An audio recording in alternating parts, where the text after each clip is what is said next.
Thank you, Father, for preparedness, for afterlife insurance, something that's not often thought about. Everybody has every kind of insurance under the sun: car insurance, house insurance, renter's insurance. You get pet insurance. You get life insurance. They got every kind of insurance. But how about afterlife?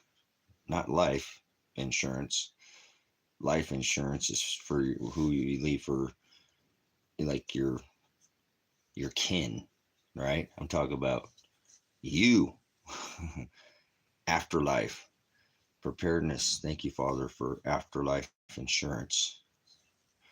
Thank you for death, because then that's when that gets that's the redemption. It's paid, like you paid, bought and purchased from the foundation of the world. So thank you for afterlife insurance, because most people don't even know that exists.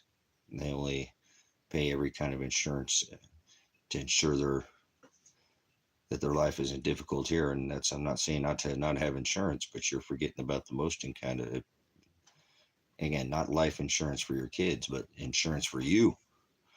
What's going to happen? There'll nobody be there when you die. You're going to go stand before the Hamashiach, the Redeemer, and he's going to be your mediator before you stand before the Father. If you're chosen, otherwise you go to hell, a place of no knowledge. So thank you for preparedness. That's what you said you would do. You'd leave this place like between the contract between the bride and the bridegroom, the bride would tarry. All right. So nobody knows the day or the hour of the return of that wedding feast of the lambs. But he said he would leave and prepare a place, go to where his Father's house was at. A house of many, many, many rooms, but it's a house. It's a spiritual house that doesn't exist in this existence in flesh. Either it is the Most High. Thanks for coming in, gal.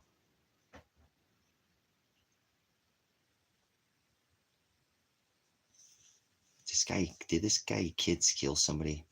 Man, you're freaking, you don't even know what you're talking about. You don't know your backside from a hole in the ground. No, nobody killed anybody. Nobody hurt anybody. Man, you're out of your mind. Good try. I knew you'd be in here. Something told me, and I know who you are, just so you know. I mean, I know it's not very hard to figure out when you bring up they try to go from left to right. So it's okay. No worries. Nothing's hidden on this channel. We do it live. We do it live. Yeah, no busos, no batos, no knowledge. That's where he throws the vessels of wrath fitted for destruction from the foundation of the world. The people that go to what is called hell. But they lack busos, remember? He said, my people shall perish for lack of busos. And I'll throw them in the place of no bathos. Always has to be an opposition force, right? You'll know them by their fruit. Good. Evil. That's it, right? Everything else just fairy tales and demons and distributors of lies and fortune tellers and palm readers and people who rub their crystal ball and tell lies and fortunes and rubbing on lamps and telling more lies and fortunes and distributing gifts like Krampus. Yeah, the one who ate the kids. Kid eater, all these kid eater all this in this world, a bunch of this, the evil ones, you'll know them by their fruit, remember? So, yes, they're swine. They're low energy, and they have their judgments will be not only by water but by fire. But we're not here to condemn them. We're here to judge them.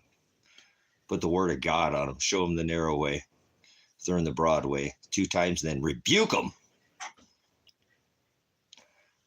If you're going to do what the word of God said, if you can be a disciple, that's what you're supposed to do. Be not partakers in their, do not partake in their unfruitful works of darkness. You'll know them by their fruit. So, great thing about this net, don't have to sit there in person in flesh, talk to somebody for 5 minutes. If you're lucky enough to get them to open up, people are so scared of everything now, especially this country I live. Don't worry. There's many people that are already here that are hardened, much harder than the people who live here. It's already happened in other countries, and now it's already happened here, but people are too stupid to figure it out. They can't see the nose in front of their face. They don't look in the mirror, so they don't see it right in front of their face. But it's already happened. And the low-hanging fruit will get picked first. That's just the way it is. You see these people already eating themselves. The apocalypse is here. We're in the age of Revelation. We're in the last book of Scripture. But people don't know what the word apocalypse means. They have no definition. Defiled, they're defiled. They've made their own version, go after translation,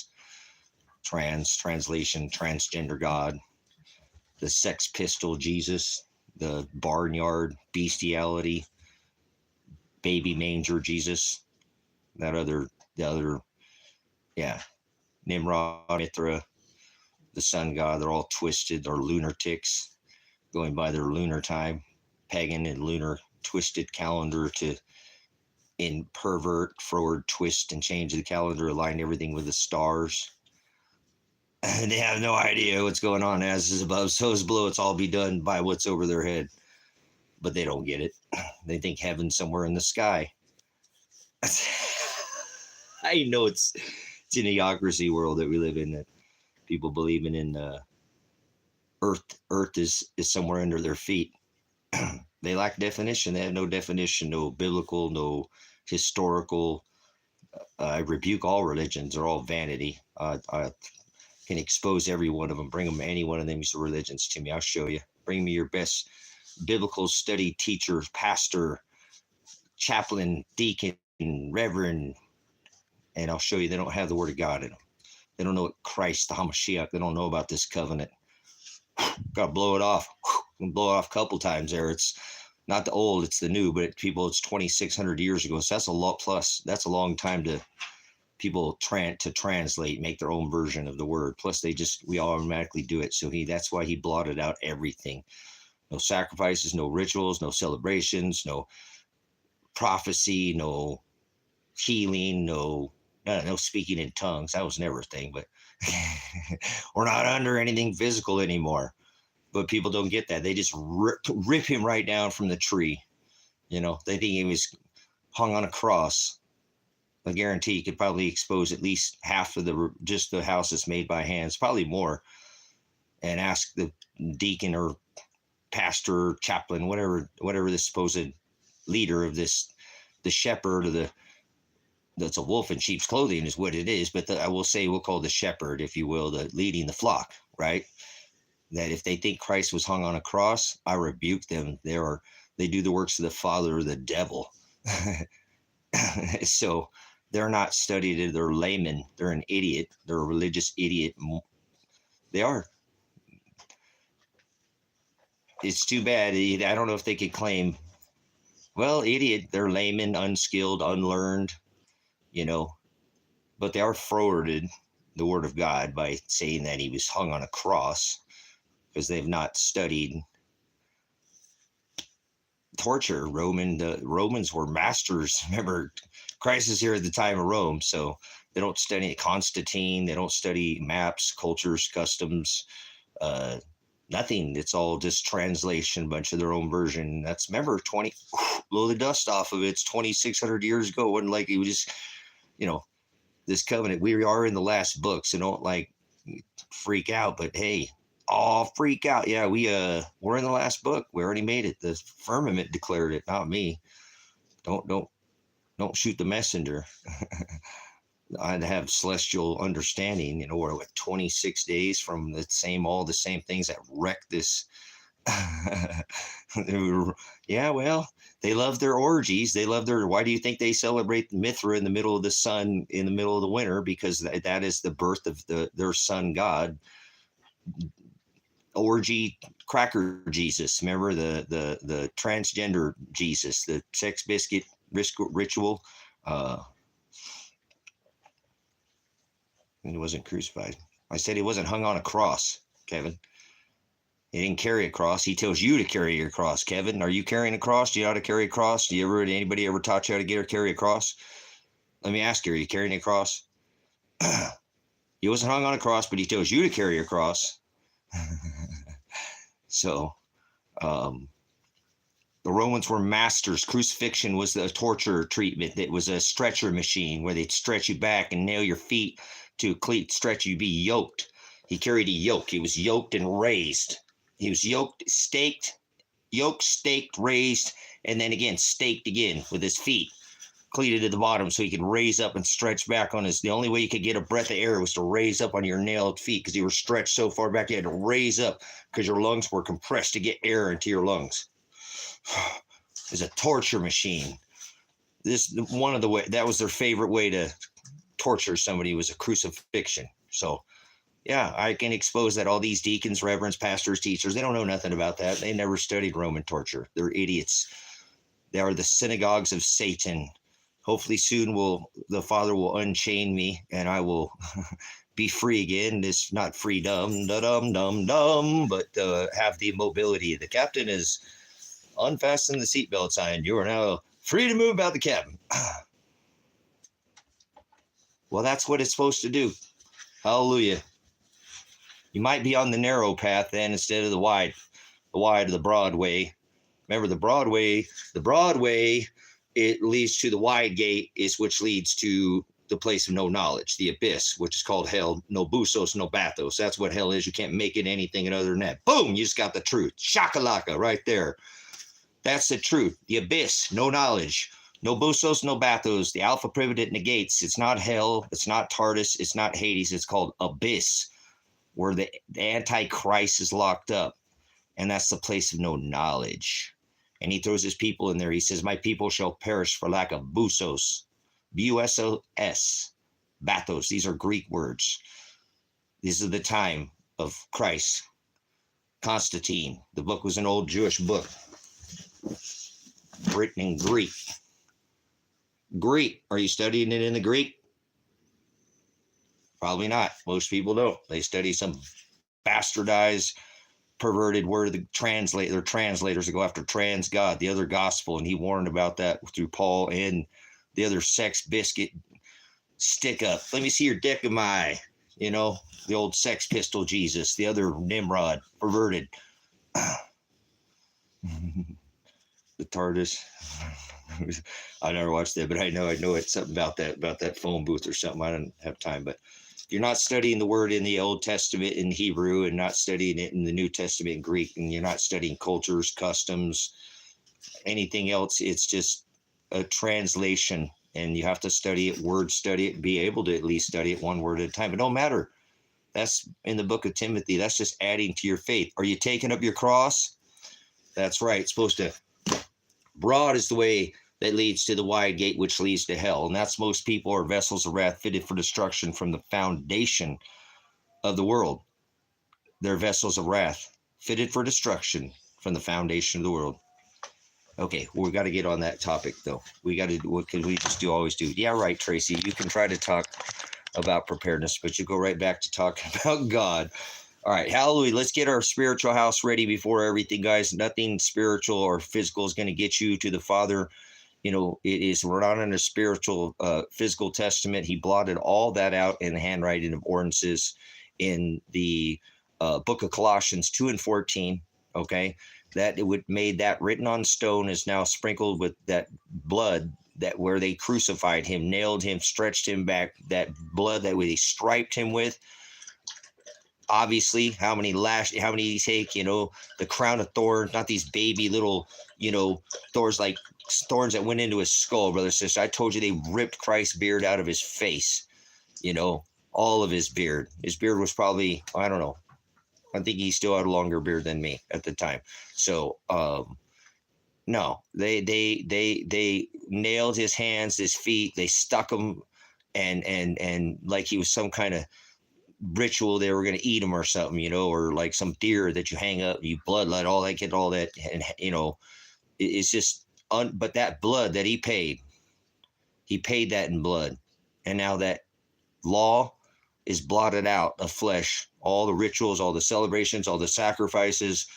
You're not getting to the Father that way. We always twist it, pervert it, and make it something it's not. And they're still going by it today. They've changed the calendar from a 360-day calendar to 365 days. And that's just lunacy. And but everybody goes by it. And everybody's okay with it. Just like everybody's okay with children celebrating birthdays and even anybody celebrating anything. You're not supposed to celebrate anything. It was all blotted out in the handwriting. And if it's written on your heart, as he said, with that blood sprinkled with that lamb's blood, the bride price blood that he paid. Remember the shekels in the beginning that he paid from the foundation of the world. Then he came and paid in flesh to fill and save all flesh. Yeah, and the sins of all of this teeny tiny little bit of everybody that he takes this time. Not everybody, a little bit of everybody. All flesh.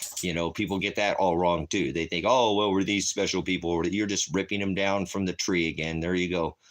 Nobody's all flesh. 12 tribes, 12 times 12,000 is 144,000. Proof of the gospel that he's come to fulfill the flesh and pay in blood. He is Shiloh, the one who's declared in the firmament as the mediator, destroyed that physical temple, 70 AD, wrecked that, turned every building in Israel into stone gravel, and then plowed salt in the land so nothing could grow there for a whole lifetime. A literal destruction of the physical, the law. Where did the law go? Where did the 10 commandments that were housed behind that veil in the Ark of the Covenant with the 2 cherubs where they would sprinkle that blood of the lamb over that Ark of the Covenant, that sacrifice, all that is blotted out. It's now we are spiritual Israel. Fleshy tables of our hearts it's on our hearts, written on our heart. It's not on stone. Not on stone, brothers and sisters. Not on stone. Do you understand? We constantly will pervert the word of God and take what he has made and make it our own. That is called idolatry. Latria is to serve. Idolatria. Ido is our eyes. Idol or idol. Idols are, he warned us about idols and imagery. You serve anything you see in this world, anything in this world that you can see, that is idolatry. That is idolatry. He warns about these 2 thieves that will steal your crown. The one that they're hanging that on that cross, we all got it. Remember, he warns us about the eye. If it's filled with light, then the whole vessel is filled with light. The whole lamp. If the eye is filled with darkness, then the whole vessel, the whole lamp is filled with darkness. And they do not mix, brothers and sisters. He tells us that. Can't be lukewarm. There's nowhere in between. Either got to be hot or cold, or he'll vomit you from his mouth. He says he throws the lukewarm Christians, the hypocrites, the unbelievers, and first, the people he deals with are the people with the supposed false prophets, those people, false teachers, the people who are misteaching his word. Because prophet means teacher, and I'm not a prophet. Never claimed to be no prophet. Prophecy was nailed to the tree that day. I rebuke anybody in this world that thinks they're a prophet. You do the works of your father, the devil. Get behind me, Satan. All these things of this world. He blotted all that out. You're ripping him down from the tree thinking you're some kind of prophet. I rebuke anybody. These are cycles, brothers and sisters, more than anything. 2C, 4C, prognosko, to have foreknowledge of. Prognosko, the Greek word. Hallelujah. Much agape, yeah. Agape is the word love. And if you love your brothers and sisters and you love yourself, then you love like you love your neighbor. You love everybody the same. Put the word of God on them. Put the righteous judgment. That's the broad way. Here, you see, it says right there, there's the narrow way 2 times, and then rebuke them.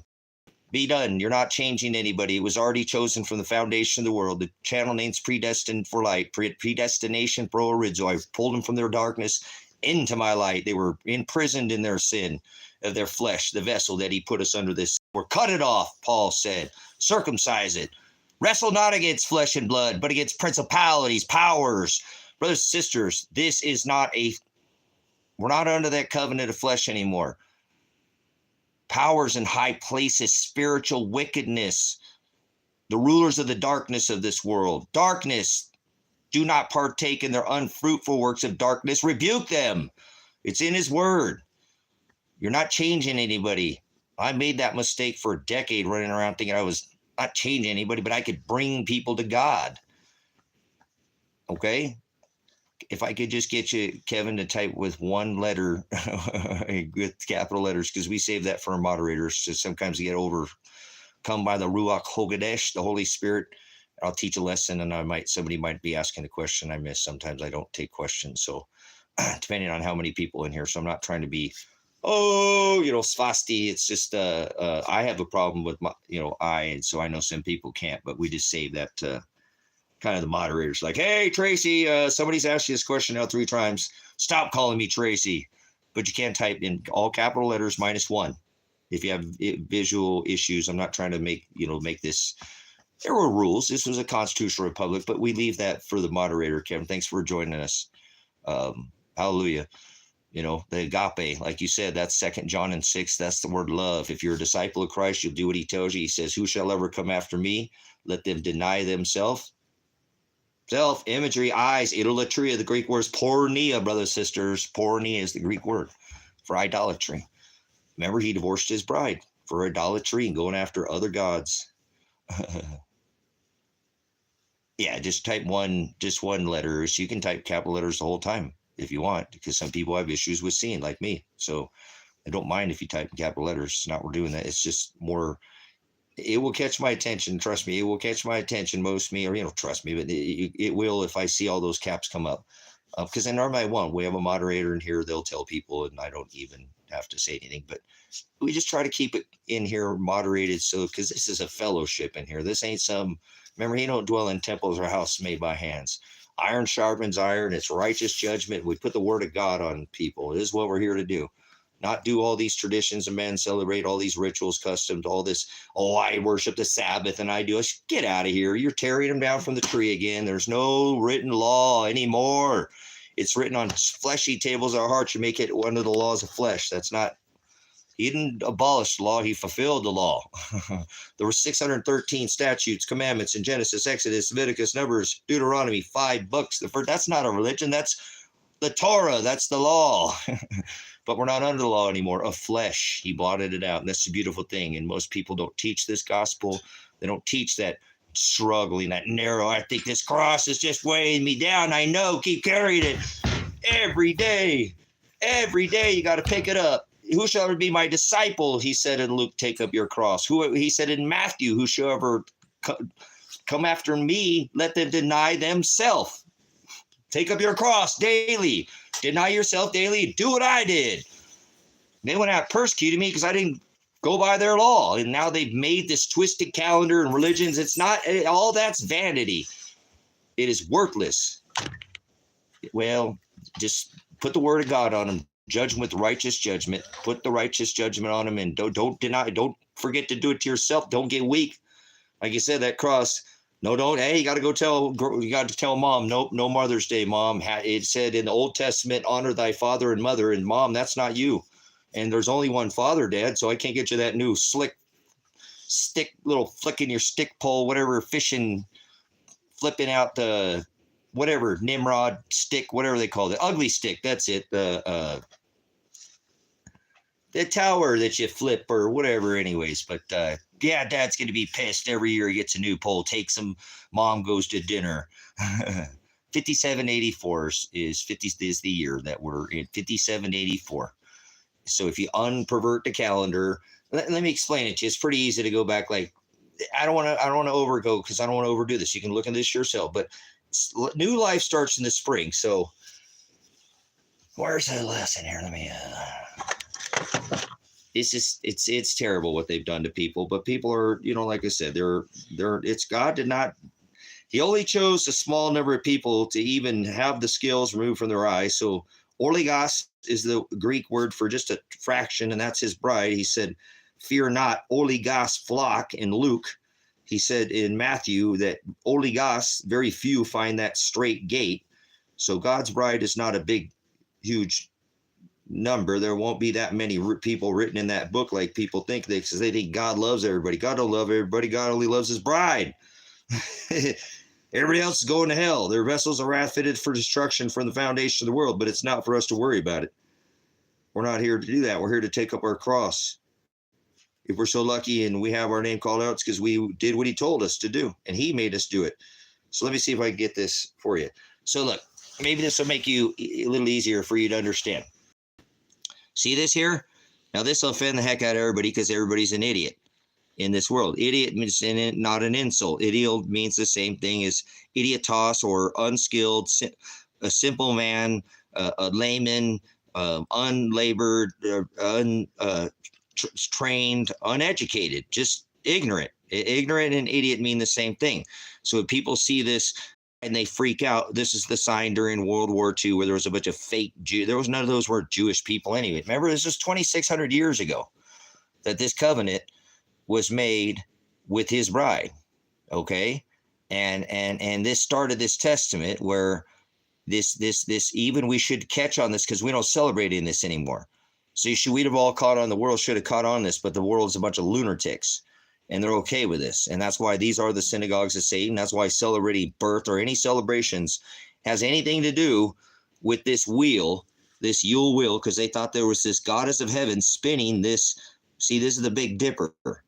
You look at this, see that? That's where the cup and the handle are at in the night sky. If you go out on 9/23, we just passed that date, we come down into this, what is called the abyss, or the sea. They call this the sea, the gods of the sea, like Tammuz was the son of Satan. That's why the Pope, Catholicism, wears the daggone fish hat, because he is representing the son of Satan. And like Donald Trump is representing the Antichrist. He is not the Antichrist, but representing his house is decorated with the transgender orgy, stick up, let me see your decami, Nimrod, Mithra, the Roman sun god of the Yule wheel down here in the winter at 12/23. And then 3/23, and then 6/23. This is where the cup and the handle are pointed. They thought there was a goddess of heaven spinning this Big Dipper around the North Star. They don't know anything about the pole star and the polarity and the North Star, how it's the firmament. If you understand this, and I'm not going to go into this because people pervert this anyways, but I'm trying to simplify this for you. This is why people don't need to be reading the book of Enoch and don't need to be listening to all these other things. They just need to be taking up their cross and worry about the gospel. And because people just constantly do things like this. And now they have the whole world okay with all these things, brothers and sisters.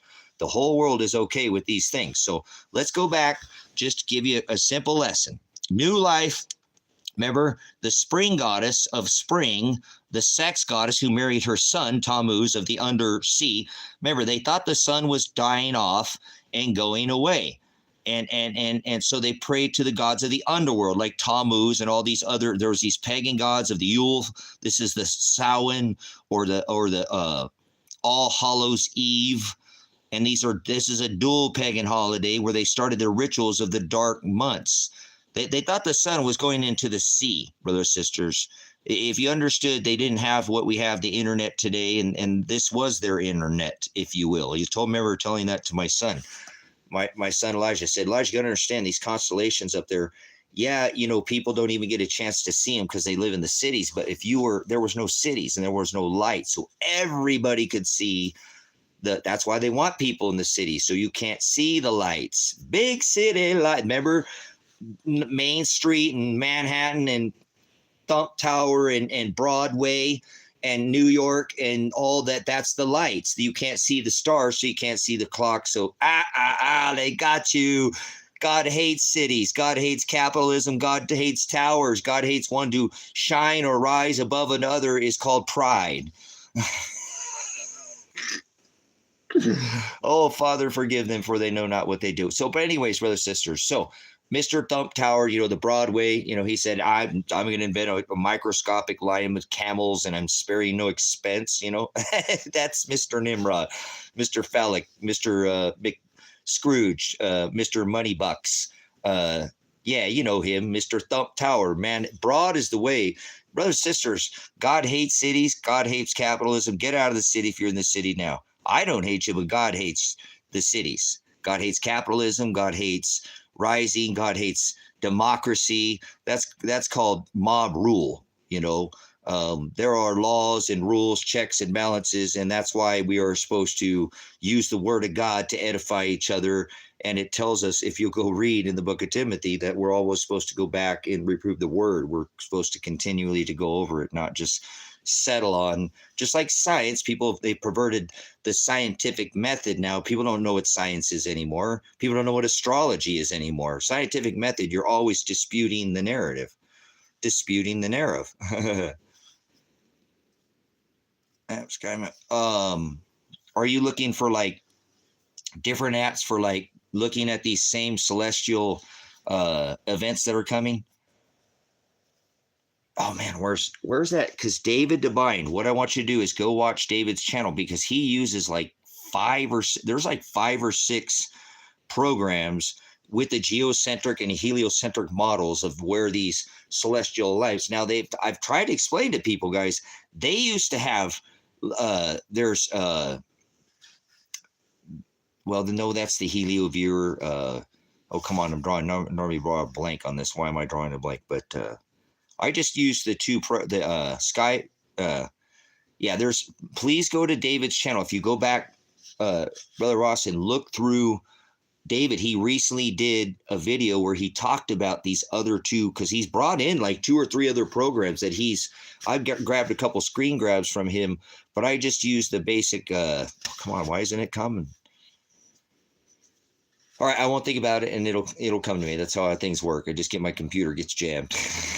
Get the little quantum and the 5 thing, because I'm still trying to keep up with the lesson here. But it's very important that you do understand with these basic. Oh, come on, come to me. We used to be able to go back and go back in time. I can't even remember how far back. Something like 500,000 years or something. I remember because I used to say it, on and encourage people to go on the app and look and unwind these things, so you can see I'm not nuts. You can go back and see where these things align and then where they're going out into the future. And now they've taken all that away. So I think you go only like 5,000 years back in history. So from like 100,000 or 200,000 or something, it really went way far back. Come on, what is it? I don't know. I'm getting spyglass, freaking monkey works, all confused, because that's an error. That's that's what went in my brain, and I can't get that. It's putting a blocker on. But go see Adapt 2030, because he's been talking about the 3 celestial events, and it's probably 2 or 3 videos back that he did where you can go look at all these different programs, because he's got these other ones now that he uses that make the here, let me show you what I'm talking about, because I know like I said, I've been on these programs. And so, like, where's this one he recently brought? He had, I don't know if you have any images of it. Everything lights up. It shows the electrical connection, right? Like, I'm not sure which app he's using for this one. Again, which is the one of the 2 that I use, because there's a different one that looks just like this one. It's very similar, but he's talking about this 5 of 25 alignment where we swing out in front of the sun. And you got to remember, this model is just a model. I'm just using the model. I don't believe in most of this stuff. Is not, to me, it's not, it doesn't all align with scripture. So I use discernment, but the magnetic effect of all these things doesn't change. If you replace geocentric with heliocentric, it doesn't change the magnetics of anything. The effects will still be exactly the same. So I don't care if people believe in a geocentric model or heliocentric model. Heliocentric means, brothers, sisters, where the sun is the center of the universe, supposedly, and we're all going around the sun, right? That's called helio being the sun. Helios, the sun, God, Helios, or geocentric, meaning that the earth is the center and that all is going around us, like you can see above our heads, that we are the center, and that all this is. So whatever model you believe in, I don't care. Most people can't talk about any model, and there's several different models that they've done within programs to show this same. There's more heliocentric models out there than there are anything. Yeah, there are others, Ross, if you'll go, because David mentioned, like, look, there's this one here. And okay, this is called the Shepherd's Cross, guys. This is coming up, and I'm done talking after 10:24. I'm done. I'm not talking about this. I'm going to mention this now, but this is David's, this is David's time. He's worked so hard on this, and he's definitely, I'm doing the spiritual side. David doesn't cover the temple being destroyed in 70 AD, and he's not even covering this title ship with the continental shift in the water maps. He doesn't have any of that. He's never once had any of that imagery. He doesn't have the federal map, the water things that taken over. My work is independent of David's. Remember, we're too close now. I don't even care if anybody picked up this now. You're just copying me and myself and David's now. I've streamed about all this to include the eclipse being all part of this, the Vesica Pisces. David's work is stunner. Just absolutely hands down. I couldn't leave the state and go to 5 different countries to find these star maps for, those star forts, to go to all the museums and all the military bases, all this. He found it. Like I said, I don't know if you guys have looked at his video or not, but he did. He already found that this is a cycle, and it happens about every 2,600 to 3,000, somewhere in that time period, of this alignment, of this squaring off of this celestial geometry where the 4 large gas giants square off. And this is exactly what happened when Christ destroyed the temple, destroyed the physical law, and put us under this new covenant. That's why I'm covering this side. David doesn't talk about this. This is all related to me. I am so, don't doubt my evidence that I put forward. I don't care if the tides lift or not. The earth is already crumbling. The people, the infrastructure, what we live on, and the infrastructure is not holding up already. Hunga Tonga went off, and I don't care if it was man-made. They used some kind of directed energy to do that, or because God will use man, his greatest weapon, the sun, animals to take people's lives, weather to take people's lives. Oh yeah, it happens every day, and it's God's creator of all things. So you might want to hold on here, because he did pump, whether it was a man or he said 129-pound, 14-ounce hailstones. Nobody's taking me seriously. Nobody's taking me seriously on this continental title shift that potentially has happened before. That's why there are buildings. Not 6,000 years ago when God flooded the whole earth. That's a different time. It rained from above and below. This is not the same cycle. You got it twisted. You don't know what you're talking about. You're forwarding the cycle. I'm not some foresee the cycle, some prophet. I'm telling you, I've studied this, and that's why I'm trying to explain to you. David's work, I don't want to step on his toes, okay? And he can't cover my work. And God always declares 2 witnesses. So no matter what, this work is done. That's why I don't try to add to anything anymore. You know what I'm saying? I don't care to add any more to it. I'm helping, assisting a little bit David, and showing you what he's and pointing you to David. Remember, just like I point you, I'm not trying to be Brother Jim. Just guys, I teach predestination, and I'm trying to give this land high desert grace and truth ministry. He has 4,000 lessons. I couldn't even come close to Brother Jim's teaching of the Word of God, but he cannot even come close to my celestial understanding. Brother Jim does not teach anything celestial geometry. He has no idea about the mechanics, the way any of this is working. He actually doesn't teach the right portion of he teaches another portion of this 23.5 degree Jesus is the reason for the season tilt, all that, but he doesn't teach that much about that. He does teach the celestial cross in that a lot of these, but he doesn't understand, and neither does anybody in Grace and Truth Ministries. It breaks my heart that they don't even have that celestial understanding, but they don't need it. It's not going to get you in God's grace because you have this celestial knowledge. All you need to be doing is know the gospel and taking up your cross. try to keep it very simple in here, and that's why I push people back over to Brother Jim, because he has his own ministry. I don't have my own. He just helped me add, like Timothy, to my faith and to the ministry, and help me unlearn. When you watch Brother Jim, you unlearn and relearn the truth. It's an apocalypse. You get all the way down through the bull crap till you finally find that's apocalypse, that truth. And that's what Brother Jim is, an apocalypse. My teacher, my pastor, is revelation. He pulls off all those lies to get all the way down, because it takes to get to that truth, and you know it. When you know the aletheia, you know the gospel, you know, or you have relearned. You're like, yes, agape. Walk and follow in his commandments, 2 John and 6. Not this other Jesus, this other agape, this perverted, forwarded, and twisted version of what people have studied.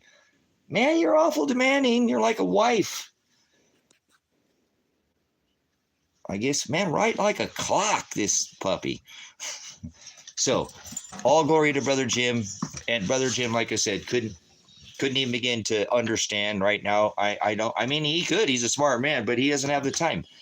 He does his ministry. I'm doing what I'm doing over here, just sending people, shoving them over to the bride, shoving them over there that way, just helping to add iron sharp. Is just one more avenue for the ministry, is all it is.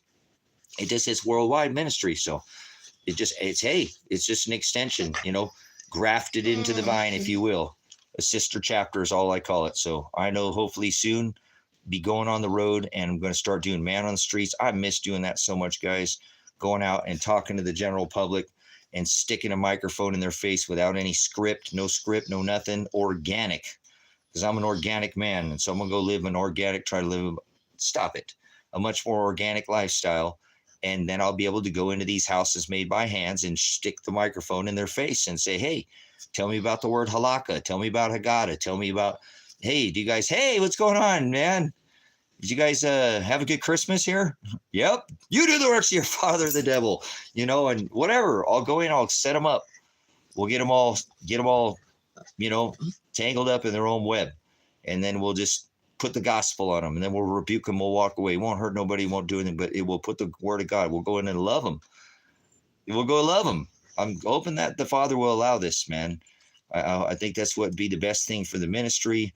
I could still go and do this because we still have this interweb, worldwide net, if you will, and it's still connected. We might turn it off, the internet, and turn off the internet, but then they're going to turn it back and be interfaced. Yeah, interface. But the iron will not cleave with the watery clay, brothers and sisters. They're trying to shoot for their extension of, remember, they think they could live forever and download their conscience. There's no such thing as a conscience, brothers and sisters. There's no such thing as artificial intelligence. There's no such thing as space farce. So let me get these puppies fed, guys, and they'll. I got to bring in these little kitties too. So, what do we got here? See, David just did a apocalyptic floods. Oh, did you guys see David's recent video on all this infrastructure that's crumbled from the Helen or whatever they called that last tornado that came and started dumping a whole bunch more of that atmospheric river on us? We're just getting started, brothers and sisters. Most people don't have a 129-pound hail plan. They don't have a plan and the plagues won't come against you if you've done all. But hey, I know I'm not a saint or anything. I don't know where I would be anywhere. I need to be prepared as if though it was going to happen. Hope for the best and prepare for the worst. That's what he said. Have extra oil and do the things that I said. Walk and follow my commandments. Take up your cross and go out. And if you be in the world but be not of it, cash is king, brothers and sisters. Ching, ching. The king says so. I listen to him. Yeah, not Mr. Moneybags McScrews. My Redeemer, Shiloh. He said, be in the world but be not of it. Cash is king, not the kind that folds or jingles, but the kind that's in the world but not of it. Nobody's gonna listen to me. You got that? You might. Hey, hailstone's a weight of a talent. You might find a place. No, I'll be good. Okay, you could. I'm not saying no hailstone against you will prosper. Fiery armor penetrates that Fire no darts, no will penetrate your armor. I don't doubt the Father. You could not be destroyed. I've tried to tell people that he could put a shield. That's the armor of God.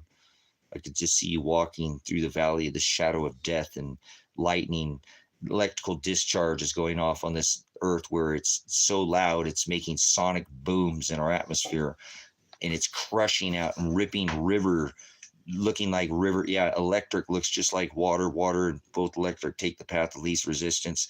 That's how this earth was formed, with electricity, not by erosion. We have some water tilts and shifts, brothers, sisters, that do things, but that's where we're headed, just so you know. And it's already starting to happen. This as is above, so below electrical connection that Tesla was talking about, direct current and all that, far too advanced for most people. But the Most High, he lets the devil play with all these things. He will rain fire, like lightning from the sky, Barack Obama, and he will perform all the same miracles, wonders with his energy directed, and do all these things. It's here. We're here. And so people they forget that, he uses man, he uses animals, he uses weather, and his greatest tool ever and his greatest weapon is the sun. Both of it, the SON and the SUN. Hallelujah. But this is a great time to be here, because again, if you knew where you're at celestially, and I've shown you already, we're already in the new age. We're already in the age of revelation. We're already in the last book. We do not live in the age of deception anymore. We live in the age of apocalypse, where the truth is coming out, correct? Let me give you an example of what I'm talking about in a modern day apocalypse. P. Diddy, Sean Combs. I rest my case. This is it. The apocalypse. Whoa. We're here. The truth, you can't hide it anymore. Oh, yeah, that's going to take down that whole industry, the whole raw holly, rock, wood, throw the baby, lamb on the fire, all the sacrifice rituals or sex rituals or orgies. Oh, yeah. This is it. We're in the age of revelation. We're in the last book. I hope that woke you up a little bit and shook you up a little bit. It said the heavens and the earth will be shaken. The word is supposed to cut like a knife, brothers and sisters, a double-edged sword. It's not a feel-good Jesus. It's not a feel. You better look around and see what's going on. Get prepared. Get your spiritual house in order more before anything. Have extra oil, if you will, spiritual oil, right? And then, as is above, so is below. You might want to prepare your house, your thing, have some, so you're not sitting there going to the store. Do not go back to the field. Do not go back to your house, waiting at the last minute, fighting people for the last roll of toilet paper. No, that's mine. Oh, honey, aren't you glad we listened to Apocalypse? Tracy online, he said, go buy toilet paper. Just don't be in a rush. Don't buy it all out. Just buy a couple extras, 36 rolls over the next, since the last TP debacle, you could have made a house made of toilet paper by now. You're going to wait for it to get, we can't get it and get expensive where it was. Yeah. Remember the people looked at you crazy if you put an extra roll in. Oh my God. You go outside in the air, you could sneeze, you could break it. You want it to get like that again? Yeah, remember that? Achoo! Oh my God! Ah! Oh God! You guys have so forgotten what they're gonna do to you. They were so easy on you last time. Go inside. Go inside without any blue helmets rolling around. This time there'll be blue helmets. They've been signaling blue and red. That's what they do. They did it at the time of Rome. They'll do it now. It's the blue bloods and the red bloods. It's all a game. You mix red and blue, you get what? Kitty, touch, much, purple people eaters. So, yep. Blood related to the queen. None of them ever. See, all this government now is rogue. And I would never, ever, anybody supports this government's my enemy. Any one of these clowns. I don't care if it's the one who paints the bad man orange or from anybody who works for the state. There's 40% of the population. I rebuke 40% of the population. And well, there's a lot of them are cop suckers too. Remember, corporate thugs, jackboot extortionists, extorting your pocketbooks and your Cash App and your bank accounts and your heart. You've got gross and that's gross. You got net and you got gross. Boy, it is gross what you end up making. You get taxed, and then you got these corporate thugs going around extorting you for the not God's law. Let me see your license. It's on the back of the bumper, man. No, your driver's license. Remember Cheech and Chong? Oh, I got my driver's license. Um, but anyways, no, you don't need a license to travel. You don't need but most of these jackboot cop thugs don't even know that themselves because they're tyrants and they do the works of their father, the devil. This ain't no give unto Caesar what is unto Caesar. This was the one nation. Doesn't matter what you believe because it's not a thought in your head. One nation under God. And this was, remember, it says on the back of the dollar, in God we trust. Paper currency, not money, but it was one nation under God. It was a constitutional republic, remember? There was a Declaration of Independence, a constitution, and a Bill of Rights. It was all about the Bill of Rights, your rights, not freedom. There's no such thing as freedom. There's no such thing as free will. I rebuke this nation founded on freedom. Dum dum dum. There we go again. No such thing as free will. No such thing as freedom. Nope. This nation was founded on Christmas. Fleeing. Yeah, this nation is founded on Christmas. You won't find George Washington with the Christmas tree in the White House. Well, wait a minute. I thought it was founded on Christmas. No, it was founded on that orgy, sex, ritual, that Yule Wheel festival that I just showed you was outlawed. They throw you in jail, fine you for celebrating that orgy because they knew it was an orgy like the Romans, like Russ said something about the Romans, I believe it was.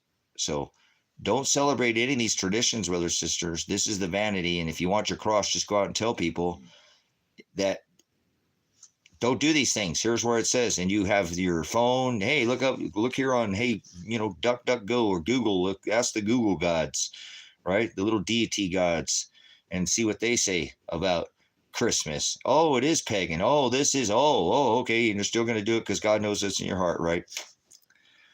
Step away, brothers, sisters. You ain't going to change a goat into a sheep. It's not going to happen. It's never going to happen. Never, ever, ever, ever, ever, ever. He gets to blot out the sheep. That's it. The goats are vessels of wrath fitted for destruction from the foundation of the world. He created his bride, but his bride, too, sheep, very tiny bit, still can get their name blotted out, just so you know. Yeah, your name will not be called out in that wedding. Oh, nope, you won't go. You'll either go back to the dirt or maybe you'll be ruled, because that's how I figured that this will work. There's got to be an earthly class, right? I don't quite have that figured out, but I just imagine it's the people who didn't, with all their heart, go after the Father. He said, if I did not call out to their hearts to seek after me, not one of them would. So I don't want to even try to figure it out. I can't figure out everything in Scripture, brothers, sisters. I can figure out a lot. I know where heaven's at. I know where he's at. He's seated at the right hand of the Father. That's where he said he would leave this place. He would go prepare. Remember, it was a contract between the bride and the bridegroom. This is a wedding. And he'd go to where his Father's house at. And he would place many rooms, and he'd prepare a place. He'd come back and redeem and pick up what was already purchased from the foundation of the world. And he came and paid for it in flesh to take that bride. That's the bride, brothers and sisters. And if you add a jot or tittle to that word of God, you're a false prophet, false teacher. You know what I'm saying?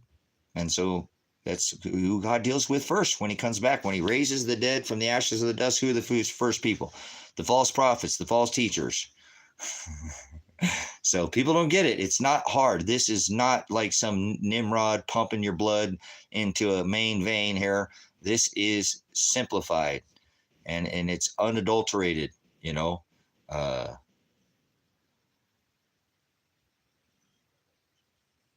If you really seek the Father, they would see lies in their false religions. I don't like your name, but anyways, God created one race, the human race. He didn't put melanin in people's skin because of race. He created one race. There's different ethnicities and cultures, but there's no two different races. I rebuke any racism in this room. Will not be tolerated.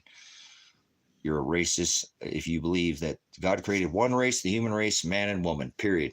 Anything else is an apostasy, and it's in the adversary to the Father. He only put melanin in our skin because how close he put us to the equator or the shape of our eyes. That's it. There's no other reason. Anything else is racism. I can't stand racism. Hate speech is a bunch of nonsense. That's oxymoron. Grow a set of you-know-what. Yeah, seriously, somebody's going to say, you can't yell fire in a theater, brothers and sisters. You know, that would cause panic and, you know, that could hurt somebody. But I don't care what I call you. Hate speech. That's the stupidest. That's the biggest. Somebody called me an oxymoron earlier. That's the biggest oxymoron there ever was. Kind of like live virus. Hate speech. Shut up. Get out of here. These people are just snowflakes. The never lose generation. And don't know what it's like to lose. They're always winners because they're Americans. Americans never lose. They are the snowflake generation. Boom! Right there. We just figured out what's wrong with this country. Nobody speaks up because they're special, because we're Americans and we can't do any wrong, as our country is being overrun by massive amounts of people who are going to take over this country very soon.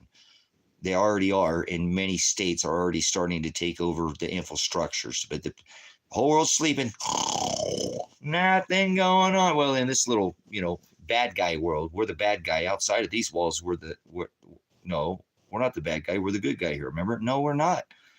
America's not the good guy. That's not how it will be written down in history. America is the bad guy, just so you know. So, and the government is rogue, and they're not. It used to be a constitutional republic. Now they got these jackboot corporate thugs extorting your hard-earned wages. Christ threw tea in the harbor. Christ didn't throw tea. Christ whipped the people selling doves, the money changers, for taxes, and doesn't like taxes, and got physical out of the covenant that he said, let vengeance be mine, where you're not allowed to be physical. Went outside of his temple, inside that temple, if you will, that physical temple he destroyed because they were taxing people.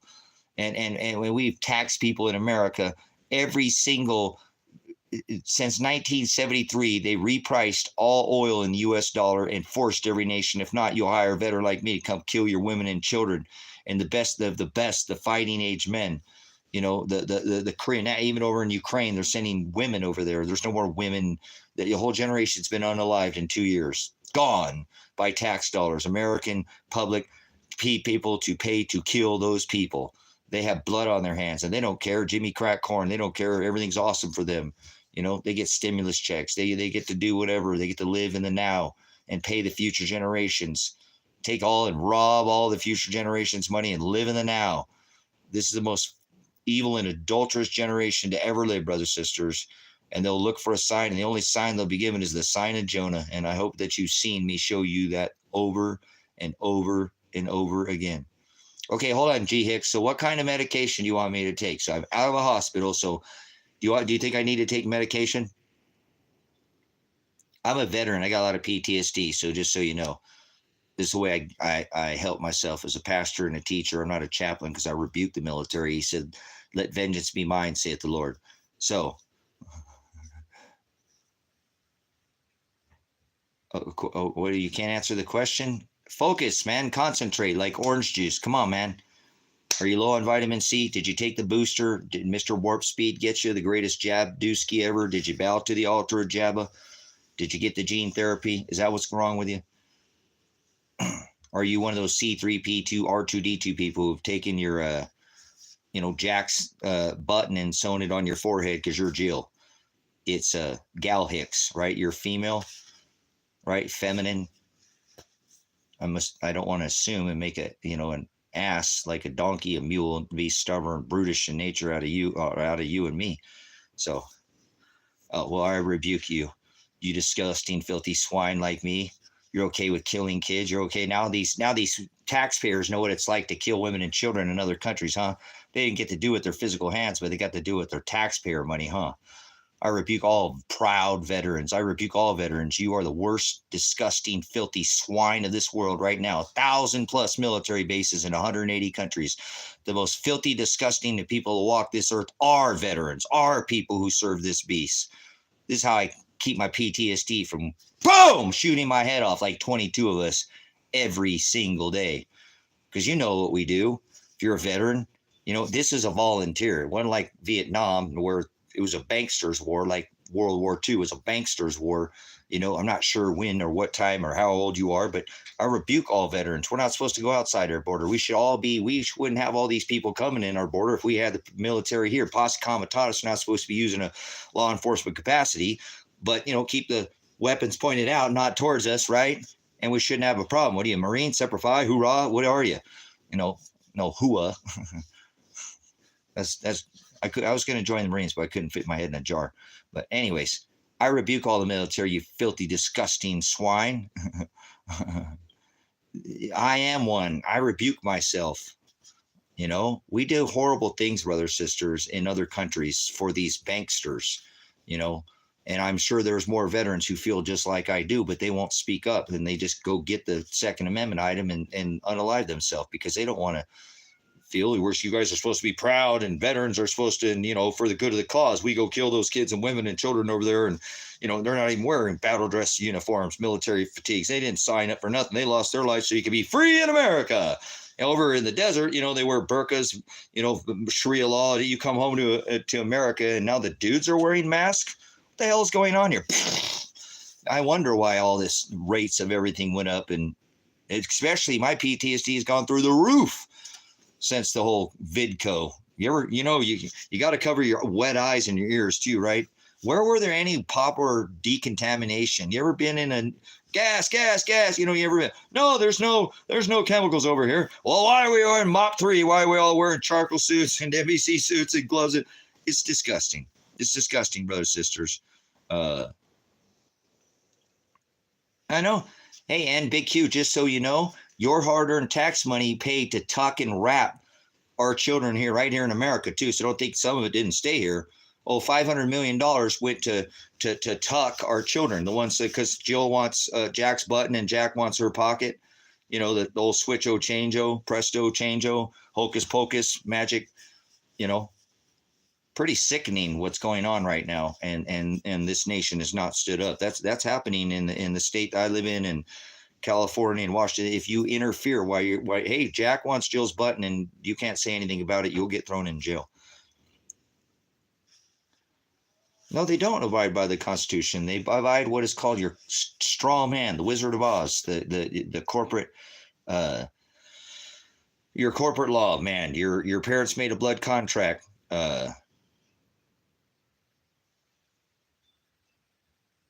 I know, it's crazy. We fund Iran and Israel. Wait a minute. Yeah, they sell bullets and Band-Aids, brothers, sisters. These banksters don't go to war. They send the kids. Remember, a whole generation of Ukrainian, the average fighting age in Ukraine, I think they're just dragging people again off the streets, sending them for couple week boot camp. And here you go into the meat grinder. Women too, brothers, sisters. This is why I rebuke this nation. I got to get out of here. I got to get out of here. I can't be here anymore. You know what? That's it, you guys. And it is. That's not decided. As soon as I can, I'm not going to stay here any longer. Brothers and sisters, we now have voted. And I remember how much this stressed me out. I'm gonna have to turn the stream off. I'm gonna get worked up about this. We in America will, if there is a draft, and the perfect way for this to happen is if they put Kamala, the commander, and I can't queef, because of the portion size and all that stuff. And they can still bring in their final Trump. Don't act like they can't do this. Nobody thought they'd put in Mr. Creepy, can't keep his hands to himself, Catholic, kitty touch much. Does that make sense why he's a Catholic? Yeah. Just, two wings to the same dragon, brothers, sisters, two cheeks to the same hole. Guarantee they're in bed, in the EpiPen Island boys. Maybe they're on Mr. Sean Combs' bed in the big 50-foot bed in his backyard having their orgy, sex, biscuit rituals, all the same thing. It's all just part of the same filthy, disgusting, filthy things that this country is involved in, and all these politicians who get paid, and all these, sending these prostitutes to get, dirt on all these, all this stuff is yeah. And so, and I want to make a comment on that too. You are only seeing inflation from Barry, the homosexual president, who, with his man shell first lady. Yeah. That's what you're seeing. He took office, the national debt was $9 trillion. Right? When he left, it was over 19. His beginning, nothing has changed. They've only papered over this since then. And I know some of you guys don't do economics. You might lose you on this.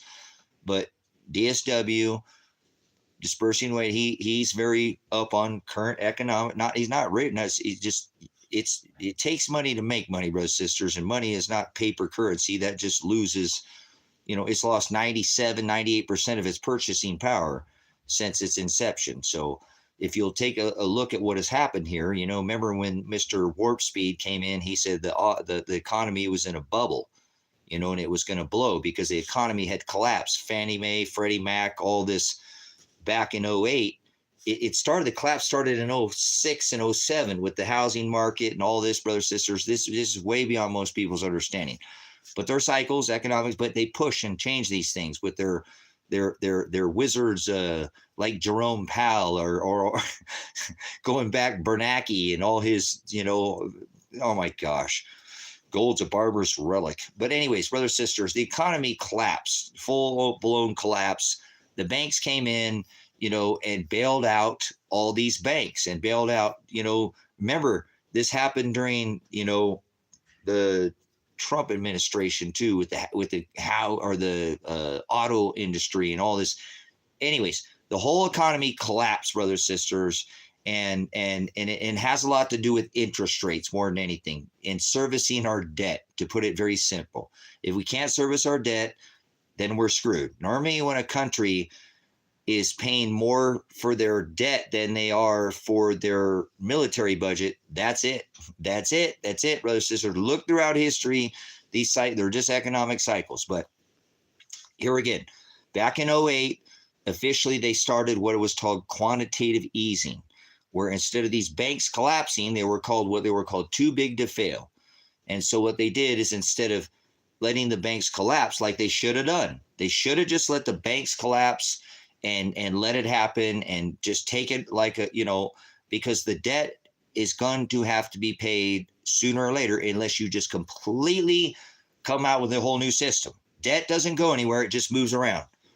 And then they can expand it, but that doesn't make the debt go away. Somebody's going to have to pay that debt sooner or later, just like in a stock in a month. There's somebody who believes at one point in time that stock is going to go up higher, so they buy into that contract believing, and this person sells out at that rate. There's always has to be and then they've created this whole system, brothers, sisters, what is called fiat or fractional reserve lending, where you put your money in the bank, you put in, they're a short-term borrower and a long-term lender. They take your dollar and lend out 10 or 100 to try to get that interest, because now the Fed, which is not federal, like Federal Reserve or Federal Express, they take and lend us money on interest, which is illegal. That's why this government is rogue right now. And everybody should be taken out and shot in a firing line that works for these people, because they can't do that because we're not under the Old Testament. Otherwise that would happen right now. Eye for an eye, they would go bam, they'd all be taken out in a firing squad. Every 40% we'd be down. We'd be 60% of the population left in the United States, plus the 50 million illegals that are here.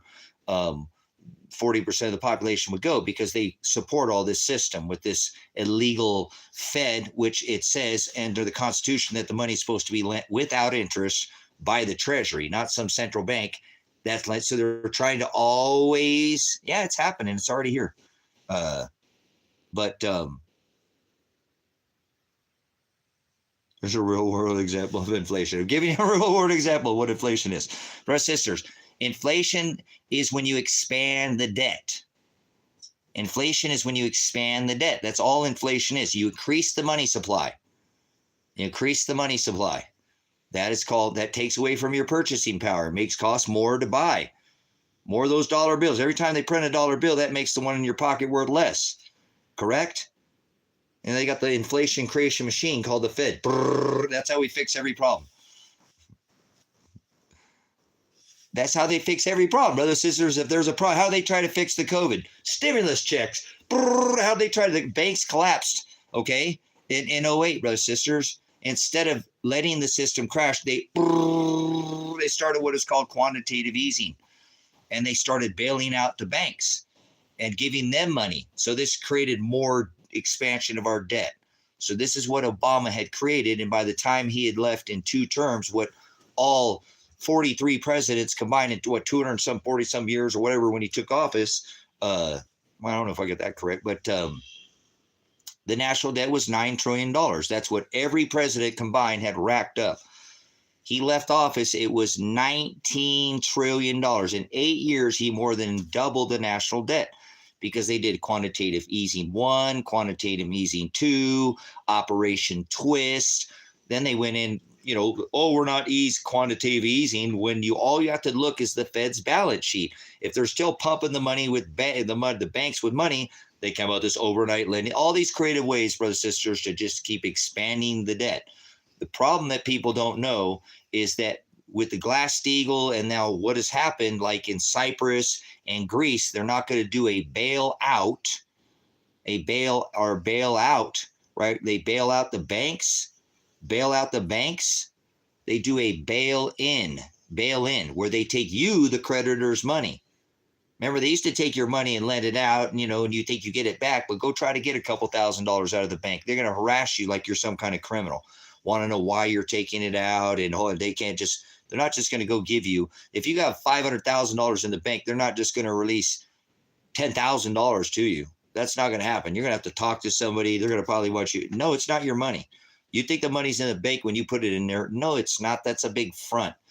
The money goes straight out of the bank. There's not enough. See, that's what happens, brothers and sisters. It's a faith-based system.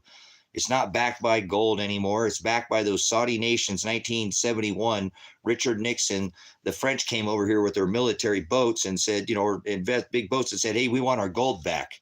And Richard Nixon said, oh, snap. This is a problem here. We need to make sure people don't go into the banks and get their money, those silver certificates, these IOUs that says, hey, this $2 silver certificate in 1971, you can walk into a bank and get 2 silver eagles for that $2 silver or gold certificate. You can get in 1973, Richard Nixon suspended the convertibility. 71, he suspended the convertibility of the dollar. Henry Kissinger went over in 1973 and brokered what was called the Bretton Woods Agreement to take us off that gold standard and reprice all oil with the US dollar instead of being priced in gold. Now we would back with the greatest military ever, like we told everybody in World War II, bring your gold here. We'll put it in Fort Knox. The French came over and said, we wanted it. Richard Nixon said, oh, crap, 1971, 03, he suspended the convertibility of the dollar to gold. Henry Kissinger went over the OPEC nations and brokered what is known as the Bretton Woods Agreement to start this kicking off of this debt, brothers and sisters, of this, how this is all started. I mean, this starts way back. People want to know when the destruction of America started. This started back in the 1800s, brothers and sisters, when they took us off the silver standard, the bimetallic standard, and made just one gold standard.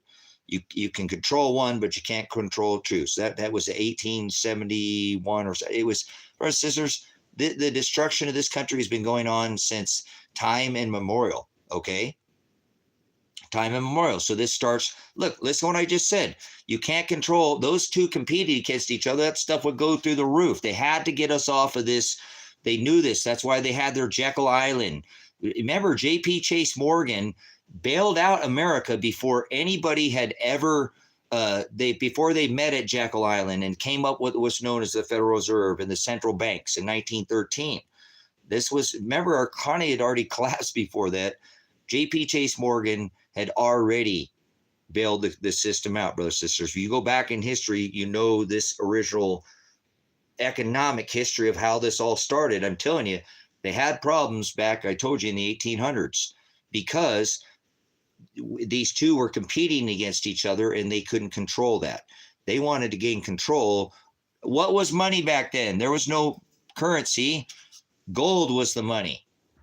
You'd go to a bar, you'd flip out a silver coin or a gold coin on the bar, and then you get a drink or a shot or steak dinner, or take your lady out for a nice bottle of wine. You could take a silver, round in the 1800s. It was like $3 an ounce or something like that. You could buy a nice hand-tailored suit, finest hand-tailored suit, or you could get your lady the finest tailored dress and get buy a nice steak dinner and take her to a bottle of wine for that money. That's money. Money is, in order to be money, brothers and sisters, it has to have be tangible, dividable. You have to make change. You have to be able to remember. You have to be able to make change, and then it has to be a store of value, a store of value. So that's why gold and silver are money. They're God's money. Remember, Christ was sold for 30 shekels. At the time of Christ, brothers and sisters, they valued, most people don't know this, in the 12th century, they valued silver and gold the same. Not one was more valuable than the other. Ratio was the same. Gold and silver had the same value. Most people don't know that. Okay, people don't understand what. Remember, that was the currency, not currency, but money of the time. See, currency is not a store of value. Okay, currency doesn't hold value. See, let's go back to 19 or 1800. In the 70s when they want control. This is the Rockefellers, the Rothschilds. The money was at the time. The money was gold and silver. Okay. So they want to control the money. So they had to get us off this bimetallic standard. That silver is the bank killer, brothers and sisters. Silver is the bank killer. If they put us back on a bimetallic standard, this whole system would implode. It's already, that's never going to happen. We're never going to go back on a gold standard. Unless they put the gold or silver back in the money, don't ever hear that something's backed. I don't want to hear backed by, you believe there's gold in Fort Knox, you've got another thing coming. We're going to take all the gold in the world and put it in one location and tell everybody where it's at. That's the most unmilitary strategic thing you could possibly do. Tell everybody where your treasure's at. It's going to get it. Obviously, brothers and sisters, it's not in Fort Knox. It's never been there. It's been reappropriated. When France came back to get their gold, in the 70s, it wasn't even the gold they put in the vault that we ended up giving them back. That's why Richard Nixon panicked, because it's not there. It's never been there. These banksters have been robbing this stuff and living their life just like Trump robbed the future generations. The number one spending president in the history of America is still to this day and has still outpaced Biden spending, even with all his stuff he's involved. I know. I look at the balance sheets every day. I keep up. Well, not every day. I keep up on this stuff. So, it's just a bunch of tungsten bars. Yeah, this goes back deeper than most people. I apologize. Somebody got me started on economics. I need to feed my dogs. We'll finish this up. We're getting it. Guys, look, they had to take us off the bimetallic standard. They can control the gold. Does that make sense? They can control the gold standard, and that's why they did from that time on. Then they figured, hey, we got to get us off this gold standard, and they came up with what was called the Federal Reserve. And this was Jekyll Island. They met before the history of the central banks. They all met in Jekyll Island. J.P. Chase, Rockefellers, and they came up with the Federal Reserve Act of 1913, where this took us again and put us on a gold-backed paper, gold-backed currency, and took us off. Remember that bimetallic standard? This is how they got control and got us back to a paper currency. And it was backed by gold, but it still was not a full 100% backed by, because I'm trying to tell you, it's a bunch of lies. They say that there's this much of the vault. If you believe that, I got a bridge I can sell you, whatever, what I'm saying? It is ridiculous, guys. Some of these people pay no attention to what's going on economically. So we'll speed forward into time. 1973, Richard Nixon allowed Henry Kissinger to go over and broker what is known as the Bretton Woods agreements, taking us off of that gold standard and now backing everything with the petrodollar, repricing all oil in 1973 in the US dollar. And we protect the Saudi nations. That's why we're involved in all these oil war, brothers, sisters. This has been going on for long before that. They knew. They've been involved in this long ago. Like I said, 1800s. Why do you think they fight oil wars? Because they don't want to release that Tesla tech until about, next time they do Project Blue Book and they do this transfer and they go into this new system, all this tech, free energy, checks. Here comes more free checks. All you got to do is go into the new beast system. Go into the beast system. Take your. Yep. It's already happening. Yeah, I will. But hey, don't get me started with economics. Never get to talk economics, guys. But you guys, do you have any money? Here's some money. Look at this money. It's called Supreme Rice. This is as good as gold. You can't eat gold, so this probably be worth a lot more than gold, just so you know. You got any money? Money stores value. You can protect this rice for a long time, and I guarantee it not be too much longer, guys. They're doing this strike right now, guys. They're setting this up. They already did the food price like 1970 capital controls that Richard Nixon did. They got all this stuff. Both candidates, both Trump and and Camellia, Camel Toe Harris, whatever people go. I don't know this Commander Can't Queef in Chief or whatever. It's already started some of this food thing. They can't price the race. This creates shortages, and then it'll go up and spike, and then there'll be. Is anybody paying attention? October 1st, brothers and sisters. October 1st, these Walmart, all these East Coast and all the way down to Texas, all these ports are shutting down because of this strike. And Biden's supporting this.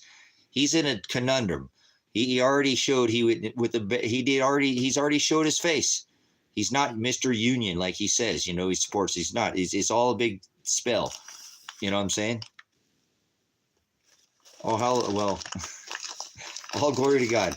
He said have extra rice. No, he said have extra oil, brothers and sisters. This bag will probably go up to $50 a bag, guys. You can buy a massive amount of rice for $50 right now. Some Mylar bags. But you could buy a lot, and beans, and put this in a Mylar bag and take care of at least your food store for a minute. Now, you might not have fancy food, but this has enough protein in it to survive, not go cut somebody's head off because your stomach is, you're not thinking with your head anymore. You're only thinking with your gut. They say these people think with their gut, and people will lose their head. They won't think of it. So how long do you think before this bag of rice here, which probably turn into $50 a bag? How long do you think before this turns to $50 a bag? And how long do you think before those 129-pound hailstones in the book of Revelation will hit you in the head? It's only a matter of time, brothers and sisters, not a matter of if. I don't know about the $50 on this. Already told you, get that diamond lemon rice. I already read you guys that bag.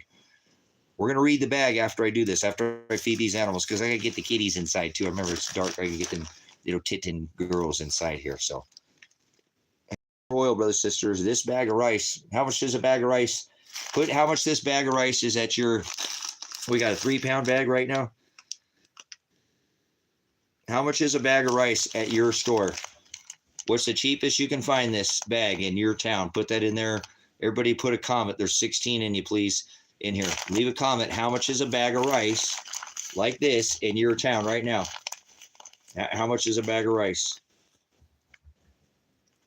Because I said it could go up to $50, and that could happen fast, brothers and sisters. There's already been rice shortages and stuff. Hey, a lot of the rice isn't even real rice. It's just plastic, some kind of other. Yeah, that's not rice anymore. They've got some way crazy stuff going on in our food. But food, you better get food oriented quickly. Stop focusing on everything else. Start focusing, get food oriented. Be like a chipmunk. A chipmunk doesn't need to be told to put up nuts for the winter, right? Chipmunk got a brain the size of a pea, and nobody tells it to put up nuts. So you tell me who's nuts, the chipmunk, you or me? I'm like a squirrel, just like a chipmunk. I'm always trying to get a nut. I got more food than I know what to do with. I don't even need all this food, and I still, because I'm just give it away if I have to. Most of it's long-term food storage. It's not food I can eat now. I put away food that lasts a long time. You can make things last 10, 20 years without buying all this fancy, really good freeze-dried food, really good stuff. But you can store a lot of things without, if you know how to store them properly, for 10, 15, 20 years. So that's what I try to store. And so food, water, the new gold, food, the new silver. Did you guys hear about that? Food and water are the new gold and silver. How about that for an economic tip? Sorry, I'm not an economic advisor, and so consult all your economic advisor. Everything I just said was just a role play. I'll do those things they do now. Okay, I'm not giving any financial advice, okay? Go consult your financial advisor before making any changes to your portfolio or any of your bank or anything. So, nobody wants to tell me how much a bag of rice is for a 3-pound bag of rice in your town. How much is a bag of rice at the Piggly Wiggly? Who's over there on the East Coast? The Kroger. Be like Alpha Beta, tell a friend. Do they still have Alpha Beta? Is that still a thing? Be like Alpha Beta, tell a friend. Maybe Vaughn's, Thrifties, $2. Okay, cool. That's what I'm saying. This, it's different all over the nation, guys. There's different prices everywhere. People think it's all the same. No, no, we're not all paying the same price anymore. You research bag of rice, this rice brand, and we used to all get 3,572 results. Now we all get different results. Remember the Hive Mind, Meta, Facebook, it's been listening, it tailor fits. So there's prices that are like fit to, you know what I'm saying? To fit certain areas, guys. It's hard to believe how much of a difference we play. We think we all pay the same price in the US. No, we don't. That's far from that's not at all how this works. So, and they're easy to get. So if you don't have a long-term food storage, this is something you can grab up very easily. I don't know where my water filter is. Normally I'm holding that thing up. Guys, look, a couple gallons, $50 to $100 worth of this stuff and a water filter, and you guys are good. You're a lot better off than most people, man. You're not going to suffer. You may not be the best, okay? But this is a $10 water filter.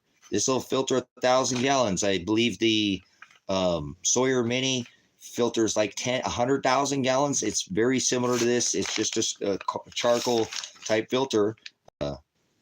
So this and some rice and beans, and you're good. Get some bouillon. Get chicken bouillon, beef bouillon. Get some flavoring for it to make Spanish rice, chicken rice, tomato rice, beef rice. If you just add stock to it, it's going to make that freaking rice, white rice. Now you got 4 days to eat completely different rice. Okay?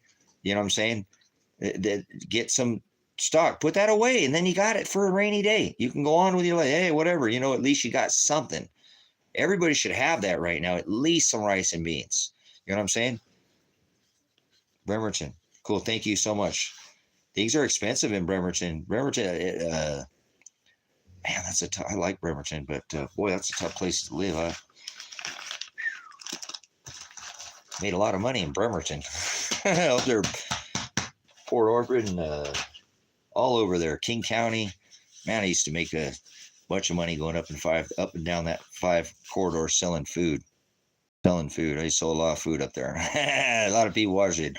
What, something like 5 million people from Seattle to Fort Lewis? Whoa, probably more than that now. All right, get up and give these dogs some food, Tracy.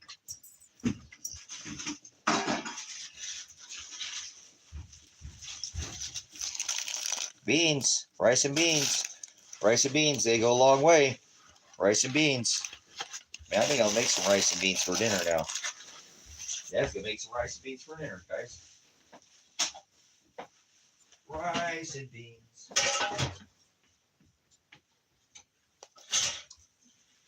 Let's get this cleaned up here. We'll take a break here, pause for the cause, get these mules fed here. I think I'm gonna make me some rice and beans. Ah, that sounds good.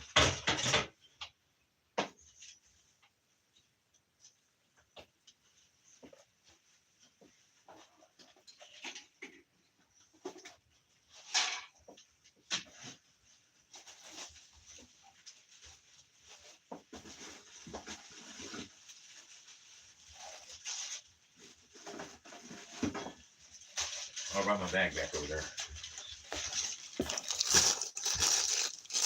Food is the new gold and silver. You better have food before you buy any gold or silver. Not saying you can't buy some precious metals so you don't go poor. Not saying you get rich, but you definitely won't go poor. That's what gold does. That's what silver does. Stores value over time. It's a store of value. Store of wealth, if you will. If you have enough gold or silver, you are wealthy. You could have a 0 and a 1. All these people think they're wealthy because they got 401ks that they got digits on a screen that can be taken from them, though. So how smart is that? All this cryptocurrency, and I'm not saying people don't make money,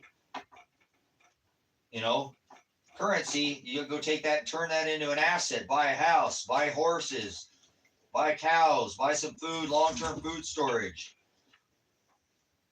Buy some Second Amendment items to protect your stuff. He said, let vengeance be mine, so make sure you're protecting it, not going out and going after anybody.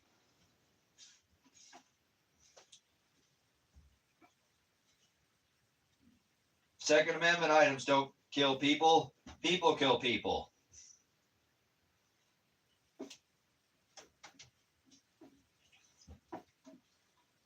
Anybody go see Brian at, here's the deal. He went to one of those rallies where people are rallying to take away Second Amendment rights. It's pretty enlightening listening to him talk to people. All their different reasons why people think that their Second Amendment items should be taken from them.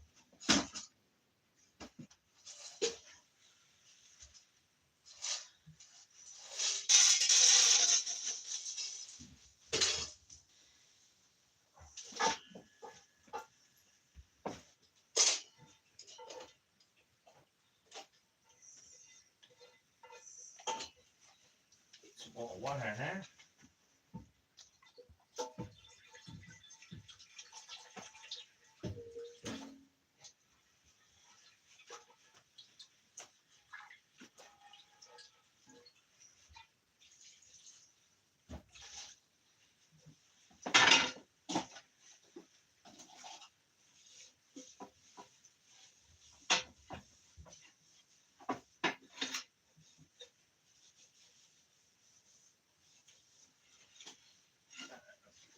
Down here, up in here.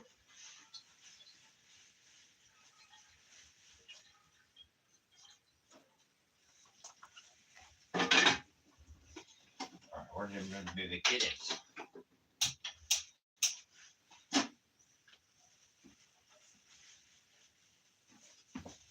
All right, Yatter boys first. Yatters first, Mr. Feds. Mr. Yatter boy. You guys are good boys. I know Dad made you wait. That's all right. You be fine. Made a good puppy gravy. Some puppy gravy for the boys. Puppy gravy.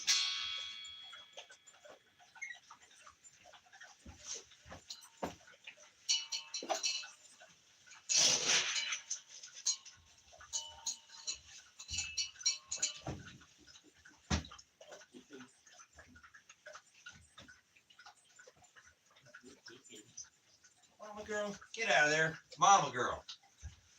You're going to get your bit if you go try to get something from them.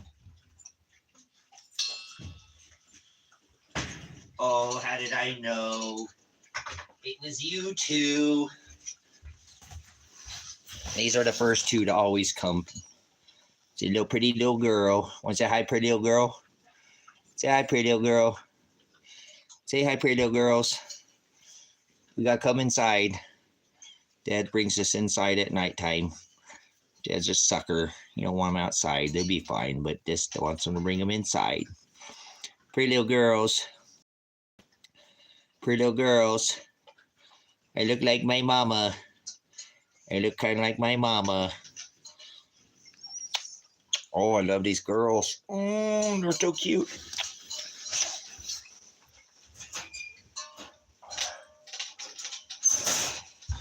We gotta go find the other ones. Where's my baby kittens? Where's my baby kittens?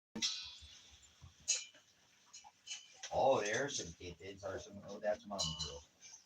I hear Mama Girl. Hi, Mama Girl. Here. Watch it, Mama Girl. There you go.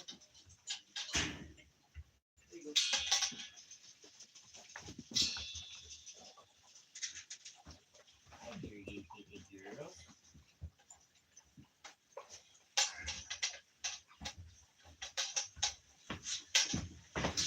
You're gonna get in trouble. You're the other two. You're the other two. The other kittens. They're so cute. They're so cute.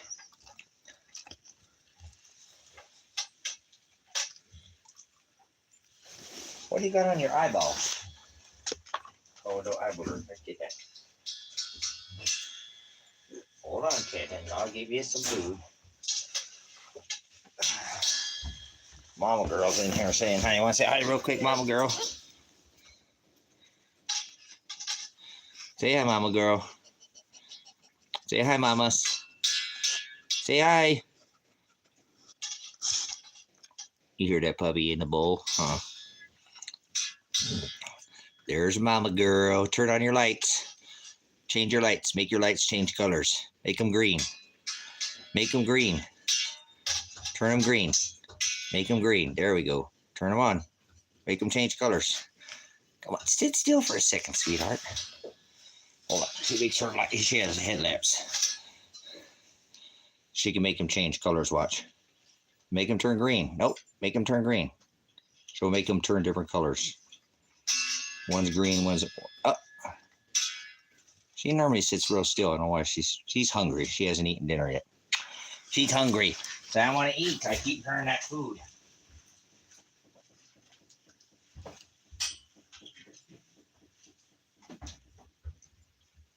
You're a mama.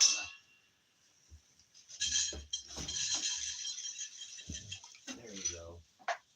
There you go. Yes, your boy. Time for dinner, boy. Come on, Mr. Parent. Yes, your parent. Come on, my biggest kitten, boy. Time for dinner.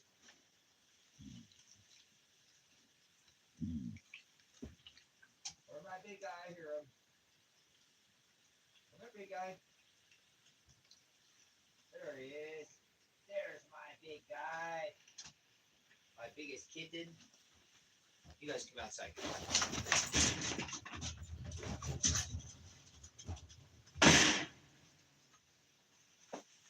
Oh, what good kids I have.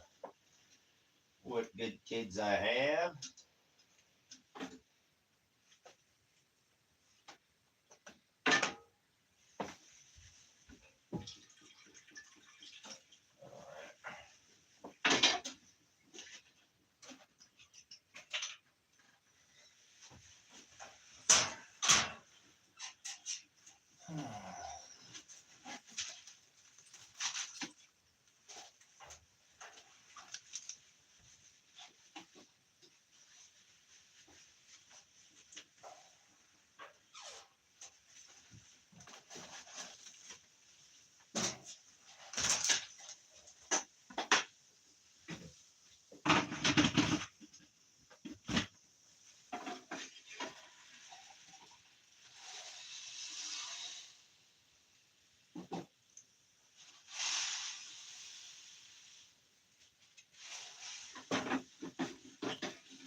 Oh, there it is.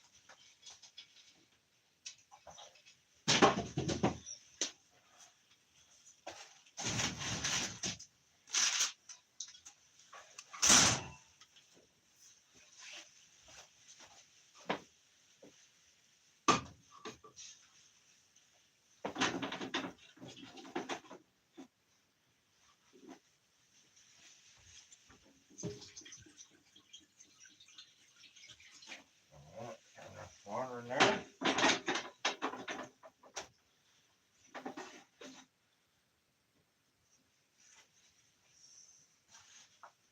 Here's my lid. There's the cover.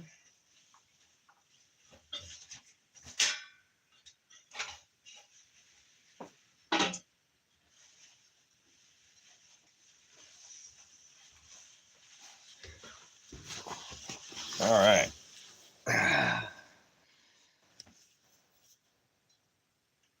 Sparking zero. What's sparking zero? Huh. Well, anyways, I'm making some dinner here. Got rice and beans. I'm gonna make some rice and beans. It sounds good. Rice and beans.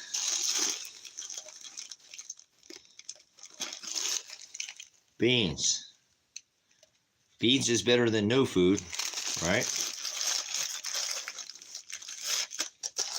I have a lot of food for other people. most of the food that I have is not for me.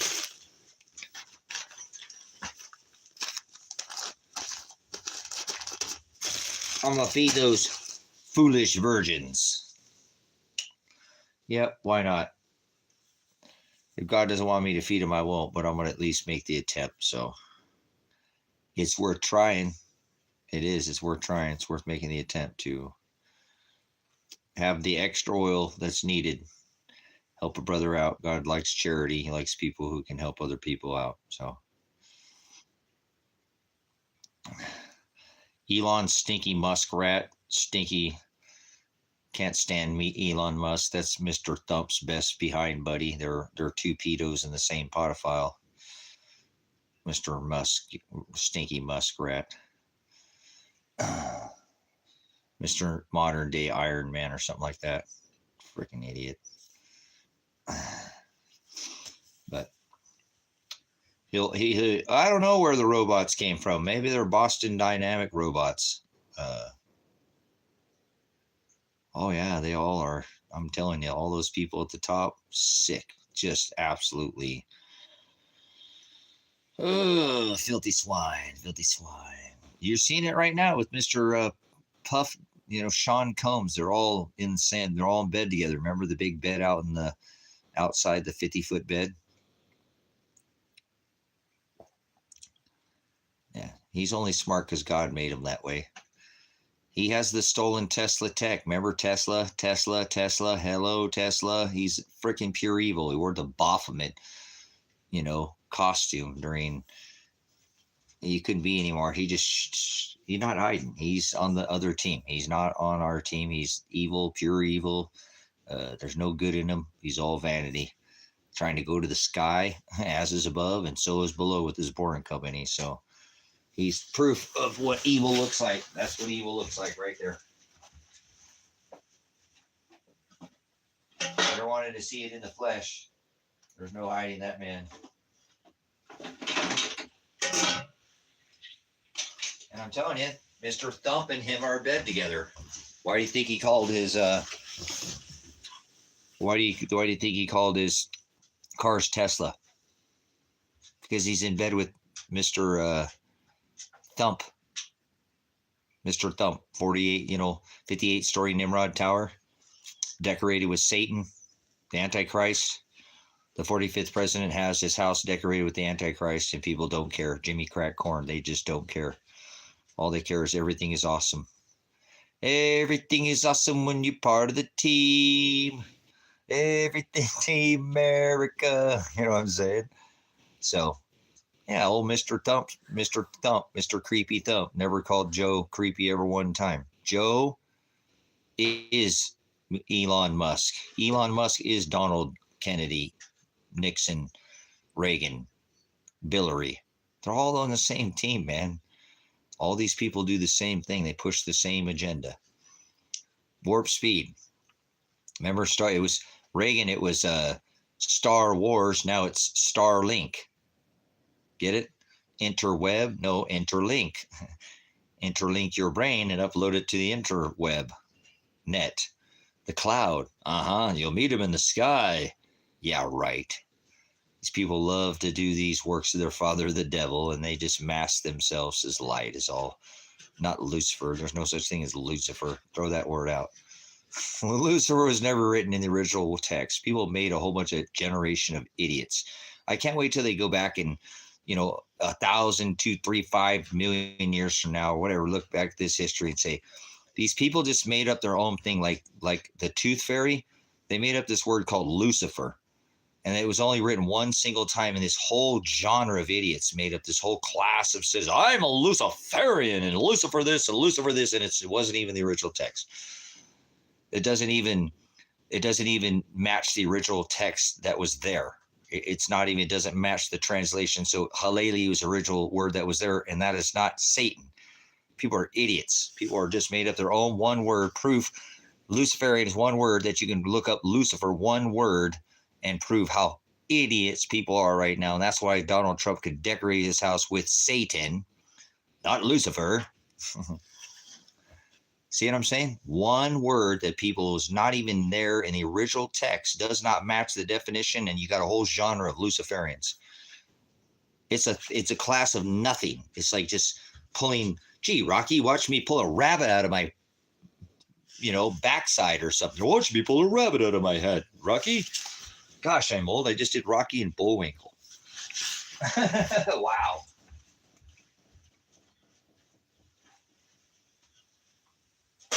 Oh, no, that's the morning light. Shut up. You're making up your own. You mean the dog star Sirius? Or you mean Venus, the morning star? Venus is the morning star, not Lucifer. Venus. Remember when Venus, the morning star, conjuncted with Jupiter, this was the star of Bethlehem. This star. I might know a thing about stars. I do got a few stars, and that big gas giant right there, Jupiter. See that big bad boy when that conjuncted? This is a sign that the wise men, remember the wise men, they were looking up at the stars. Looking up when the morning star, not Lucifer, when the morning star conjuncted Venus is the morning star. See how idiot people are? So you can just, oh man, that stuff makes me so sick thinking these people just created this whole genre of, oh, he's the light and he's you're an idiot. You just believe whatever man tells you, huh? They just add stuff and you're like, oh yeah, I believe that. Space Farce, Operation Warp Speed. Here we go. Bringer of disease and the cure of the disease. That was Satan. So, Mr. Warp Speed. No, the bringer of disease and the cure of disease in Warp Speed this time. Oh, hey, what are you doing? Stop saying Warp Speed. Nanu. Shazbot, Space Farce. Luke, I am your father. Use the Schwartz Spaceballs up in here, isn't it? I love it. Luciferian. That's like a trumpetarian. It's creepy Trump. Creepy Trump. Creepy Trump. Call it like it is. You know why we call him Creepy Trump? Because he never called Biden creepy. No, he didn't. You're not going to find Donald Trump ever one single time saying that Joe Biden is creepy. He's got to watch my vlogs. Donald Trump's got to watch my vlogs. Oh my gosh, Donald Trump does not watch your vlogs, Tracy. Because when I called him on the fact that he was creepy, Trump, Biden, Steen, Feller, Rothschild, whatever, that he's never called Joe Biden creepy. You can't, they can produce an AI video maybe, but it never happened. He never called Joe Biden creepy because they're in bed together. They both went to the island. They're EpiPen Island boys, remember? Yeah. And then so he stopped calling him sleepy and he called him criminal. Criminal Joe Biden. I'm like, you were watching my videos, weren't you there, Donald Trump? They're reporting back to you. Yeah, that guy's he's the only one on the internet pointing you out for dropping 3 steel buildings with 2 airplanes. Now I have the tallest building in the world. Never forget the dancing Israelis at the bottom of the tower, brothers and sisters. 3 steel buildings dropped with 2 airplanes into 1 trans building. 3 triangles up, 3 triangles down, just like his Nimrod Tower, the man responsible for 11 and 9. Yep, Mr. I am the king of Israel. That's right. I am the chosen one. Decorates his house with the bringer of the disease and the cure of the disease. Apollyon, you tell me. I'll be the man collecting nuts, remember? The man's nuts, grab them. Don't do that. Remember, I don't go after transgender gods. They live in 58-story Babylonian towers. Live on the 66th floor of a 58-story tower building, huh? Interesting. They do it all by the numbers. They do it all by the stars, brothers, sisters. As is above, so is below. Trump millimeter waves and Elon stinky muskrat glass holes. That's what they got coming for get in your 15-minute city, the greatest wall ever. Yeah, like China, huh? I love China. Remember, I love China. I never heard anybody say that. I love the dragon. Never heard anybody say they love China the way Mr. Thump says he loves China. I love China, but then I'm going to put sanctions against them. Freaking people fall for anything.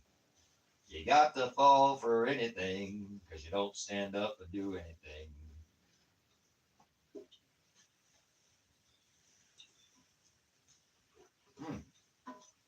Right. think my breast is getting close to being done here. Gonna have to throw me down some. Oh, and we're gonna do some turtle beans. You guys like turtle beans? I like black beans, turtle beans. Oh yeah. Let's get some of those going. Turtle bean.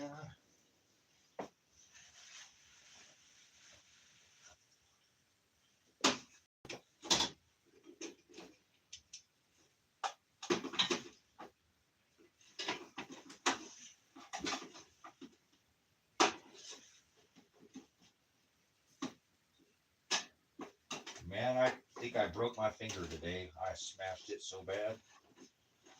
I hope it was, might be one of them fingernail fall off, one of those.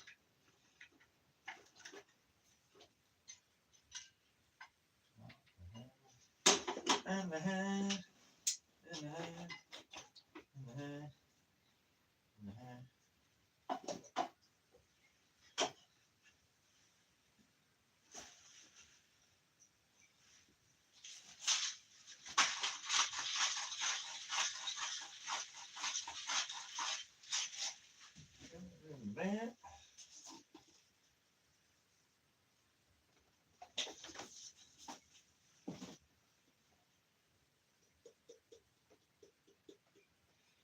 I'm gonna turn a bad eye.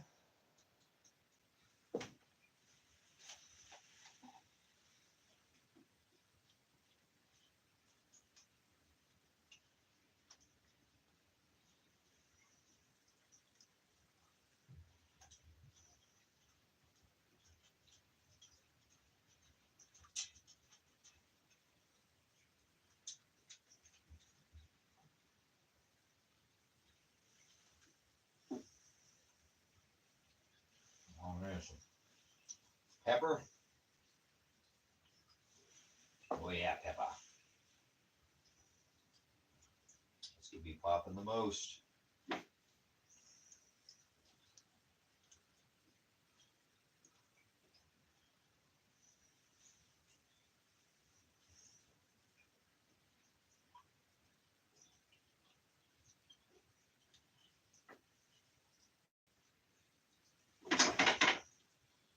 Let's see what that does.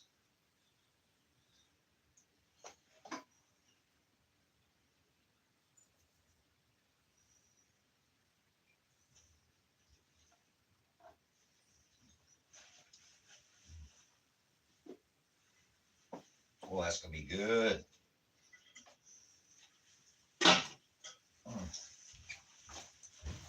Taste the cumin in that.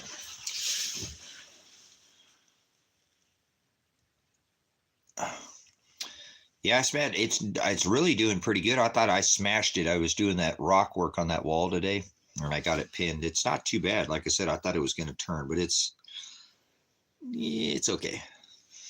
It's not too bad. It just I'm worried about the nail because normally when I do this, like I said, I've never actually had my whole nail completely fall off. I've had the whole thing turn, black. I think my thumb just the other day was just growing back. This one was over here. This one, it never completely fell off. Most people's nail falls off. It won't do it. So I'm hoping this won't. Because I had one like this one time where I did this and then it didn't. I just got a little black dot. And the next day I woke up, the whole nail had turned color. It just took a little while for it to come to the top. I don't know if there's just too much pressure, and I feel like that's what might happen with this one, but we'll see. A turtle bean is a black bean. A black bean. There are turtle beans are smaller than even like a smaller than a black bean. They're a little bit. They're good. I'll make them. I put cumin, little onion powder, little beef bouillon, Himalayan pink salt, and pepper. Man, that makes them beans just fires them right up. Oh, little chili powder too, just a little tiny bit of chili powder. Not too much cumin either, because I'm not trying to give them. Cumin can be very strong. Or like when I make refried beans or I make tacos, or I don't buy any like taco seasoning. I make my own. taco season. I make everything from scratch normally. Lots of things I try to make from scratch. Try to get away from the boxed and the bagged and the canned. Although from time to time I do still have my diet, but whatever. Jimmy crack corn.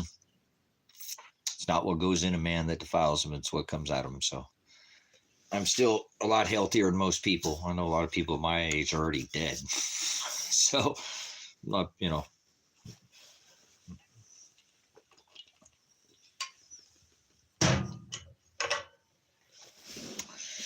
Well, I love it. I bring those kitties in at night, and man, they go right to sleep. Out all day playing. I kick them out in the morning, let them go out and play in the morning. They're in a big pile over there. They're all sleeping. Yeah, get Mylar bags, put an oxygen absorber in there. You'll have beans, for 20 years from now. Those beans they'll still be just fine in a Mylar bag. Protect them from. I recommend putting them in. I put everything in 5-gallon buckets and try to put a water ring if I have it. I don't have buckets for all of them, but I had my buckets before getting in a flood, and they didn't get water in them, and they stayed afloat. They didn't get water in them. Now I got them out of there pretty quickly, but they might have stayed in there and started to saturate. But a lot of them didn't have this total snap water ring on them, but they stayed. Even though some tipped over because they're lighter food, and then everything in them is Mylar bags. So even if something got moisture in it, it's not gonna, 7 mil Mylar is what I use. So, all right, let me get this. I'm gonna eat this beans and rice. Oh man, you guys stay out there for a minute. I'll take you guys in after I eat.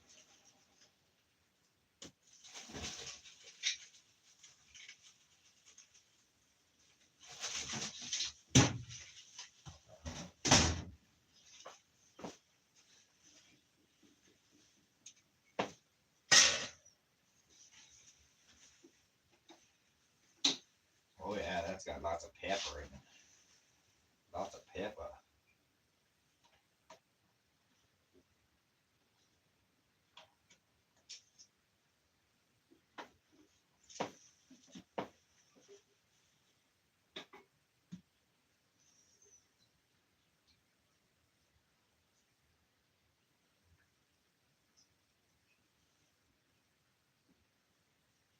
Red beans and rice didn't miss her. Oh, not doing red beans, doing black beans.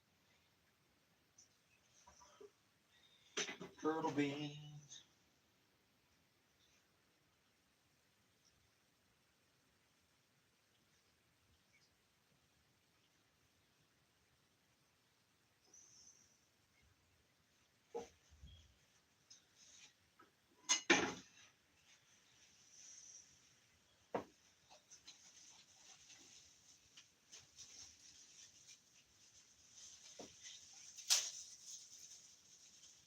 Oh heck yeah, I put a lot of pepper in those. I can smell that.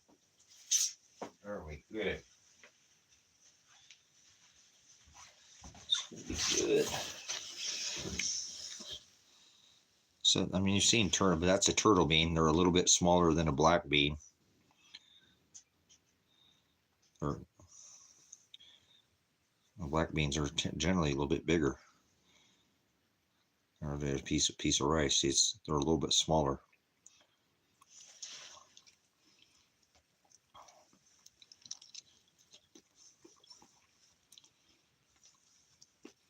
Mm-hmm.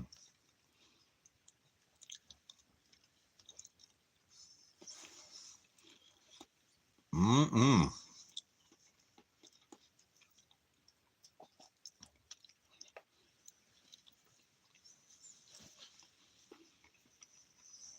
Yeah.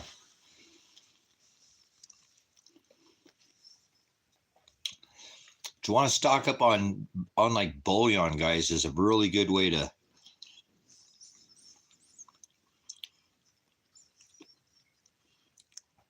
Take that 50-pound bag of rice and make it go. Chicken bouillon, beef bouillon, tomato bouillon. I used to get, I don't know, I used to get that, but I used to get cilantro bouillon. I can't find that anymore. I put a lot of pepper in that.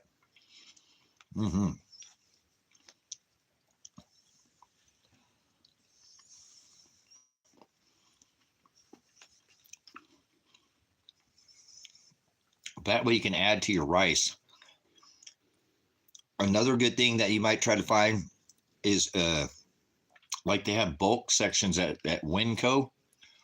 You're somewhere, I don't know if they got Winco. I don't think they got Winco on the East Coast.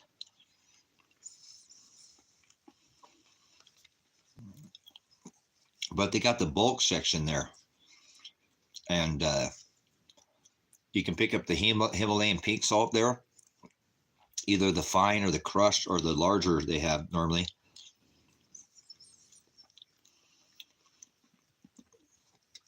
But they have a lot of bouillon and different bouillon stock there that you can go prepare. And they got a lot of soups. But the other thing that they have there that I buy in bulk is they got those dried vegetables, that are dried. Little flakes. That is a game changer. You know what I'm saying? Oh, absolutely. You throw a little bit of a vegetable flake in with rice. You had rice for 2 weeks without any vegetable flakes. All of a sudden, bam, some vegetable flakes show up. You're going to be like, well, yeah. You know what I mean? Let's see if I have. Let me get up here.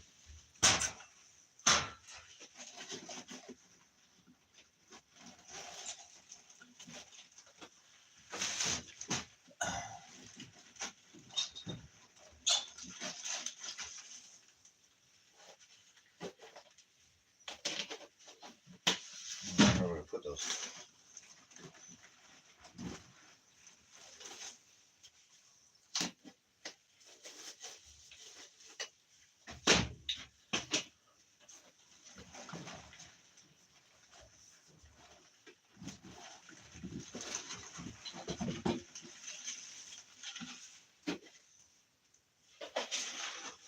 Must have been used them. I don't know where.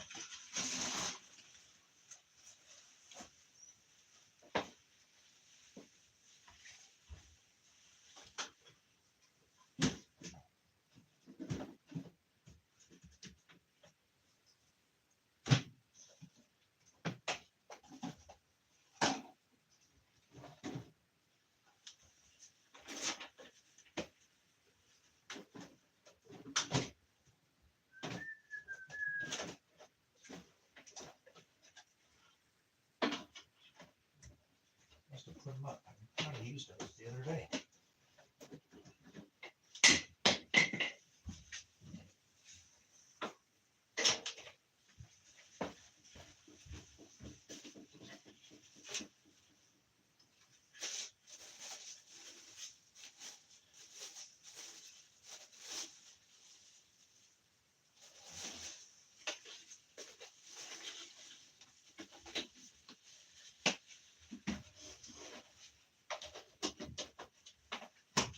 That's dried cherries. Oh, I know. I put them up over there. That's all right. Whatever.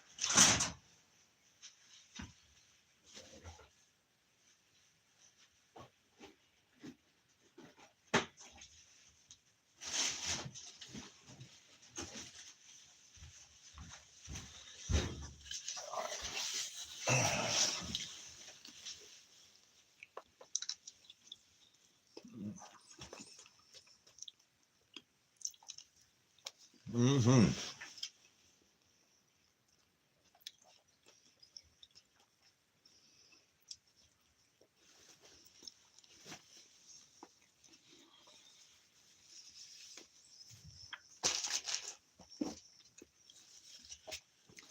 I think most people are pretty ill prepared for these next. I think a couple months here are going to get pretty tough with this strike that they got going on right now, guys. This could make things very quickly turn very expensive in this country on a lot of things.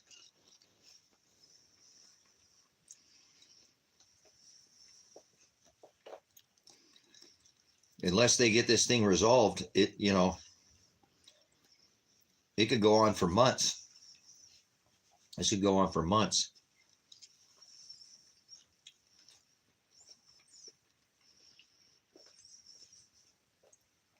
And that could shut off a lot of this supply chain here in the U.S.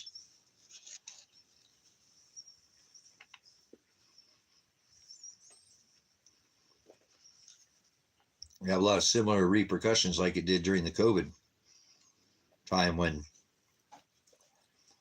people were having to put their, different kinds of electronics and stuff they couldn't get parts for, TVs, air conditioners, all kinds of, cars sat. Remember, cars sat, couldn't be manufactured because all the chip shortages and all that.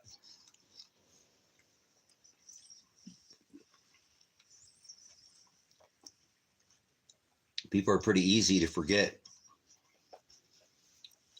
So this one could be very similar. It is. They're going to get rough. There's already look at how much David Devine just did a video about Tennessee. Like 500 different roads are out from that whole washing out of all that water. Or what was it, Helena or whatever that hurricane name was. So they've got a lot of issues, dams breaking. I saw a picture of that I-40 and holy smokes. David's been saying that the roads turn into rivers.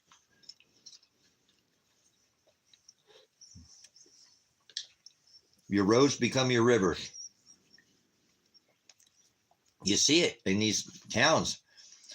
Those roads just come ripping down with water, So then it might flood the whole thing, but normally your roads become your rivers.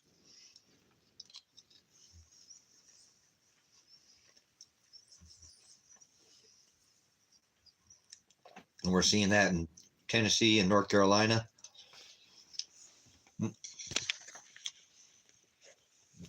Hold on a second. Oh, all right. Oh, looks like old Ransom Godwin went live on Mountain High Television.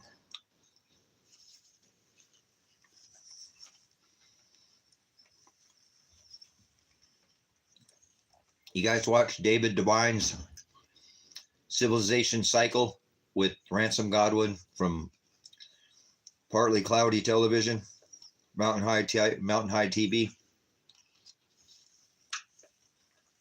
where it's always partly cloudy. Ransom's a pretty amazing blogger. That dude's got a pretty incredible mind, man.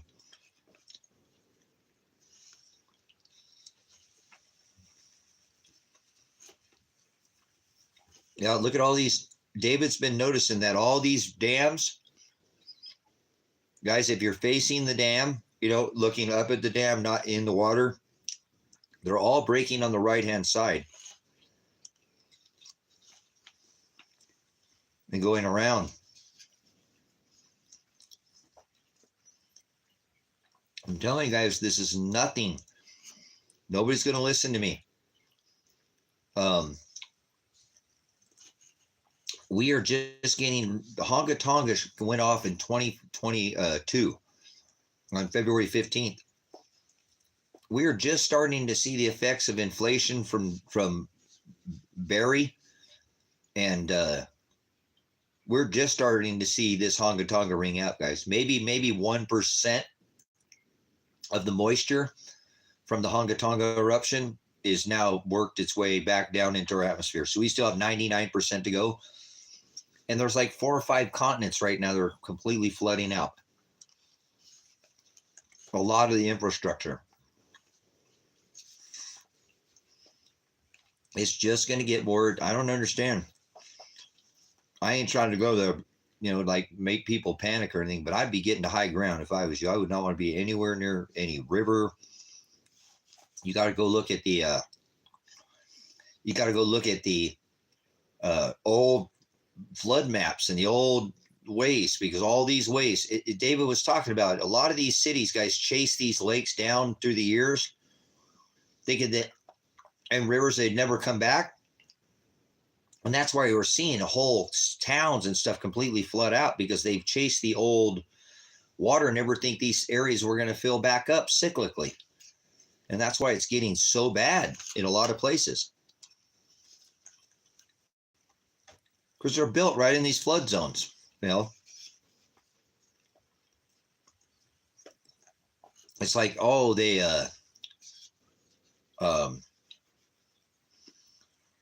you know, it's like they knew it was coming, but they said, oh, well, we'll worry about it when it gets here, you know, or it won't happen to me in my generation, kind of deal, you know. So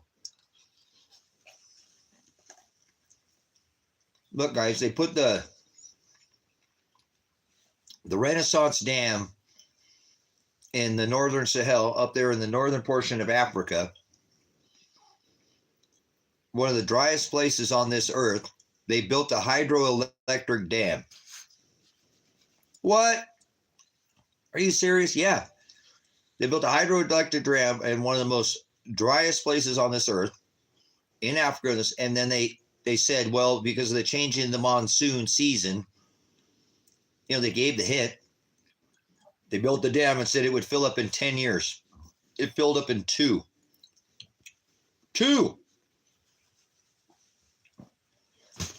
It's already happening. The deserts are already greening. The old grow zones are going offline, or coming online, where these new grow zones are going offline, guys. David put out in his video, he showed that all these different locations that a lot of this places are hitting right now is a lot of the major grow zones are all being affected right now. We're seeing it. China, here on this continent, you know, Europe. What's happening? They blew the hell out of Ukraine. Ukraine, that was the breadbasket of Europe. They said they're not getting anything out of there this year. And you guys, I'm not sitting there trying to make any kind of predictions or anything. Germany already said they're getting involved. Putin already drew he's drawn a bunch of lines in the sand. They have gone in and hidden another weapons depot, guys, in Russia, guys, deep into Russia. He's not going to take too much more of this, guys. I'm telling you, this is the U.S. funding all this, and everybody knows it.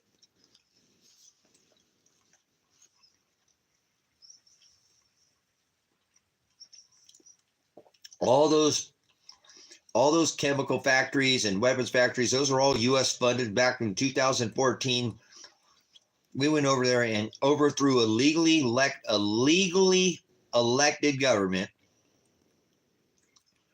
and instilled one of our puppets, Poroshenko, the Chocolate King. Remember any of that? The Donetsk agreement, all the Kiev and all that. We don't keep our word, brothers and sisters. We don't do anything we say we're going to do.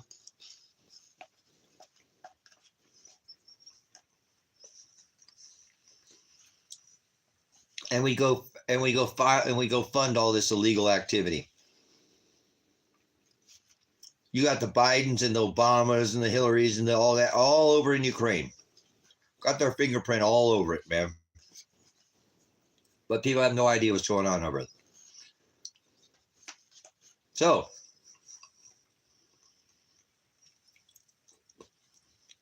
I don't think Putin is going to wait too much longer before he uses a nuclear weapon, brothers and sisters. He's been very patient.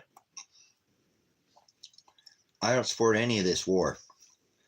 Vladimir Putin or Vladimir Zelensky. I do not support either of these clowns.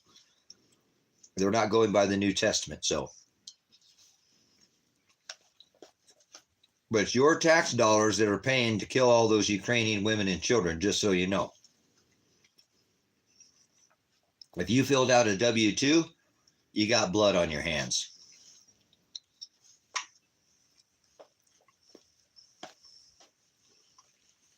You paid to unalive a whole generation of Ukrainian women and children. Well, no, men and women.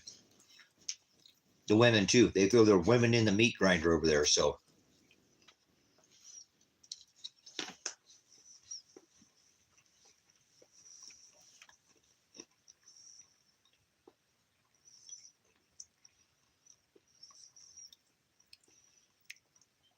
But anyways,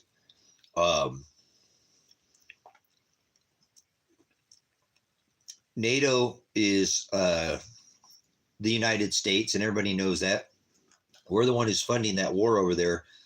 So you better believe he said he would protect his citizens, and we're inside his borders now, blowing up his infrastructure. So I don't think it's going to be too much longer since we got we sent F-16s over there. We sent all this stuff. Of course, we've had people over there. I'm a military veteran. You don't send our equipment to another country with people not know how to train on that equipment. Somebody from Ukraine can't fly some F-16. That's a U.S. made military airplane. And Ukrainian people don't, people don't understand. We have our fingerprint all over that place. It's the U.S. doing it. So I wouldn't be surprised if Vladimir Putin just nuked the U.S.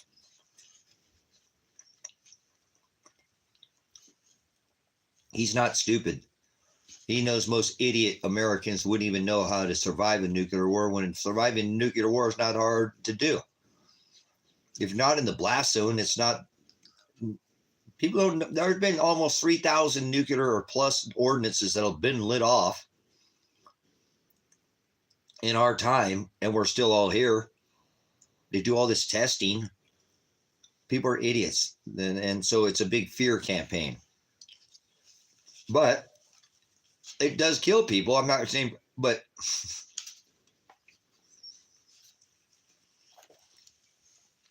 we'll see. I think he's waiting to do the biblical, Gog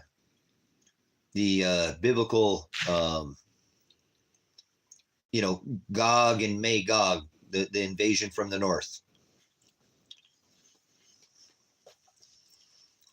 So Vladimir Putin's not stupid.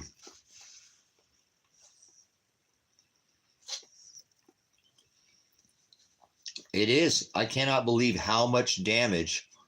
I've been looking at the damage. Today I took about an hour off working or whatever and looked into that because I was really, guys, that dumped an insane amount of water. And I'm telling you, it's this ringing out of Honga Tonga. You guys aren't listening to me. And I told you it's going to be on your neighborhood. It's going to come to your neighborhood next. Now, that was a hurricane, but look how far that thing spun all the way up into, almost like it was all the way up into Tennessee. That thing was still spinning around. They don't, whatever. If you don't see it's happening by now, and you already haven't done something about it, it's going to be a little late for most people.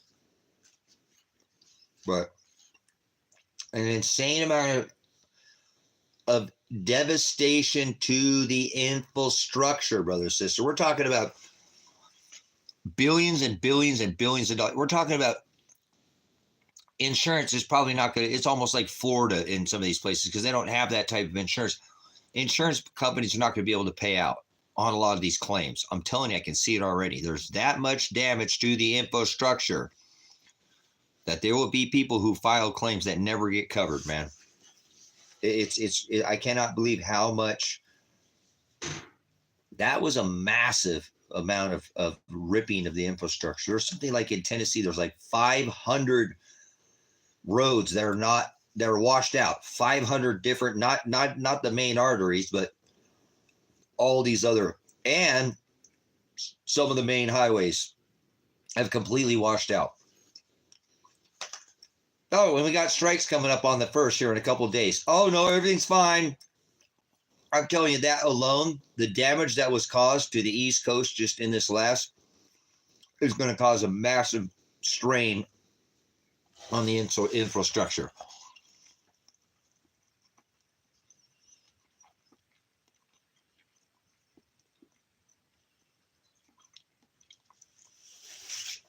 Mr. Mayhem, I hope that you took some of the preparedness things that I told you. And I'm not saying if you didn't, it's okay, but get a light, get all these extra things, have extra fuel, have all these extra. Oh, what we got here? Huh. But, and guys over there they got fuel shortages. People aren't able to get fuel. Even if you had a generator, you're not able to go get any extra if you didn't have it. Like I said, I think it should be quite honest what's happening right now, guys. They know what's coming. It's this 1024 event. It's this celestial cross. It's this swinging out in front of the sun in April of 25. We're just getting started compared to what is about to. It says in the Word of God that this earth will go through birthing pains, and we are in it.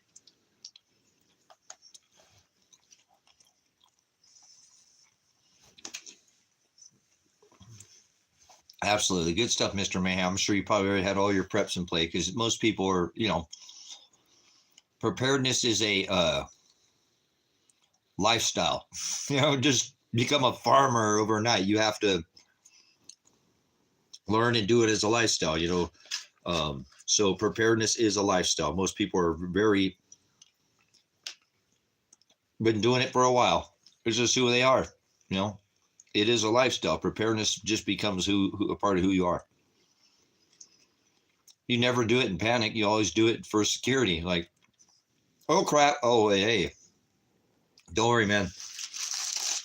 I got some beans. I got some rice. Nobody's going to starve here.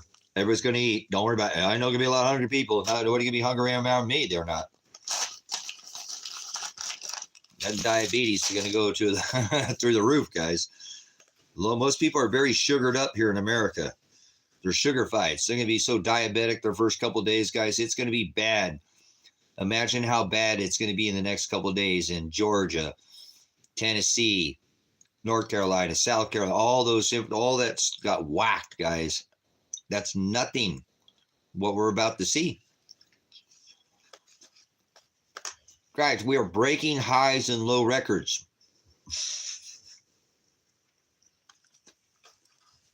1,000, 2,000, 3,000 year cycles. This is not normal. We have lost our balance on this earth. There's no normal weather anywhere anymore. That's the problem that I have with people now. Forget all these politics and all this nonsense. Pay attention to all of it, but don't go down that far down the rabbit hole. Weather.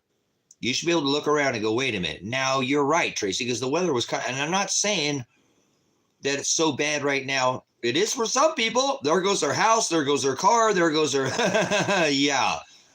1,000, 2,000, 10,000. Sometimes people lose their day, lose their life or their houses or their homes just to weather. So you should be able to look around and go, yeah, you know what? You're right, Tracy. This isn't the weather that we've been having. We've been hotter hots, colder colds, shorter summers, longer, it's sporadic. There's anywhere on this earth right now that the weather is in a normal pattern anymore. It's because the upper jet streams, guys, years ago changed. Years ago. And like poop, it runs downhill. What goes up must come down. Well, this is Honga Tonga. You are just beginning to see the beginning of how much water is going to flood this earth. Not completely. It will never flood completely. No, it won't. That's God's promise to the rainbow. He would never flood this earth completely. Nope, not going to happen. It took flooding from below last time, and that's not going to happen. Maybe it will happen on 10/24/24, though.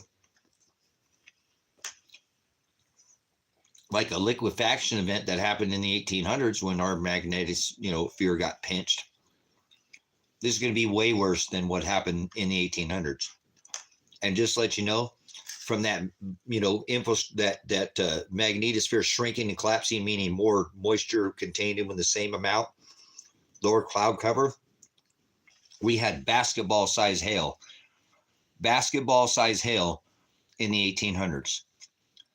Basketball, you're going to be pleading for basketball size hail when they start coming down at 40 and 50. And, I was looking at that today. I was looking at some of those boulders because I was moving big boulders today.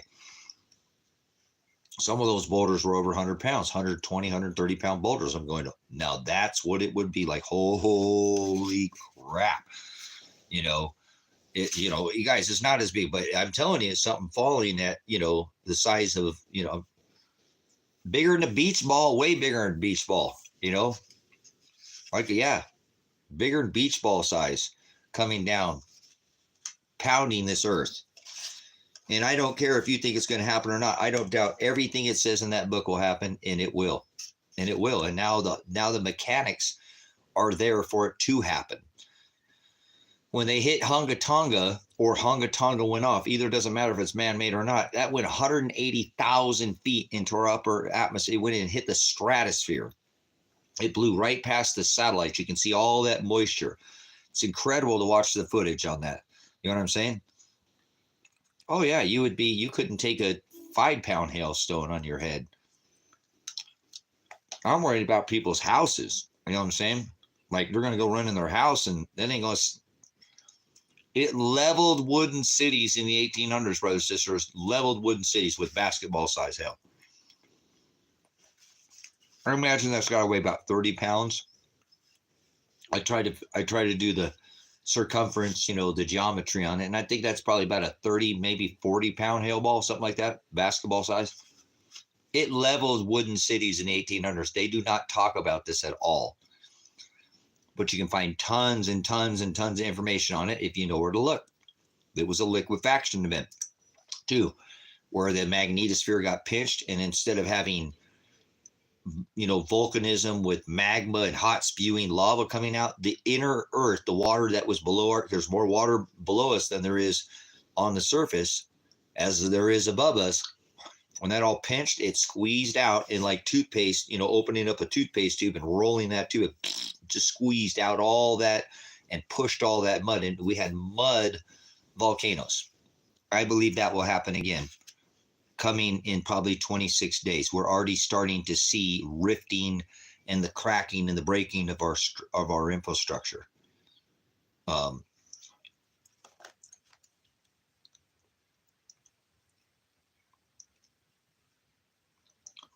I did all my mountaineering and Arctic training. I did all my Arctic training at in the Bolio Range up there in Alaska. I did all my extreme mountaineer training, Arctic survival training. Stayed out on the Bolio Range for 2.5 weeks. Never got any warmer than -40 below zero. Didn't sustain a cold weather injury. That was one part of my training. That was the extreme Arctic mountaineering training. That was pretty hardcore stuff, staying outside for 2.5 weeks and not go inside a building. The only way you warm up is when you get in your sleeping bag.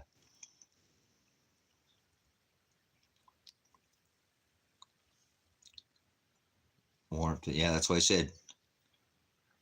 Probably about 25 to 30 pounds. Oh yeah, you can stay warm if you know how to do it, but you got to know how to stay warm. You can't go to sleep in Alaska. You can't sleep on that. That stuff will kill you in a second. I've tried to tell people, you ever lived in an environment where it's easier to die than it is to stay alive? Alaska is a good one of those places where, up there in Canada, up there in the Arctic, where you slip up.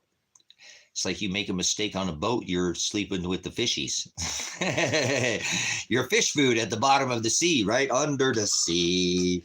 There you go. So you can't, it's illegal in Alaska to drive somebody when it's -20 below zero or more.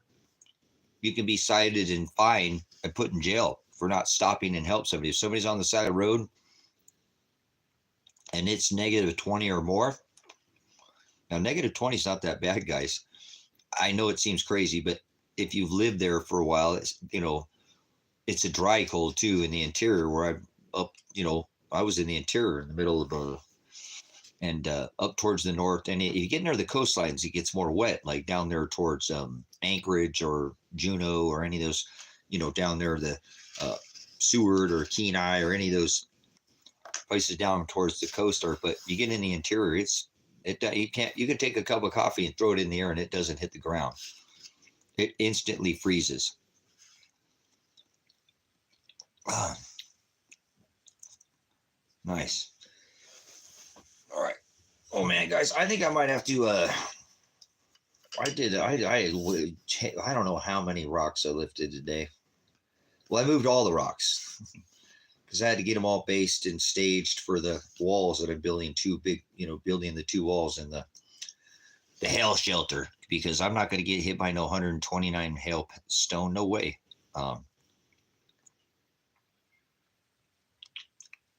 Yeah, that's what I'm saying. I had, like I said, this shelter that I had them drop it was I don't know, it was a big engine block or something. They said it was massive, whatever, the biggest chunk of steel. I think it was an engine block or something. They dropped it in a big crane, and it put a dent in it, but it didn't crush it or anything. And I plan on backfilling that with, at least 10, 12 feet of dirt.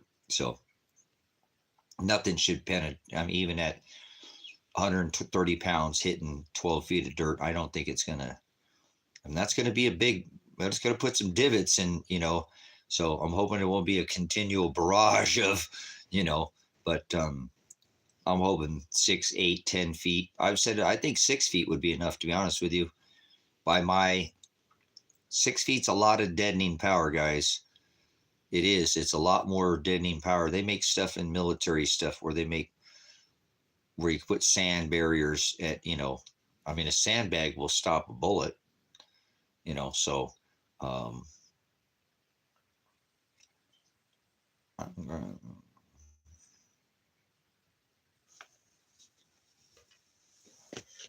cool. I was camping in a parking garage in Tallahassee during the hurricane. Nice. There we go. Parking garage. There we go.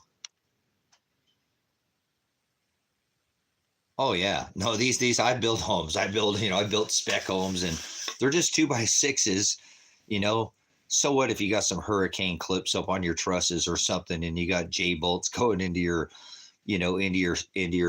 foundation? That ain't gonna hold. That ain't gonna hold together. It's gonna get pummeled, guys.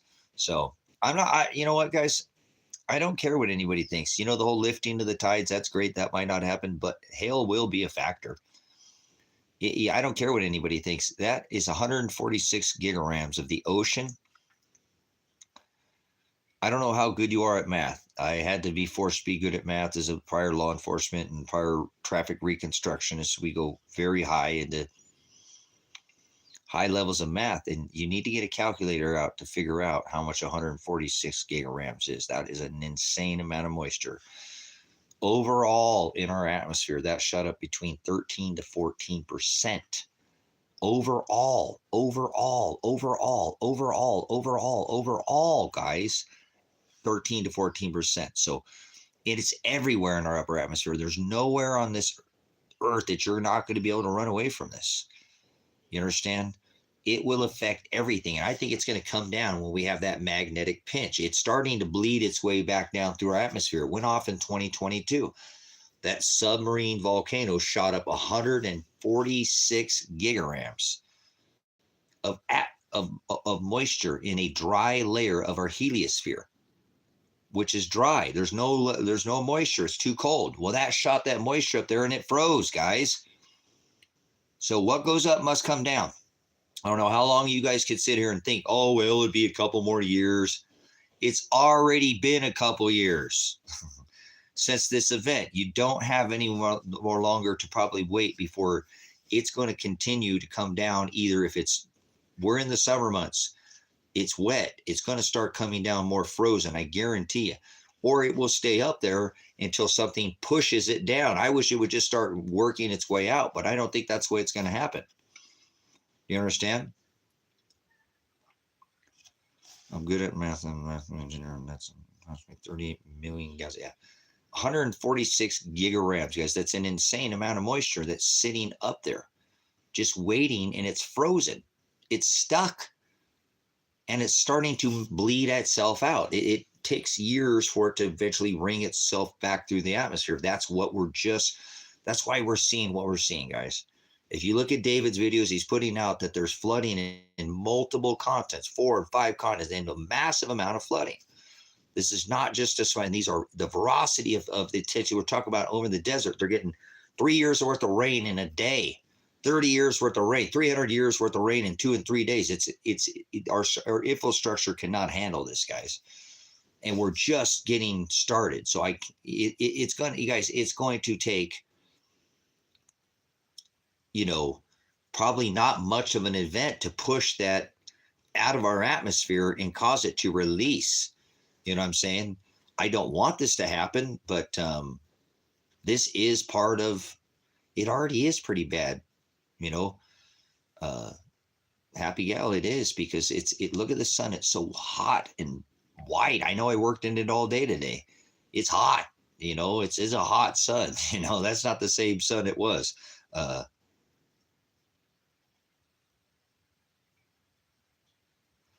There's no such thing as global warming. CO2 is plant food.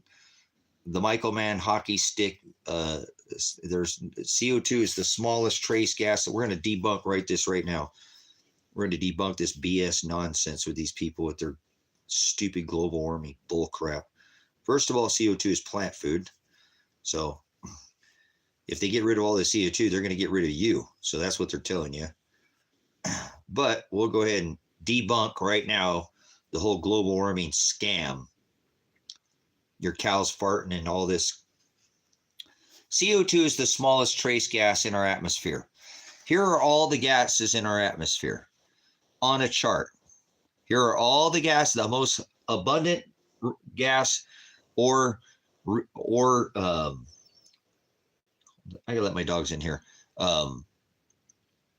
Element in our atmosphere is hydrogen. Okay. This is all the CO2 in a graph that's out of all the trace gases, all the different, that is CO2 right there. This is CO2, and CO2 is 0.4%, 0.4% of all. That's all it is. 0.4% out of 100% of all the gas. It's not even 1%. It's 0.4%. 0.4%. Right here. 0.4% CO2 out of all the trace gases in our atmosphere. So we're going to go to this little tiny red sliver that you can barely see.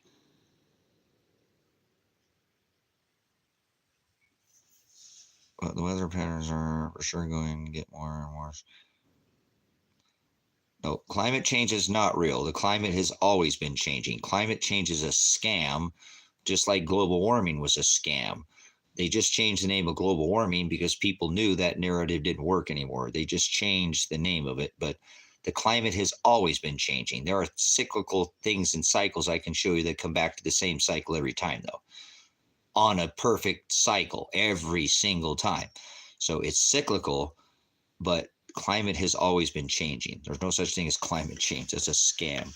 So it's just leading. It's like there's Agenda 2020 turned into, that was Agenda 21, not Agenda 21, or Agenda 2021, not Agenda 2030. There's no such thing as Agenda 2030. It's still Agenda 2021.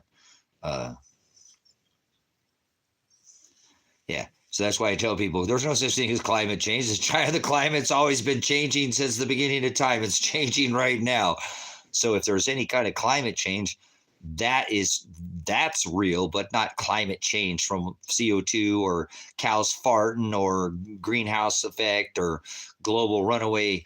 Yeah, that, CO2 or all this nonsense. So the climate has always been changing, but the term, as I said, that's such nonsense. Climate change. They just hijacked the term global warming because it wasn't working. Al Gore said your children would never see snow. Again, all the ice caps are going to melt. All the polar bears are going to die. Yeah, get back in the closet, Al Gore. Get back within there with Mr. Greta Thunberg, whatever that dude is. So, anyways. This here, brothers, sisters, is all the CO2 in our atmosphere is this little tiny sliver. So we'll go to that little tiny sliver over here and show you. Now, that's the little tiny sliver. Now, this is all the oceans and all the trees and all the other. This is out of all the CO2, this is what man makes. That little tiny sliver is the red, and this is this little tiny sliver, and this is all that man makes of all the CO2. So CO2 is the biggest scam ever in the history of mankind. So what is it? It's 0.008%.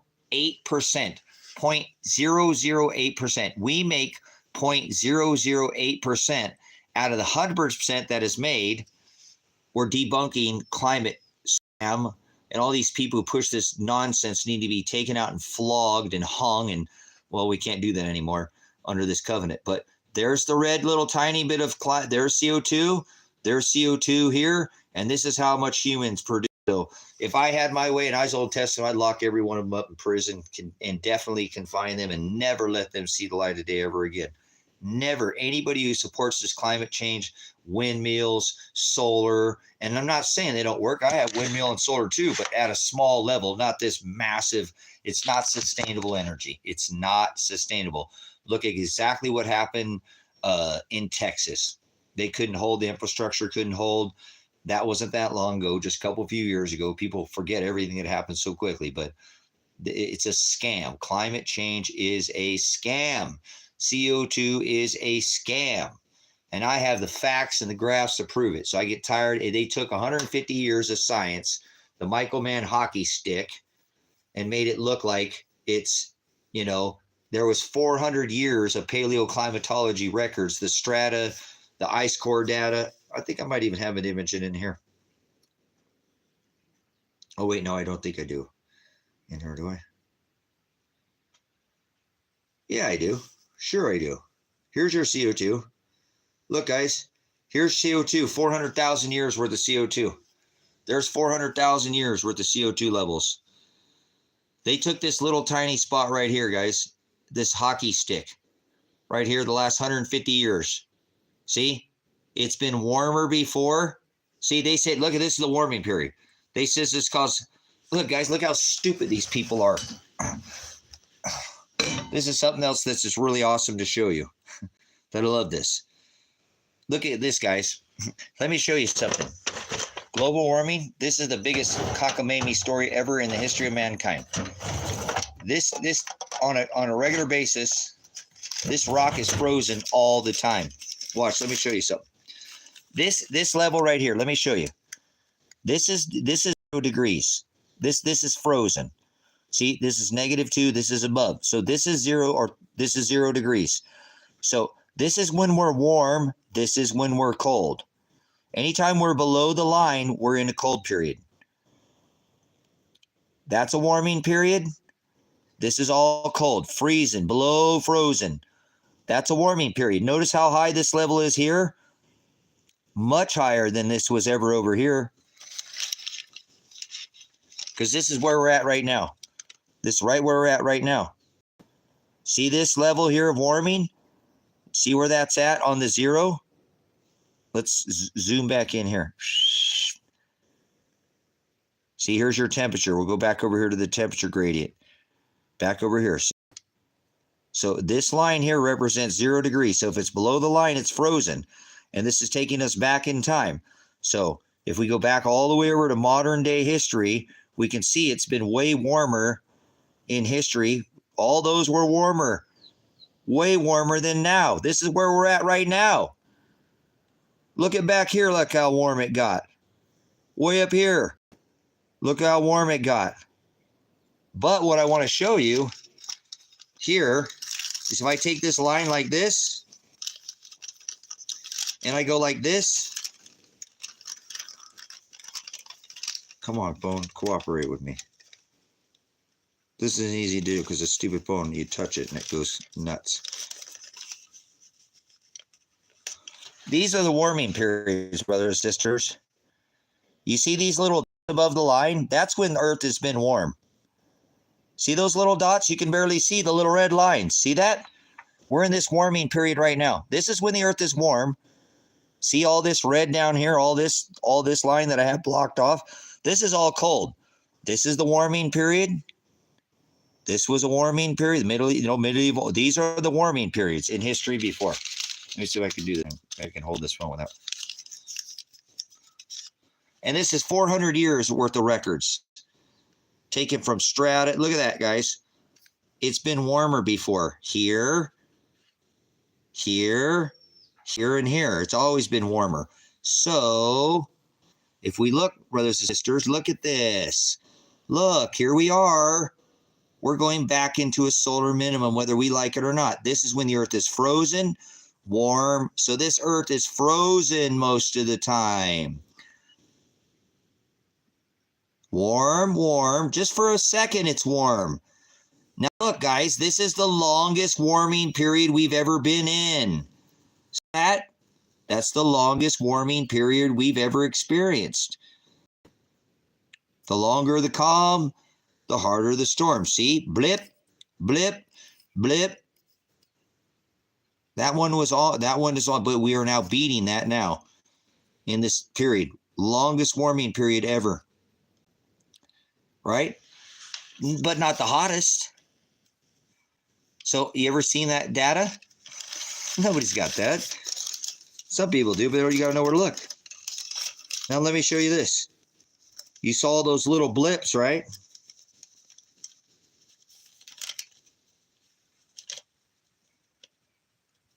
So let's cover it the other way. Let's go the other way with this. Oh, come on. Here, let's turn it this way. Rotate. Rotate. So let's put this over here like this.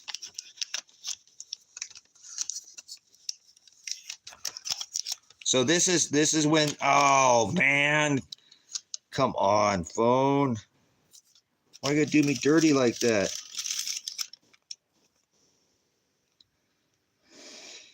Ah, come on, where did she gird, boys? Oh, my phone is acting weird right now. Come on, graph. Where'd you go? Big bucks, no whammy. Stop. Oh, there it is. I hope you guys are learning something. This is the apocalypse. That's what I do. I bring you the truth. Man, this is hard to do because every time I touch this phone, and whenever I don't touch my phone, it won't react and do what I want it to. But now, okay, now look. I showed you when it was warm. Ah! Such horrible job that I'm doing here tonight.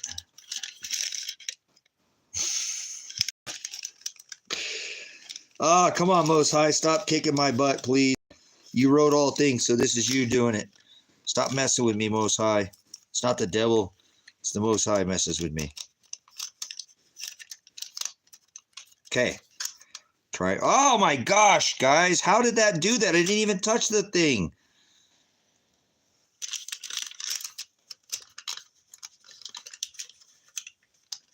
Now, every time I do this, I'm not even doing anything. How is that even doing that? I wish you guys could see what it's doing. That's not even possible. I'm not touching that. I'm touching the back of the phone. And all I'm trying to do is when I get it this way and I turn it, it flips. See, look at that. How did that do that? I didn't touch anything.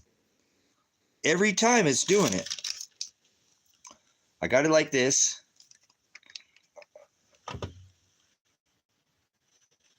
So that's all the warming periods. I showed you all those little spikes. Now that's all the cold periods. All I tried to do is turn it like that. Look at that. How did that do that? I didn't see. That's what it did. See, why did it do that? I didn't do anything to it. I didn't touch it. I didn't make it go back to that screen. You just seen what it was doing. Why is it doing that? I got the phone turned like this. I could turn the phone like this. That's all I'm doing. Well, so how did that do that? How did that just do that? I didn't touch anything. Got my phone on hand on the outside of the phone.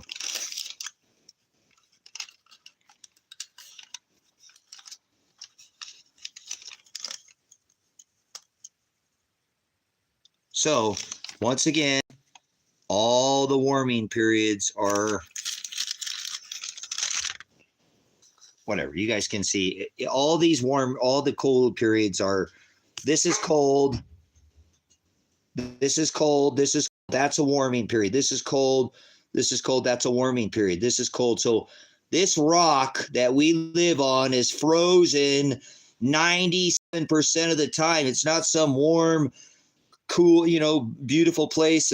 No, if it happens, it only happens for a brief moment at a time. And then it goes back to a frozen rock. This is all frozen. These are the warming periods. Yeah, well, no, it's not. It's not the screen rotation. It's going off back to the main screen. I mean, I could turn that off. I understand, but you see, it's going back to this is like going back to the gallery, like, ugh. So can you guys see now? Global warming's a scam. There you go. With one graph, two graphs, I've shown you that we and let's zoom in right now to where we're at so you can see where we're at right now. This is where we're at right now. See this? We're back down here, guys. We're right back down here now. So we're getting ready to dip right back into solar minimum.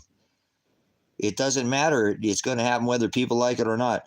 We're already starting our dip into the La Nina cycle. It's neutral right now, but it's dipping faster back into the La Nina cycle than it ever has since recorded history since 1982. So we're in this period right now. Let's see if it's ever been warmer. Oh, well, it's a lot warmer there. It was a lot, but you see how brief our warming periods are. You see how fast it gets warm and it comes back down. Gets warm and it comes back down. Gets warm and comes back down. So this is part of this same cycle. Gets warm, comes back down. And here we are now. We've never been, look at how crazy this is compared, we've never seen this before. The only time we've ever seen this, guys, I've ever seen this because I've studied this for a while, is down here in these cold periods where it bunches up like that. See this? But not normally that tight. It normally gets down in one of these cycles before you see that, like right here. I mean, we've evidently having much more of this tighter. See this? See how tight this is getting? Close those together. Look back here. See how it separates itself? I pay attention to things like this, guys. I'm a reconstructionist, so all this stuff matters. My brain looks at every scene, one of these peaks, and I'm overlaying this in my brain. You don't do, your brain does it, but I'm overlaying all these cycles over each other. My brain can automatically do that. I don't ask for it. My brain automatically just does it. So, but you can see there's a definite change that something's going on here. You can see how tight these lines are not, the tightness is much tighter. We're coming into a much stronger cycle, if you see what I'm saying. And notice how the CO2 follows the warming. So they thought when it warmed that the CO2 would go with the, see what they thought with that, how they can make a scam of this? See how they thought they can make money on the CO2? That's the CO2 level when that rises. And that's what they knew, brothers and sisters. That's how they did this. That's how Al Gore tried to ride out this cycle. See how when it went up, the CO2 level spiked. CO2 level spiked. CO2 level spiked. See what they did? You see why they tried to make all that money on everybody? Because they knew we'd reach the cycle and it would come back down. They knew we were on this up cycle. Well, no, we're not. Look at what's going on.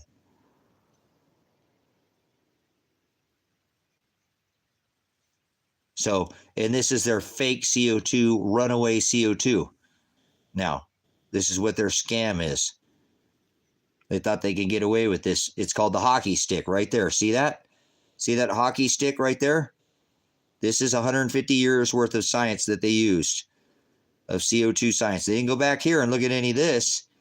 None of this was in the Michael Mann, none of that. And that's how they scammed the whole U.S. So that's why I just took the time to go through this to show you.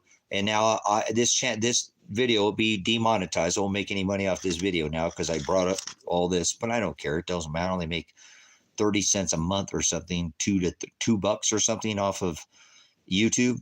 I don't make money off of YouTube. I make money off you guys giving me donations and super chats. If I make any money, it's not off of YouTube, not off AdSense. I couldn't believe this. Like, $3 or something last month that I made off of AdSense or something. I don't know. I think it was $1.84. It wasn't even $3. I think $3 is the most I've ever made.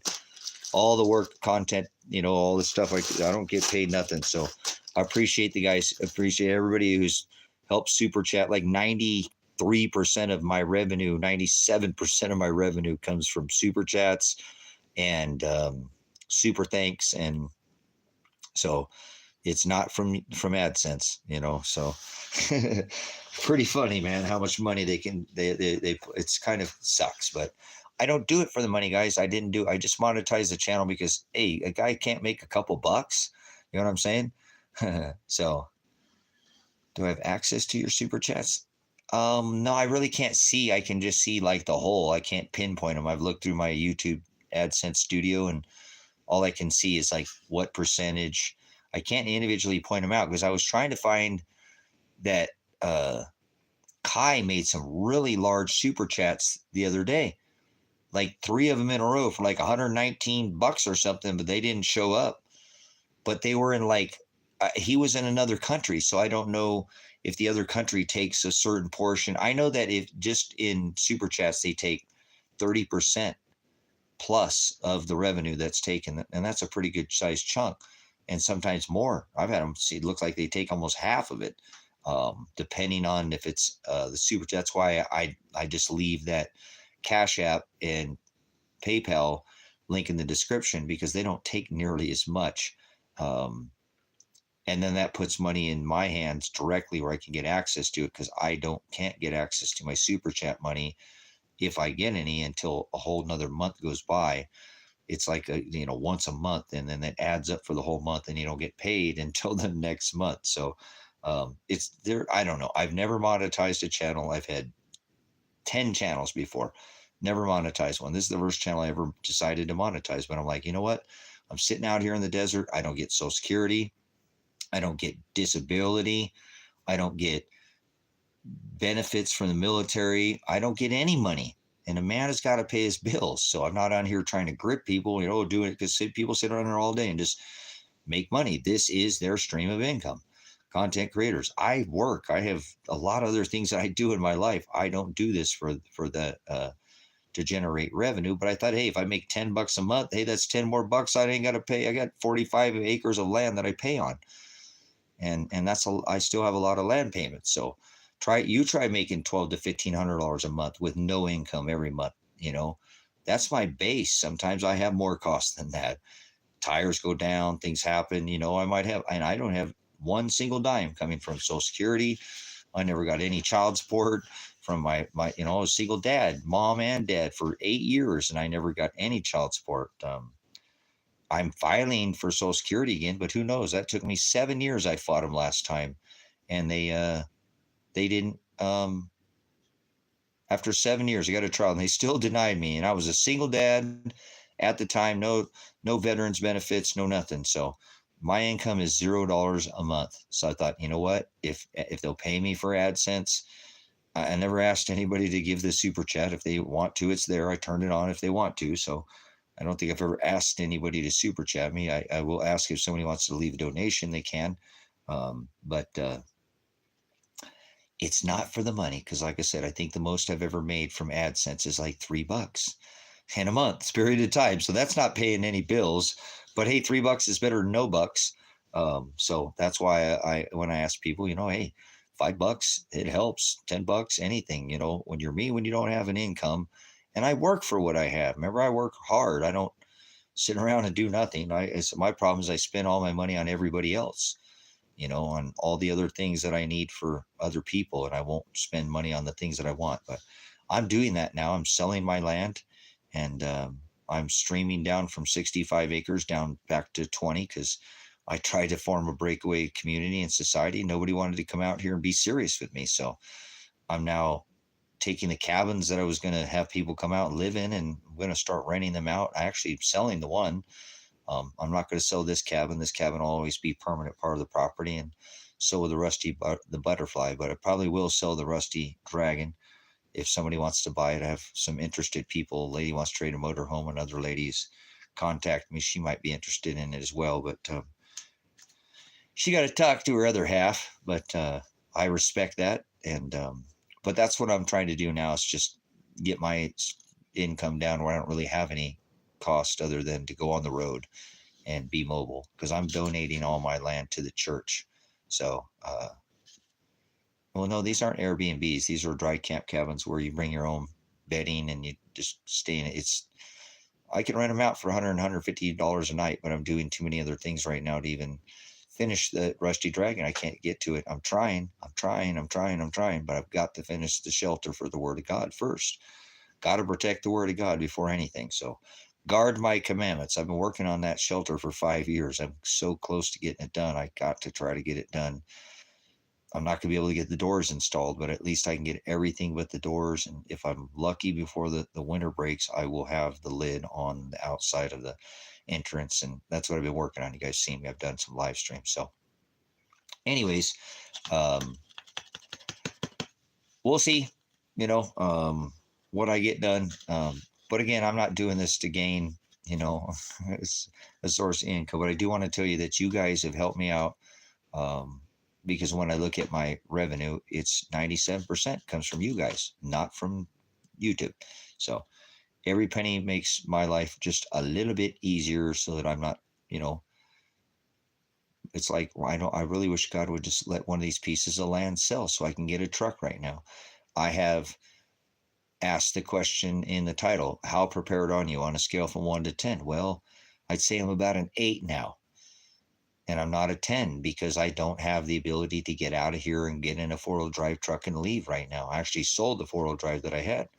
I traded it for some precious metals because I don't know what's going to happen. The truck could blow up. Precious metals don't blow up. That truck's not going to blow up. But I'm saying it's, anything could happen. So I decided to kind of just set on the money right now. The car market could do anything right now, up or down. Gold sitting at an all-time high, silver's, so got a little bit of precious metals, and I'm going to try to sell that as soon as I possibly can and buy a Forerunner. And I just don't have the funds right now. I need something to sell. So see, that's on God. I have 40 things listed online for sale right now. I cannot believe I thought that I had somebody today. They're pretty hot to trot, but that happens with people. They get a little excited. 19,000 is that's $17,000 less. No, $18,000 or less than I listed that 5-acre parcel for $19,000. I can't, whatever. It don't matter. I'll have the truck that I need. I'll have a little bit of money to put down on this, and I'll on the property, and I'll be good to go. And then I'll get this other piece of property. I've decided I'm selling this property here for $1,250 an acre. $1,250 an acre. That's like, but it doesn't matter. Remember, it doesn't matter. If you have that money that I can sell it, then I can pay off this property and donate it to the church. Heck yeah. See, eliminate that bill, and donate it all to the church. And all I need at that point is a truck to go on the road. And then I don't need land. I don't want to own land anymore.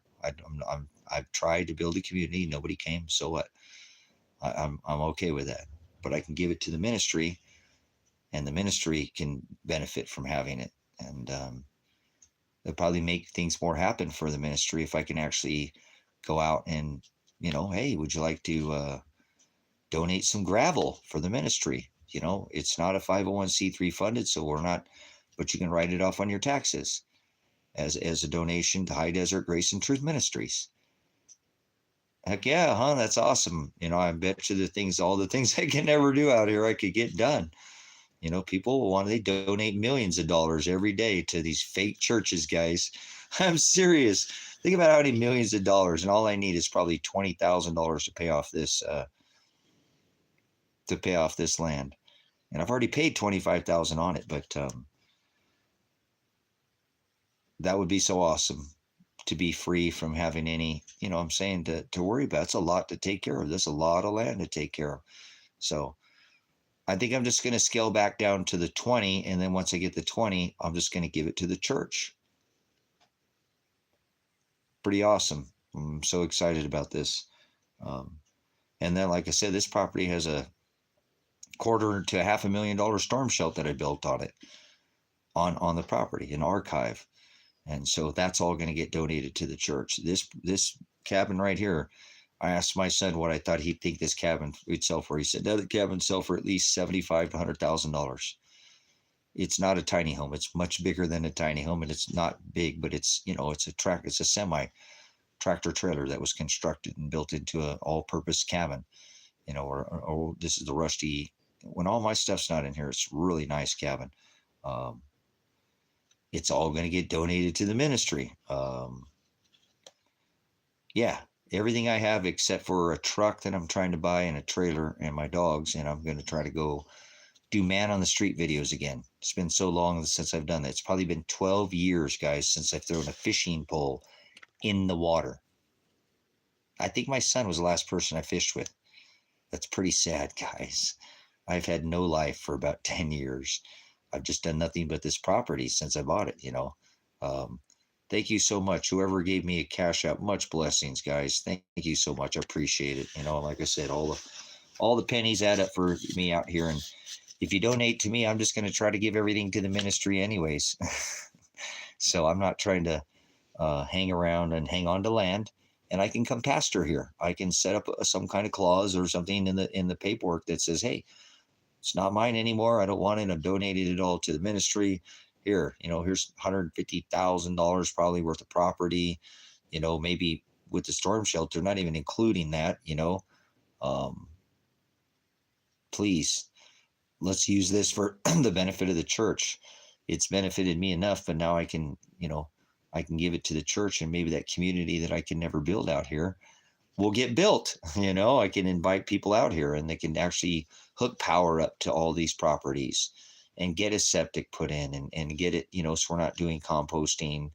I really nice Nature's Head composting toilets. It's a different way to do it. It's not that hard to clean them up and doesn't waste the water. But if I was to get it turned over to the ministries, I bet you I could have somebody come out here and dig the septic for me. Hi, my name is Tracy. I'm Pastor Tracy over here at High Desert Grace and Truth Ministries. We need somebody to come in with a backhoe and dig these septic lines. Would you like to donate any of your time or to the ministry? Oh, yeah, sure. You guys are a church? Yeah, we're High Desert Grace and Truth Ministries. We're over off of Oil Dry Road in Silver Lake, Oregon. I don't think I'd have any problems getting the funding that I need, guys. So I don't need it. I can get it for the church. It'd take all my time to give it to the church. And then I've got purpose in life again, guys. I'll probably start smiling more, I'm just a little depressed because I worked so hard to build a community that never happened. So there are people who do it, though. Don't get perturbed just because I didn't do it. Doesn't mean you can't do it. I'm encouraging you right now to form breakaway communities, guys. Breakaway communities and form small communities. That's how you stick it to the man. When you don't pay a taxes on a power bill because you have your own power, you're your own power company, then look at that. No taxes paid on that. Dig your own well. Bam. You don't have a water bill. You're not paying taxes on a water bill. Build your own house. I built my own house. I built several houses out here. So it can be done. It can be done. So I'm thinking the best way for this to happen would be to donate everything I own, except for, I don't own a truck right now, or I don't have a truck that I need to fix. I own my flatbed and I'm trying to sell that to buy a truck. So it's up for sale. But it can be done, guys. Form these breakaway communities now before you're waiting for things get, where it's not able to do it. It's like the other day, guys, out here, the wind was blowing about 50, 60 miles an hour. It just got really windy out of nowhere. It's not that windy of a desert. I've been in way worse places that have a lot more wind than this place. But it was blowing about 50 to 60 miles an hour, and it was hard to work outside. I couldn't work outside, guys. That stuff kept blowing in my eyes. I'm like, man, this is nothing compared to what's going to happen. Man, I better get off my can and work all as hard as I can today, too, through this, I had the big black boogers in my eye. I got to take a shower. It was just like, it was just disgusting. But anyways, brothers, sisters, I'm going to take a break here, let my dogs in, maybe take a pause for the cause. If you need to get something to drink, I don't know what time is it here. I'll probably check my message. It says 10 o'clock. I can stay on here a little bit longer. Let me check this message. I'll be right back on here. Let's pause the stream for a second here.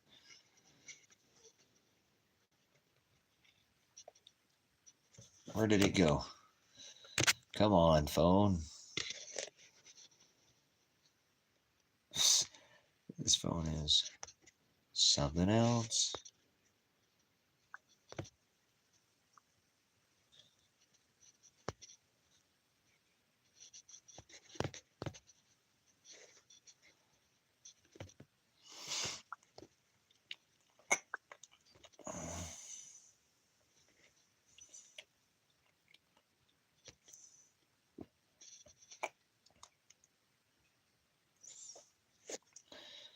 All right, well, this.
I'm gonna bust it up better than maybe not.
right, let's see. I think I got that figured out. All right, give me a break, guys. I'm gonna take a pause. My back is a little from. I don't know how many tons I moved today of rock, but I know I moved a couple. It seemed like probably at least a couple tons of rock. Oh my goodness. Yeah. Feeling it now.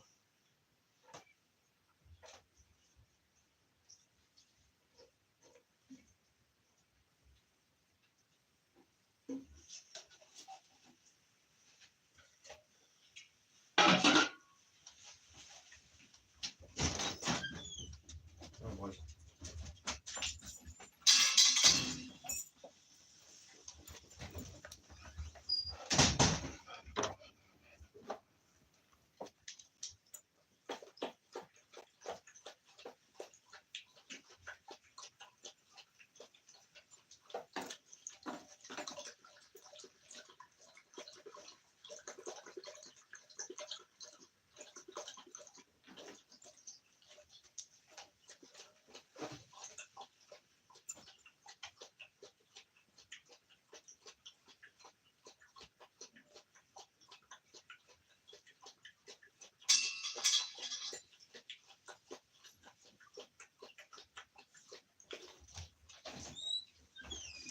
Those big boys are panners outside eating the food.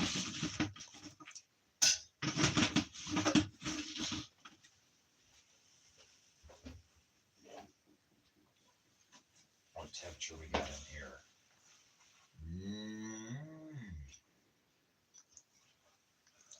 Says it is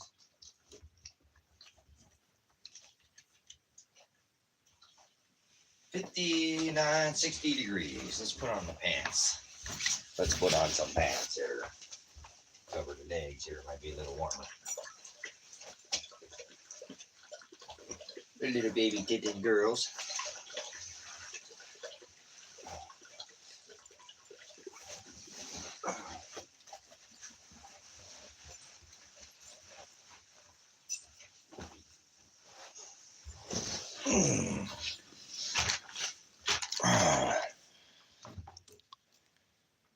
Oh man. Thank you for coming in, Happy Peak. I always love having you in here. Much blessing, sister. Always love your comments. Such an asset to this channel. Always have a wonderful comments. Always thank you for your support. And I constantly see your comments in here, and they're much appreciated. Very much.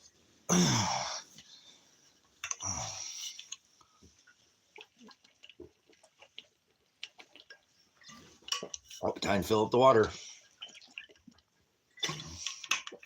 All right.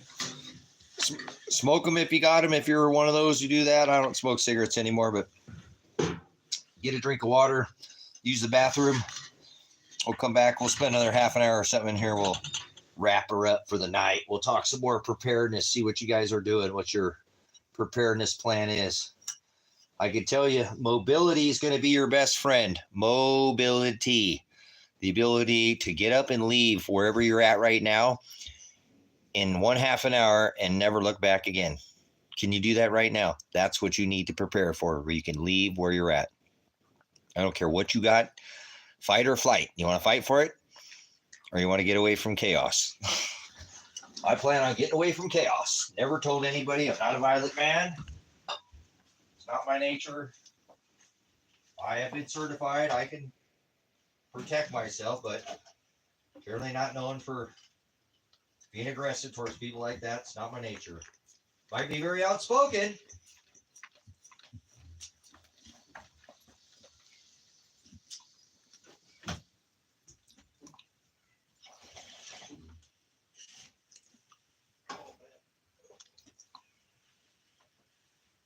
Be quiet, girl.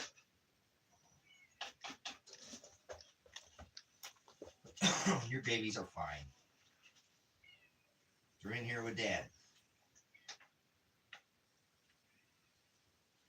That sounds like Panner.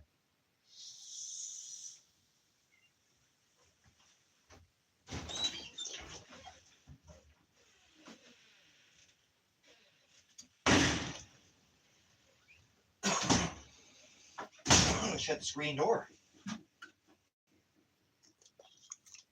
Shut the screen door. Let's fill up the water bottle.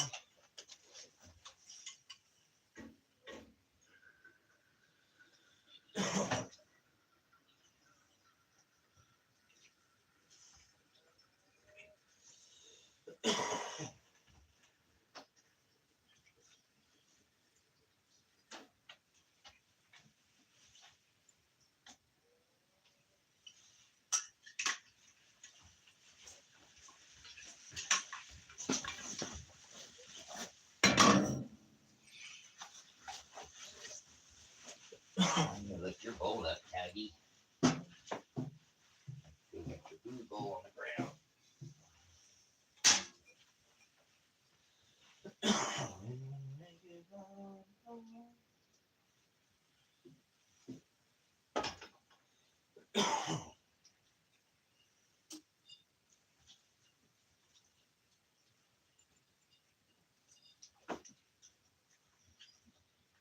Well, I'm gonna go check the mail sometimes.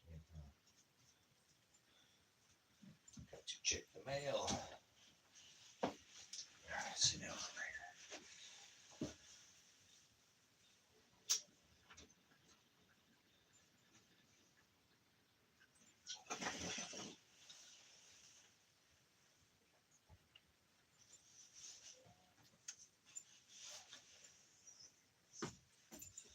What you doing, Biggie? What you doing, Big? What you doing, Biggie boy? I love you guys. You guys are good boys. You guys are good boys today. I think we're watching the house. My dad went to work, huh? You guys watching the house for Dad. You guys watch the house for Dad. I love you guys. I love you guys. I love you guys. I love you. I love you. I love you. I love you. Awesome. Awesome. Awesome. Awesome. Oh, Mr. Wayne. Oh, Mr. Doggy. Mr. Doggy. Mr. Whiner boy. What a whiny boy. He's the guy. He's the guy. He's the guy. He's the guy. He's the guy. Oh, yes, I love you guys. These little boys. These little boys. Mr. Badstew. Mr. Badstew. Mr. Badstew. We love both the puppies. You guys are good boys. You're good boys. You were good boys today. You're always good boys.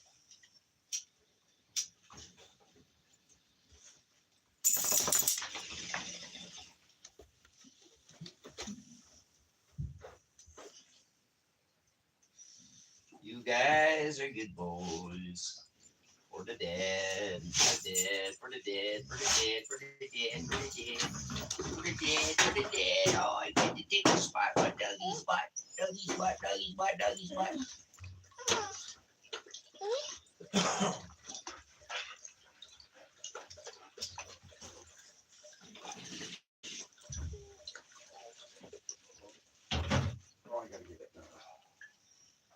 Oh, I got to do lots of concrete tomorrow.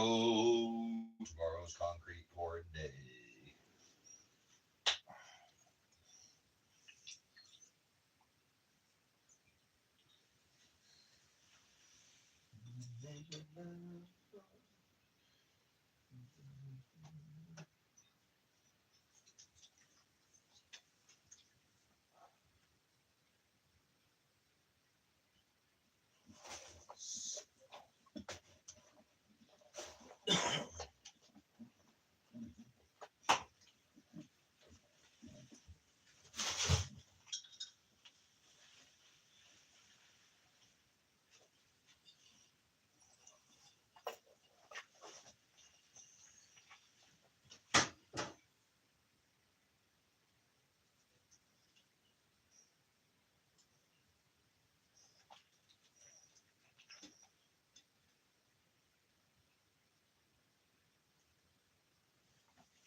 One more. I think it'll be good.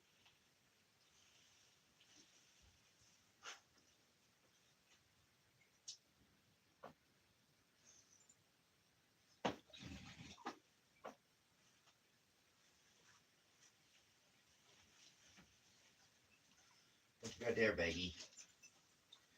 What'd you find? What do you got? What do you got?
French press go that Dad had. I know I had two of them. Cannot find the other one. All right.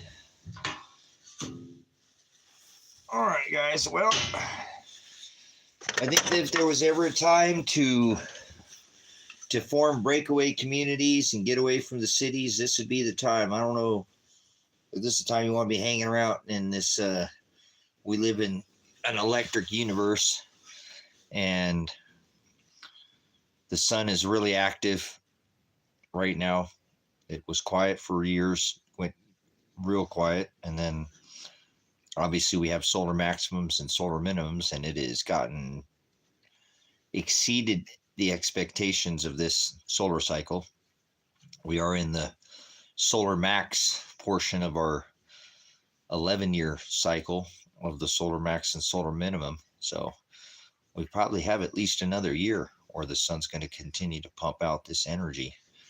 And the magnetosphere is already weakened by 40%. I think it was the United States Navy or the Air Force is the one who put out that data, but that should be fairly obvious when we're seeing low latitude auroras in Texas and Ukraine and New Mexico and Florida, when that should take a lot of proton, high density,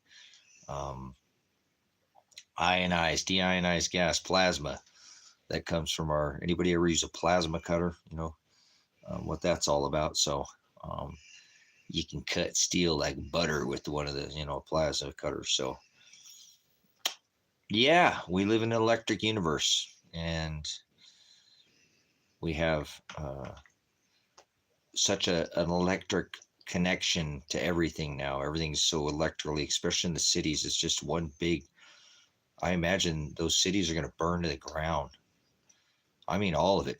It's all connected. It's all connected. It's just going to be one big inferno. I can't imagine what it'd be like living in a city if this grid went down. All those transformers popping. I don't know if you've ever seen that happen. The line just, it goes right down. You can see that it's literally fired. It goes right down the electric, goes right down the lines and stuff. That'd be the last place I think I'd want to be, anywhere near a city and near all that grid. I mean, that's why they call it the power grid. You're on the grid, and I'm not on the grid. I'm off the grid. Get off the grid. Become your own power company. Become empowered. So this is a time to form breakaway communities. Tango, stop. And become your own power company. Start growing your own food. Even if you can't do that, just start growing some a tomato plant, a container garden on your windowsill. Anything to cut the cost down right now. You'd be probably growing a lot better food than you can get at the grocery stores right now. I mean, growing food's not that easy. People would think you could just stick seeds in the ground, grow food. You got another thing coming. Food is it's not. They don't call it a green thumb for nothing. You know, um, um, people try to grow cannabis. There's another good example. People say, "Oh, I can grow some of that. That's easy." Why do you see all that equipment if you're in a legal state online? It's not as easy as people think. You know. Um, so that's why you're supposed to do it as often as you can to get the experience. I've grown gardens and lost gardens out here in the high desert because I don't get them covered up in time. And I'm not, if I just grew them under a cover, kept them under kept them under a cover out here. People have really nice gardens out here, but we do it does because it's high desert. It gets cooler in the morning time, and so we can't get a hard freeze in the middle of the winter. So, but it's still the experience. Good stuff. Keep growing. Yeah, tomatoes are a prime example of how you can have abundance. You can grow way too many tomatoes. You can only eat so many tomatoes and salad, and make ketchup and make tomato sauce, and stewed and canned and dried, and boy, you still have tomatoes are growing ripe on the vine. So tomatoes are proof that you can have abundance, brothers, sisters. Truly, a tomato plant is something, and all vegetables, but tomatoes are let me suggest that something that it really is. I'm saying they're hardy, and they will. Something that I seen David at Adapt 2030 said, which I thought is very brilliant, is stop growing the big tomatoes. Because I always growing tomatoes, a lot of tomatoes, and man, you can really get a lot of too many tomatoes. It's a thing. I mean, you can compost them if you have animals and stuff. They can eat them. So there's ways to not waste. You can even feed them the plants when they're done. So there's different if you're a homesteader, but I like what Adapt 2030 said. He believes in growing the smaller, like cherry tomatoes and more of the pear tomatoes. I'm not saying you can't like grow your one species, maybe like the beef eater or something like that. There's a certain kind of tomato you like, some people like a tomato with a steak. Some people the tomato on their burger. Some people, everybody has a different, some people just like to eat a tomato. So, but don't overdo those tomatoes, because actually those are much easier susceptible to rot. And those smaller ones can last a lot longer. They're a little easier to handle. And I never even thought about it that way.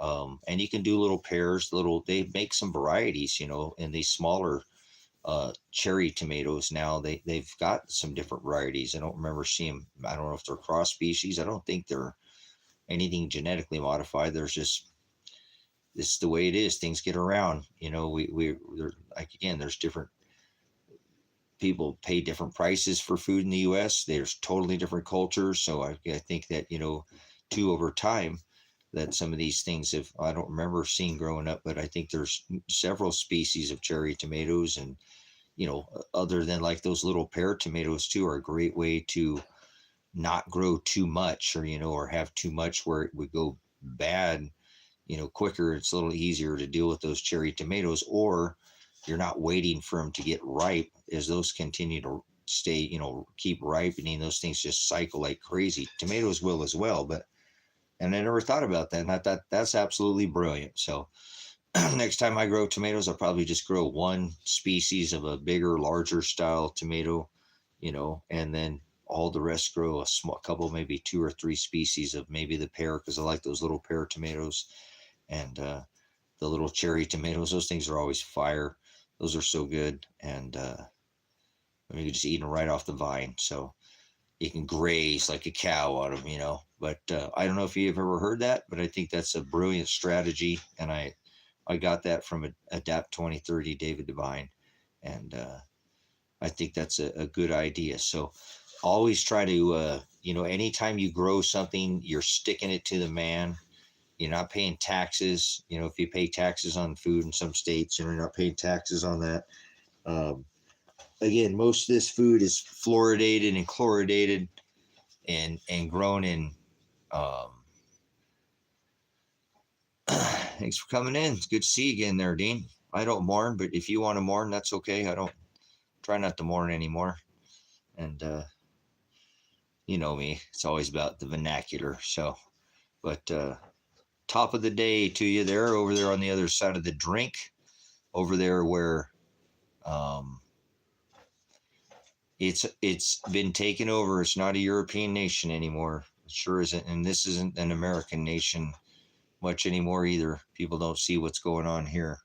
So lots of changes. The world's shaping and changing very fast. The best thing you can do is try not to do any of this worldly stuff. Try to just become independent. Be more like a Quaker. Become more like a Mennonite or you know, somebody who's, oh, the grid went down. Well, yeah, it's just another day out here at the farm. So you don't want to, people, their lights go out in the city. Oh, their heart drops when the lights go out. Oh my, the power went out. That's pretty crazy to think. People's hearts actually jump when the power goes out. If you live out in the country, it gets a little windy anyway. So I'm off the grid. So the power don't go out my property. I am the power company. So, but become empowered and, yeah, but, anyways, all these ways are ways to break away from this panopticon tax everybody for every stinking thing. If you can help it, the only thing you should be trying, pay taxes on would be like your land. Now you'd have to pay tax on a phone bill, tax on gas, tax. They still stick it to you. Like I say, you get a net and a gross, right? I mean, it is sickening, isn't it? Gross, what you net. Um, it's and then you go get taxed. You go home, drive home, you get taxed on the gas, pay your phone bill, get taxed on that. Come home, pay your trash bill, get taxed on that. How many times can you get taxed? Think about that, guys.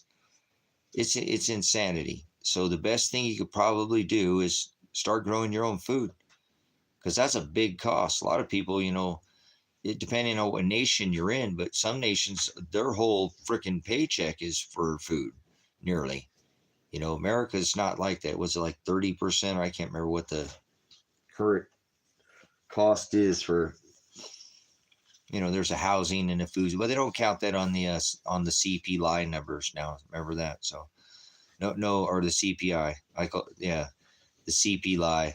I'm not the only one who calls it that, but the consumer price index. They don't, like in the 80s. They used to, equate or add in the cost of food and gas and fuel and housing. Now they just took that all out of there. So it makes it seem like it's not as bad as it is. Oh, inflation's coming down. Yeah, well, on the stuff we don't want.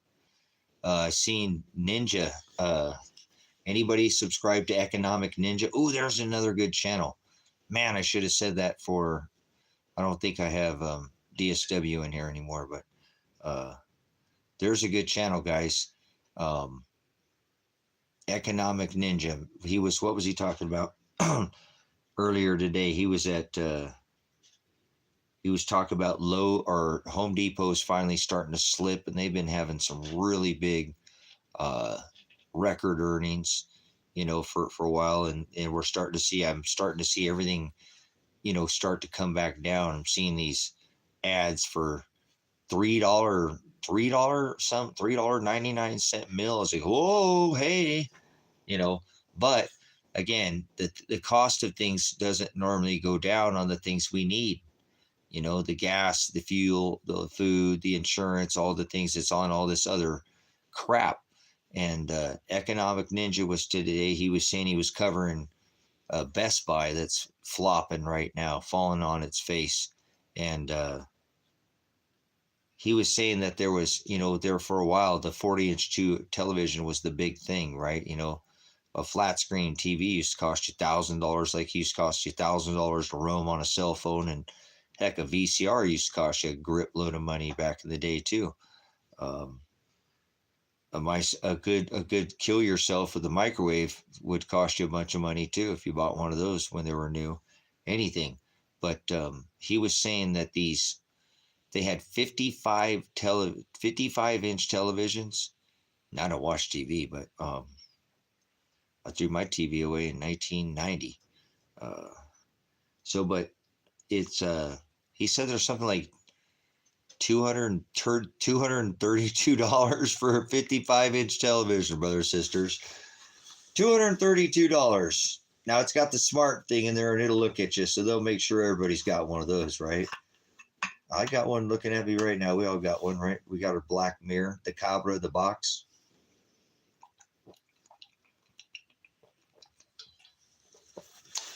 So, what are you preparing for? What are you getting ready for? Can you pick up and leave right now and go somewhere? Do you have anywhere to go? Do you have a way to get there? Could you get off the road? Everybody thinks they're going to go to your bug out. I mean, where are you going? I mean, could you just right now get in your car? You got 1/2 an hour, soldier, before we're blowing this final horn and we're getting the final Trump sound. We're moving out and draw fire. I'm going to blow one halfway through this midpoint. That'll be on the ready to move out. But you just heard the first horn, the first trumpet, the first shofar blow. Now you got 1/2 an hour, move out. You need to be able to look like you can not drive back. So what do you want to do? Fight people and kill people for your stuff? For dirt? Wouldn't you rather go try to live in the woods or something? Maybe live off the land, or instead of killing somebody over dirt? It'll all go back to the dirt. Anything you own came from the dirt. Anybody you know came from the dirt. Everything came from the dirt. He said, be not of the dirt. Oh, you can do it. I set up a very simple system. Reminds me, they said they couldn't do this. I'm saying what they could. You can't do this. I said, okay, I'm going to do it anyways. Watch. And I've never had any issues with it. The only time I ever had any issues was when I unhooked my system for a minute and I had some battery issues. But I paid somebody to come do it, and I didn't like the way he wanted to do it, so I sent him home, paid him anyways, and because he came out here and did it the way I did. It's been running ever since. So become empowered, become your own power company. That's how you stick it to the man. Don't give them your taxes every month on a power bill. Boy, you pay a ton of money on a power bill. So get ready for a lot of things to recede. I think that's what they're doing here with this recession. I'm starting to see maybe that's what this strike is all about. What this because they want to bring in these capital controls, just like in the 70s. Things are overpriced, and they want to bring controls down. I don't know if anybody remembers in the 70s with Richard Nixon, all the antifreeze, all these things. They created all these,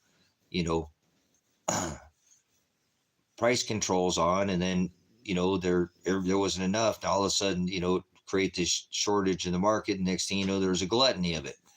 And that's how they do it. They make their money on the, and then everybody gets in, and then they pull the rug on everybody. These people are pretty good at what they do, and they sell bullets and Band-Aids. They make money on both sides of the war. The banksters. So it should be blatantly obvious, though. The best thing you can do is get out of all that system and become your own system. That's how you stick it to the man. Become your own man. Become your own bank. Become your own central bank. Get out of paper currency. Get into beans and rice, and maybe some way to protect that, and water filters. $10. I buy a coffee. How many coffees get bought a day and nobody ever buys a water filter? Okay, I'm going to take that CashApp, whoever gave that CashApp, I'm going to buy a Sawyer Mini with that. Thank you. I need to get one. So whoever, I don't have one, and I'm going to get one. So I think that's about how much one of those Sawyer Minis are. So whoever did that, blessings. Thank you. I'm going to buy a Sawyer Mini, and we'll hold it up in the chat, and it'll be used as much as the other one, as this one's been used for years. So I've had people, you work for LifeStraw, man? No, I don't work for LifeStraw. I just want people to have the ability to have You can't carry 1,000 gallons of water, but you can carry a life straw. And you can buy 3 of them for $30, price silver right now, and you can keep one, trade one, and give one away. Now that is giving life, isn't it? 1,000 gallons of water. You can go drink out of the back of that toilet, that puddle, that pond, that water running right down the side of the gutter. Whatever man's got to do, woman's got to do. Children live because of this, brothers, sisters. What inspires me about this company when I really looked into it is their children live every single day that would die if they did not have access to these filters, because they do not have running water like that. They don't have. Hallelujah. Hallelujah. This is such a blessing. So I think I'm going to take that cash app that somebody gave me, and I'm going to go buy a Sawyer Mini with it. Thank you so much. We'll bring it on the channel, and we'll use the know what out of it, like this one here. This thing has been used since, woohoo. All right. Yes.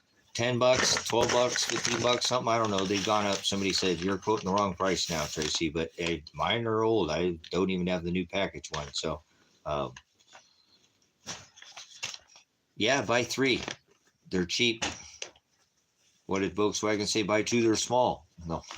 Anybody remember that commercial? Are you that old? Yeah. The good stuff, man.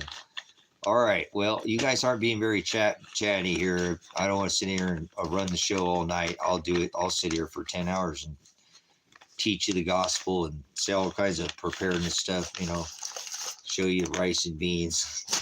Make rice and beans. The dude we were watching, he started showing rice and beans, told everybody to get rice and beans. He made rice and beans on his live, and then he ate rice and beans on the live. And then he showed rice and beans again. Good stuff, guys. I hope you're prepared.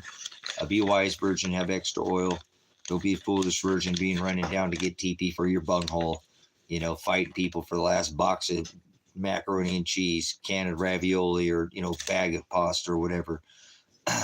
So please just be ready. It's not about panicking and doing anything in a panic. It's about doing it methodically. Failing to prepare is preparing to fail.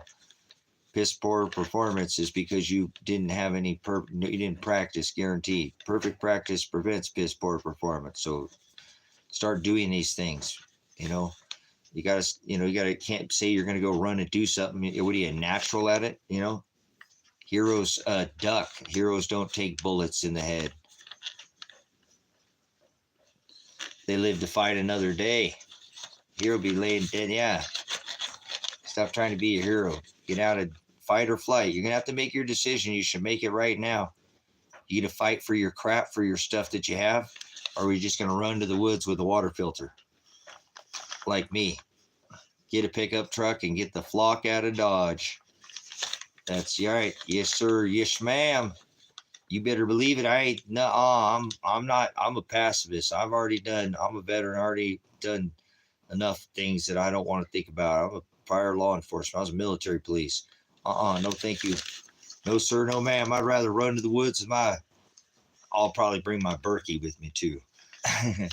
And I'll bring my puppy dogs and I'll be good. You guys can have all this world and all this stuff. It's not that good. There's better things in the woods. There's better things away from people. Get where you can see the stars. Get away from the cities. God hates capitalism. God hates cities. So I hope you don't live in a city. God hates cities. Yep, he doesn't want us to shine or rise above others. That's called pride. So God hates capitalism. God hates cities. I hope you're doing something about it. Hope you're being a wise virgin, not, remember what they said? Please. Yeah, right, ladies, you're going to have to go back to the store and buy your own oil. You're going to be, which direction are you going to be going? Bam! Remember that door was slammed right for the wedding. Same thing with Noah. Boom! Door was slammed in their face. Couldn't get on the boat. Hope you're tightening up the loose boards in your ship, brothers, sisters. Be the vessel. Be the vessel. Remember Noah, he didn't listen to the world. No, sir, no, ma'am. No, brothers, sisters, he did not. He listened to that voice inside his head. The Ruach HaKodesh. And even rained on this earth. Imagine what it was like to be Noah. He was on a mission. You guys, anybody watch the Blues Brothers? We're on a mission from God. I think that was Elwood. Jake and Elwood Blues. The Blues Brothers. Yep, they were going to see the penguin. Anyways, get out of the city. Yes, I love that movie. I don't watch too. I've seen all the older movies, but you pick me up from the joint in a cop car. Remember that? He was pretty pissed. I forget what he said it was. It's got cop shocks, cop brakes, cop suspension. It was made before catalytic converters, so it runs good on regular gas. Oh man, that was a good movie. No Coke, Pepsi. I'll take 4 fried chickens and a Coke. No Coke, Pepsi. Oh, that was a good movie. Boy, those are the times. I wish I could go back to the times were that easy, man. The world wasn't this. It's insane, man. Look at what's going on around. Oh, I don't want to think about it. Oh, I was away from it for just a moment back in the 80s, 70s. Oh, man. Life used to be much different, man. We used to do the mash. We do the monster mash. We do the mash. It was a great, no, well, it was a, hey, come on, you guys. Look at this lady, this man and this woman kissing in public. Come on, guys, get a room. I mean, the children don't need to see none of this. Boy, what different times we live in. Remember, we do the mash. If you're seen kissing in public, we do the monster mash. Well, that was never good, remember? It was not under that covenant. But boy, it sure was a different time. People didn't come out and advertise about how their closets and how many, hey, I got this closet for sale, you know. Like, hey, we don't want to hear about your closet. You go back in the, never mind. So, yeah, what different times we live in, huh? I would never imagine that the president would be able to decorate his house with Satan, the devil. I don't say that enough. The devil, the Antichrist. He decorated his house with Satan and nobody cares. Nobody does. It has everything to do with everything. That's why everything about Satan is trans. Trans is Catholicism. That's Catholicism. They believe in their Father, their Son, the Holy Spirit, their Trinity God, their transgender orgy, sex, Nimrod. Let me see your dickamai, your decamai. Put your hands up. Everybody put your hands up. It's a Sex Pistol, Jesus, stick up, Nimrod. Mithra, the sun god, the bringer of the disease and the cure of the disease and warp speed. No, in a 58-story tower building. 58-story Babylonian tower or thump, Badman Orange Tower. Orange like the sun god? Oh, that's why he paints his face orange, huh? Badman Orange. So he look like Helios, the sun god. The transgender, hoof, horn, and beast. Man, woman, and beast. Remember the orgy sex ritual that they had? The Feast of the Yule, where they would barbecue their king that came from the peasants after they marinated him. Well, he marinated himself. It was the big pump and dump orgy ritual called Christmas. Christmas is an orgy. So you don't celebrate orgy, baby, manger, bestiality, Jesus, do you? One born in a manger. Catholicism, transgender God, Satan, crackers and grape juice, cracker Jesus, grape juice, eat my body, drink my blood, vampism, cannibalism. They burnt their king, who was a peasant, who got a big pump and dump where he'd sleep with all the finest animals. Barnyard. Remember, it was a barnyard orgy on December 25th, all that nonsense. Yeah, go talk about cops, cop suckers. All these red and blue, brothers, sisters, red and blue. I hope you understand what they're doing. They're playing tricks on you. That's the other guy. We're not supposed to go after that law. I'd be pretty pissed if I was Jake to show up from the joint and get picked up in a cop car. I don't like cops, brothers, sisters, because they're tyrants. I used to be one myself, so I get at least the shoes, the boot, jack boot, thug has been. I've had that same foot, same boot in that foot, in that boot, on the neck of, veteran on the nation. Pretty sad. but that's okay. Now I know why. And it's okay because I can stand up because I have a First Amendment right and a God-given right. Can't yell fire in a theater. We have to hashtag this and bring this back to, if there's ever going to be any, we're not bringing anything back to great because that's Antichrist. So, tell everybody that hashtag MAGA Antichrist. That's the high priest of the Satanist church, MAGA. It's pretty sad, huh? Decorate yourself with Satan, your house, drop 3 steel buildings with 2 airplanes, say, now I have the tallest building in the world with the dancing Israelis at the bottom, and then get away with it all these years later to be elected the 45th pretendant of the divided states of, it's not America anymore, brother, sister. I hope you understand that. This ain't in anything anymore. This ain't no constitutional republic. This ain't no democracy. This is corporatocracy. It's fascism. It's socialism. The largest socialist ever in the history of the United States of America is Donald John Trump, where he took $8.8 trillion in 4 years from the taxpayer, and his buddies at Pfizer, Mr. Warp Speed, the bringer of the disease and the cure of the disease, the creator of the jab, is the largest #1 selling product ever in the history of mankind is that Pfizer jab. Mr. Warp Speed, the one who has his house decorated with Satan. Why does nobody talk about this? Why do I feel like I'm the only blogger on the internet that's saying, 3 steel buildings with 2 airplanes and then put up 1 big trans building, 3 triangles up, 3 triangles down, as is above, so below, making 1 tower, 1 trade center. It's filthy. Phallic Tower, Mr. Thump and his 58-story Babylonian phallic tower in Manhattan, the Broadway, right? The wide path. Why is nobody saying anything about this? Like, why do we lie to our kids? Like, oh yeah, the big guy's coming down the chimney, and oh wait, we don't have. So he fit through the keyhole. Oh, I slid under the door. Oh, we're doing it for the kids. I know. Why do we lie to our kids? Why is all this demonic behavior allowed? Why is the calendar? Why is it 2024 right now and not 5784? Why is everybody okay with this? Why isn't anybody else talking about this? There are a few oligarchs, maybe. Not very many, though. Maybe that's why his bride is so small, his flock, because everybody just loves their lunacy, their heathenistic self-worship, and, like I said, they just think about themselves. Why not stand up to all these cop suckers in America? Say, you know what? You guys are enforcing what is called capital letter law. I'm not a straw man. I'm not, my name's not all written in capital letters.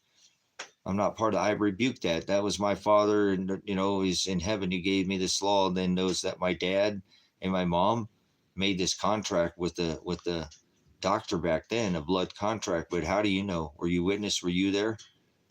I doubt it. And I don't think you can prove it in the court of law. And you have the burden of proof to prove beyond a reasonable doubt that my name is Tracy John Werner, written in all capital letters. No, it's not. No, it's not. I'm not part of that corporation. But that's what that cop is enforcing. And that's how he's taxing you and extorting you, violating your rights by issuing you violations and extorting you. He's a road raider, a road pirate. I know he's to be one. So, victimless crime. How many people are sitting in prison right now with no person? There's a crime has to, person on person, right? The state can't be the victim, right? There has to be a victim for there to be a crime, right? No person. How many people are sitting in prison right now for victimless crimes? There's no victim. That's insanity. Tell me this government's not rogue. Tell me the best thing you can do is grow a garden right now. Get off this system and stop supporting it, and stop supporting anybody who supports this system. They're the enemy right now. It'll be written in history that way. And you'll be judged. You'll be judged by the law that you go by. So if you go by a corporate law, then when God judges you, he's going to judge you as that corporation. Good luck. Yeah, you're not going by his law. You're going by corporate law. Under his law, you don't have to, you don't need all these requirements under your God-given right. The Constitution was put in place to protect your Bill of Rights and your constitutional as your First Amendment, freedom to speak, not restraint. And like World War II, and they do this to me on this channel, shadow ban, take the other channel down that I had, putting over this same topic because they don't want me telling you about all these things that are says in scripture about a shift in a like right now, the four large gas giants. He says when he returns, it'll be as in the days of Noah. Well, same thing. It's going on as like nothing was happening. And now we're 26 days from the same event that happened at the time of Christ that destroyed this whole law, the physical temple, everything. And now we're seeing all the same things happen again. The Star of Bethlehem happened in 2015. The whole world's sleeping on that. I don't know anybody that cares about that event. That's like that. I don't even know why I hang on anymore. I know I hang on from him because I don't even want to be here anymore.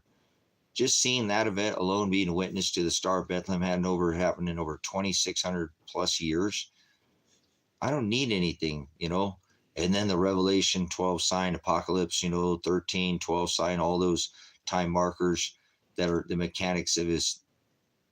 It's beautiful. It's the written word of God. I am Shiloh coming to life in the firmament.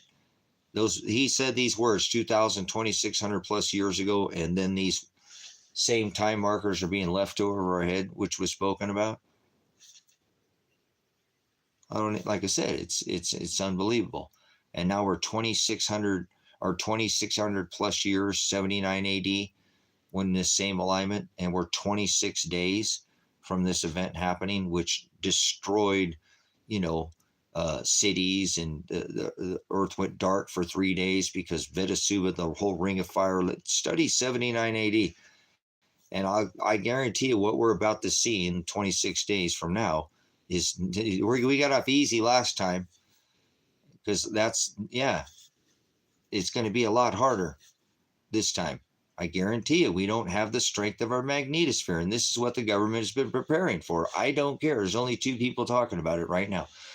And we're 26 days from this event. That literally where he destroyed the temple, Star of Bethlehem, 70 AD. Remember, he just no stone be left upon another in 79 AD. These 4 large gas giants. Remember, the be as in the days of Noah. There were giants in the land. Well, there happened to be 4 large gas giants above your head, the Jovian gas giants. Not gods in the sky, but the 4 celestial giants, time markers. Remember Genesis, times and seasons. They'll be there for times and seasons. This is a cycle that I'm telling you. This isn't a prediction. This is something that happens, every roughly 2,600 to 3,000 years. Well, we're here again. All these things were happening at the time of Christ, and it's happening again. No, everything's just awesome. Look around. The whole world's just, no, this world is just getting started. It says, if you know that we've made it to this last book, you know that it says that this earth will be shaken, the heavens will be shaken, the ruling class and the ruled, that this is just the beginning of sorrows, which is birthing pains. And this, we will all, both the heaven and the earth, will go through birthing pains. Okay. This is just part of the cycle, and it is part of the apocalypse. It's part of Revelation, because we are in the last book. It takes the narrow way. Well, look above your head, 26 days, the narrowing of this dose of this magnetics of these 4 large gas giants. At the same time, last time, like I said, our field strength on our magnetosphere was 100%. It was 100% in 1900. Since then, it has dissipated, negated, gone away. The last 3 solar cycles, our atmosphere has shrunk down. We are closer to the sun. That's why it's white. There's nothing different with the sun. We're closer to it. The people are idiots. This is not, it's not rocket science. This is elementary. And so as we come into this pinch with this smaller magnetics, I believe this is 100% going to be what lifts the buoyancy of the waters up onto the lands as it did before, not a cycle of a flood event that was 6,000 years ago when this earth was flooded. He promised the promise of the rainbow. I will never flood this earth again. Not completely. That doesn't mean that a massive amount of this continents will not go underwater. Yes, they will. Oh, yes, they will. Oh, yes, they will. I'm feeling pretty certain of it. I'm being a little cocky right now, but my evidence should stand for itself. David's evidence should stand for itself. Why did they paint this happening time and again in history? Thousands of years ago, they painted this same thing where something happens and it looks like the waves in the ocean get stronger and stronger and stronger. That's what I said. Sorrows. It will be a sorrows, intense. It will get more intense. It'll be travail, a woman in labor. Her pains start out slower and then they just increase. They might pull back, but they're going to come back harder. Pull back until there's a crowning moment. Hallelujah. Be nice, girls. Us are so rough with each other, starting to get at that age where they're getting. Hallelujah. Theolobo, to be pushed down on both sides. Theolobos, pinched. Narrow is the way. He said narrow way, and that narrow way is right above your head, just so you know. That narrow way is right above your head. The gas giants are showing that the narrow way, which leads to that earth right in the middle of that pinch. Theolobos, verb for pinch down. Theolobo, to be pushed down from each side. The magnetics, everything I've been telling you is exactly what's going to happen in 26 days. So it's already happening. There's already effects. We just haven't swung into this complete alignment yet. When we get into this alignment, like I said, I'm done. I already showed you the Shepherd's Cross. You got to follow Adapt 2030 to watch the rest of what he's doing. I've showed you images on this just to give you a screen grab to show you what he's doing. But this is something that's happened before too, the crossing, where we get in between the iron giant Mercury, or it wasn't the giant, the iron core. When I say giant, the iron core, and not like Jupiter, which is gas, not like Uranus, which is gas, not like Saturn, which is gas, and not like Neptune, which is gas. So those are the four large gas giants. But when we get pinned between Jupiter, normally when we get pinned between Jupiter and the sun by ourselves, it makes that connection. We get at least 7.0 earthquakes. Well, now we're going to get pinned between Jupiter and the sun, and then Mercury as like a backstop. So I'm sure that this, I don't know, if we get sevens without Mercury and we get aligned with Mercury, this is this Shepherd's Cross that it talks about. This happens too at this time. This is part of this cycle. That's how I know where we're at, bro. Says I ain't gonna let nobody sit there and tell me. That's why I try to tell you about this celestial geometry, why it's important to look up. Why I said in Matthew there will be signs in the stars, sun, and moon. And then in Genesis, for times and seasons, I can go on and on about different scripture that's talking about these time markers that are left for us. These are markers in time, like a mile marker 9, mile marker 10, mile marker 11. It's a road map through time. And so you can know where you're at up in that celestial wheel, because they're doing everything by what's above your head. That's why they've aligned the whole calendar to align with the stars. Yes, it is. Everything's aligned with the sun god, Helios, born in the winter on December 25th after their 7-day orgy and eating of the flesh and drinking of the blood and all that crackers and grape juice ritual that they were trying to convince people that when Christ said to eat his body, that doesn't have the body of Christ are those that do the will of the Father, not fallen angels. Can't go stop. And not aliens. So this is the same vanity and traditions of men that, again, earlier, this is why God doesn't want us celebrating anything anymore. Nothing. We're not under that covenant. So that's the blessing. When you come to this gospel, when you come to this understanding that God created and wrote all things, and he's the one controlling the stars, you read the book of Jeremiah, and he says, though let's hear what the Lord say, O Israel, learn not the ways of the heathens, and be not dismayed at the ways of the signs of the heavens in the firmament, for the heathens are dismayed at them. So don't be a heathen, not trying to cause you to freak out, but it's probably going to crush this earth pretty good, because the last time we were in this same alignment, the earth got hammered. It went dark for 3 days. You might want to study 79 AD. The Ring of Fire, too much pressure on those plates or whatever. I don't even do plate tectonics, but we'll just use the models. And like I said, the Ring of Fire went off. Vesuvius went off. Pompeii was covered in ashes. This earth went dark for 3 days.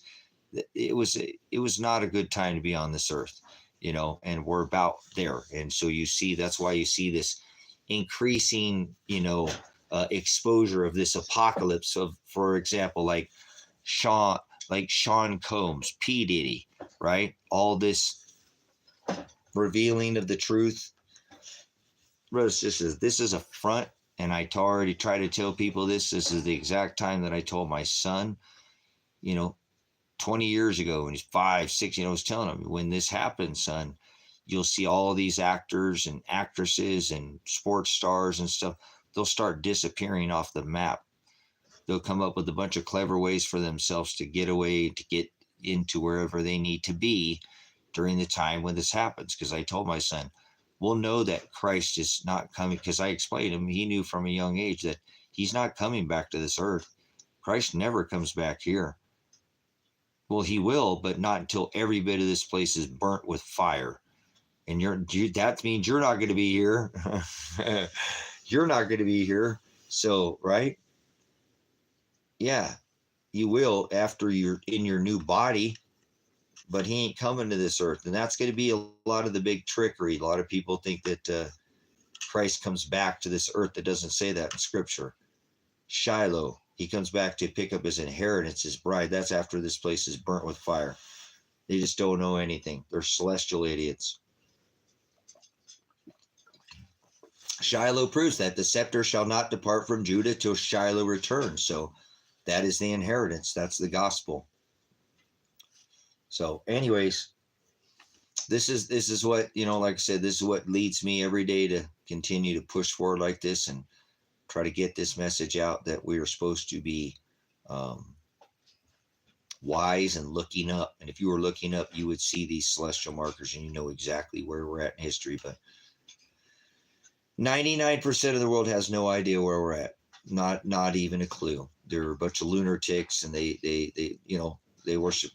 Be not dismayed at the ways of the signs in the heavens. It's used for signs and seasons. They got that all perverted and twisted, and the whole world's just okay with it again. So anybody who celebrates these things, these traditions of men, participates in this corporate, vanity. I mean, again, America is the most, at one point in time, was the most feared country around the world, because they were the only one to ever use a nuclear order to atomic, Hiroshima, Nagasaki. That'll keep them at bay for a long time. But this isn't that country anymore, brothers and sisters. This is just not America anymore. So the sooner you convince yourself of that and maybe break away and find your own community,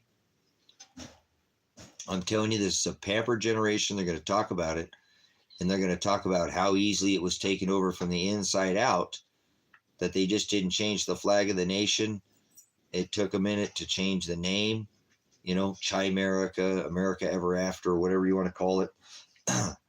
But there was a whole class of Trojan horse that was brought in, and everybody just sat there and allowed it to happen. This was the nation that was revered for its rights, and it just turned to an apostate nation that just sat there and watched themselves get taken over.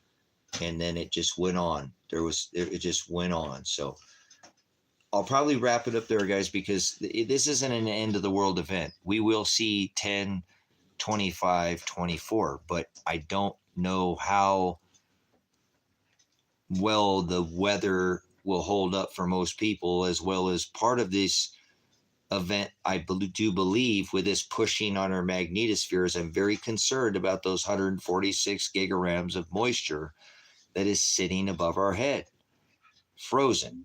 If that comes down, it's going to be a rough day for whoever that hailstone hits. 129. They could be bigger than that, brothers, sisters. They could be even larger than that. I've studied this mechanics of hail for decades. I've put out video blogs. I've got a video blog that I've uploaded from my Silver's Like Gold channel that talks about hailstones and the increasing of the velocity. I've been studying this. I told my son about this. He's 25 years old. When he was, I know I was telling him 20 years ago about this cycle and was understanding. When I found out about the liquefaction event in the 1800s, I found that there was basketball size hailstones. And then I can't find, because they're very shut up about that I started finding that there's all these other numbers. I'm like, these don't add up. I'm going to get to the bottom of this because that's what I do. And so, well, that's what he makes me do.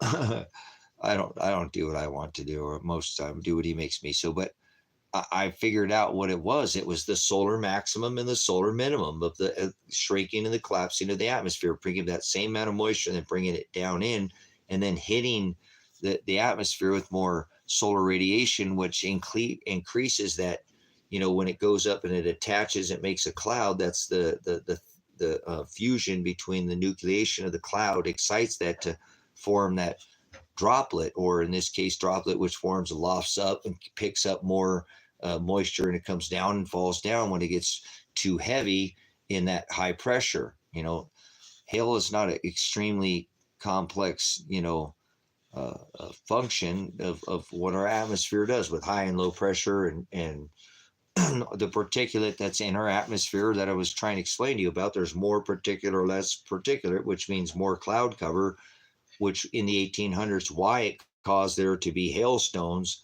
basketball size, that leveled wooden cities. So this is a different event, though. Once again, this is Hunga Tonga, which was a submarine volcano that was claimed to be dead, dormant, extinct. They killed it off on February 12th of 2022, and then it went off, like Jonah out of the ocean, spewed out onto the land. Here it comes, but that went into our upper atmosphere and it frozen.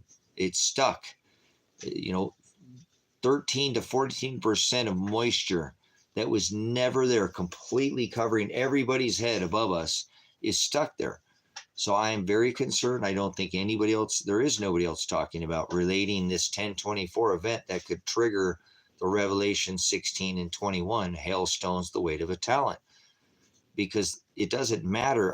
When I did it, I thought, oh, wow, that's crazy. How could that happen where it could go to 129 pounds? I know I studied the Maunder minimum, the Dalton minimum, the Wolf minimum, the Oort minimum. I showed you guys these on that graph earlier. I studied all this stuff, and I'm like, how could it get up to 129 pounds?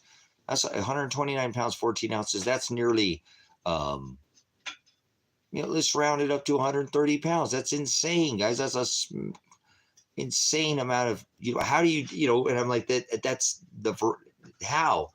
This is how, brothers, sisters, you pump 146 gigarams up above your head in a layer that freezes because it's so cold up there it instantly froze. It's going to have to come back down sooner or later. It's already been, that's February 12th. It went off on February 15th. How long has that been? It's been a couple years. That naturally is starting to wring itself out already. Something could trigger that to come down. And I'm telling you what I think it is. It's going to be this pinching. So maybe you might want to look for a little bit of an overhang somewhere. Maybe where there's an underground cave. There's people have been getting away from these events for time immemorial, brothers, sisters. There are literal chasms, underground systems, and maybe this would make more sense why you see the rich and the elite and all these people digging in and making these facilities, because they know this is coming. So we'll see we'll see this Shepherd's Cross on January 6th, and then we're going to swing out in front of the sun. If you know anything about magnetics, we'll be the only body without any magnetic protection from any other bodies in our solar system. And then we have the bolide system out in front of us. And that you can see this. These are things that are within our atmosphere, brothers, sisters, or things, within, we can see above our heads. And I don't know if that's just an old bunch of satellites that before, because I believe we've had this technology before. Like I've kind of been recently coming into, and I just feel it in my heart. I don't know if I'm right or not, and I don't have anything biblical to reference this from, but I see that like a lot of these meteorites and different things that contact this earth, break our atmosphere supposedly, and enter into this earth and hit the ground, right? I just think that's old technology from cycles ago, and they're trying to make it like there's something out there. And I'm just gaming this with you, and I don't want to put this in your head. Everything else has been biblical, and can study all this, but I just don't know with comets and all these meteorites that come in. I don't think they're what they're telling us. Like I think that day of like Armageddon and all this stuff. If you can imagine how many thousands and thousands of satellites that we have in our upper atmosphere, where they're orbiting at, most of them on balloons, but they use balloons to get most of the satellites up into our. Anyways, look up NASA. They've been using balloon, and that's why are they the largest? Why do they use more helium than anybody else? Okay, it's not hard to figure out, brothers and sisters. So again, I feel like this is the event, that should be quite obvious that they're getting ready for. So once we swing out in front of the sun and all that, whatever debris that's out there starts coming in, can you imagine if all the satellites that are out there just start dropping back into our atmosphere? If you've ever seen a satellite come apart, it looks like a massive a shooting star, and it starts breaking up in pieces. And that's what a lot of people see, those big, they think that's a shooting star. That's normally a satellite that's breaking up in our, through our atmosphere. And they have different sources of metal in them, and that makes them put out different colors like a comet and all these. It's pretty crazy, this, what I'm telling you about, but I'm not 100% certain, but I know that at least when all those satellites start coming down, guys, it's going to be insane looking. There's thousands of them up there. I mean, look at how many Elon Musk has shot up in the last, 2 and 3 years. It's an insane amount to put up his big Starlink system. So just be ready. That's what I'm saying. You might want to find some kind of overhang, or maybe of a tunnel system, or somebody's got a big deep basement, or some. It's really important that you get about 6 to 8 feet of dirt over your head. Okay, I'm not talking about being 6 feet under, but I've done kind of the math in my head, and I'm hoping that would be enough to dampen a 130 pound. Think about a 130 pound rock, how big that is. So it's not that big of a rock. I mean, but it's probably bigger than a beach ball.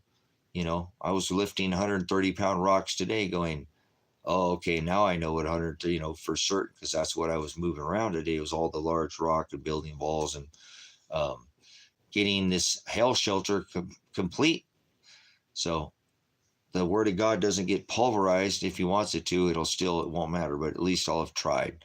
So won't be for lack of effort. Kind of like I know I'm not going to listen to the world. I'm just going to do what he tells me to do. So he's telling me I better get my butt off here right now. Okay. Much love, guys. I appreciate everybody that came in tonight and let me come in here and do what it is that we do in here. Get prepared. It's afterlife insurance you should be thinking about, brothers, sisters. Not car insurance, not rent. I'm not telling you to drop any insurance, but you got car insurance, rent insurance, pet insurance, homeowner insurance. Life insurance is for your kids. That's for your kin. I'm talking about you. I'm looking at you on the other side of the screen right now. You need to take care of what you're going to do for you. I know you want to give to, each kin and some of us, two kinds of beings, right, on this earth. Service to self and service to others.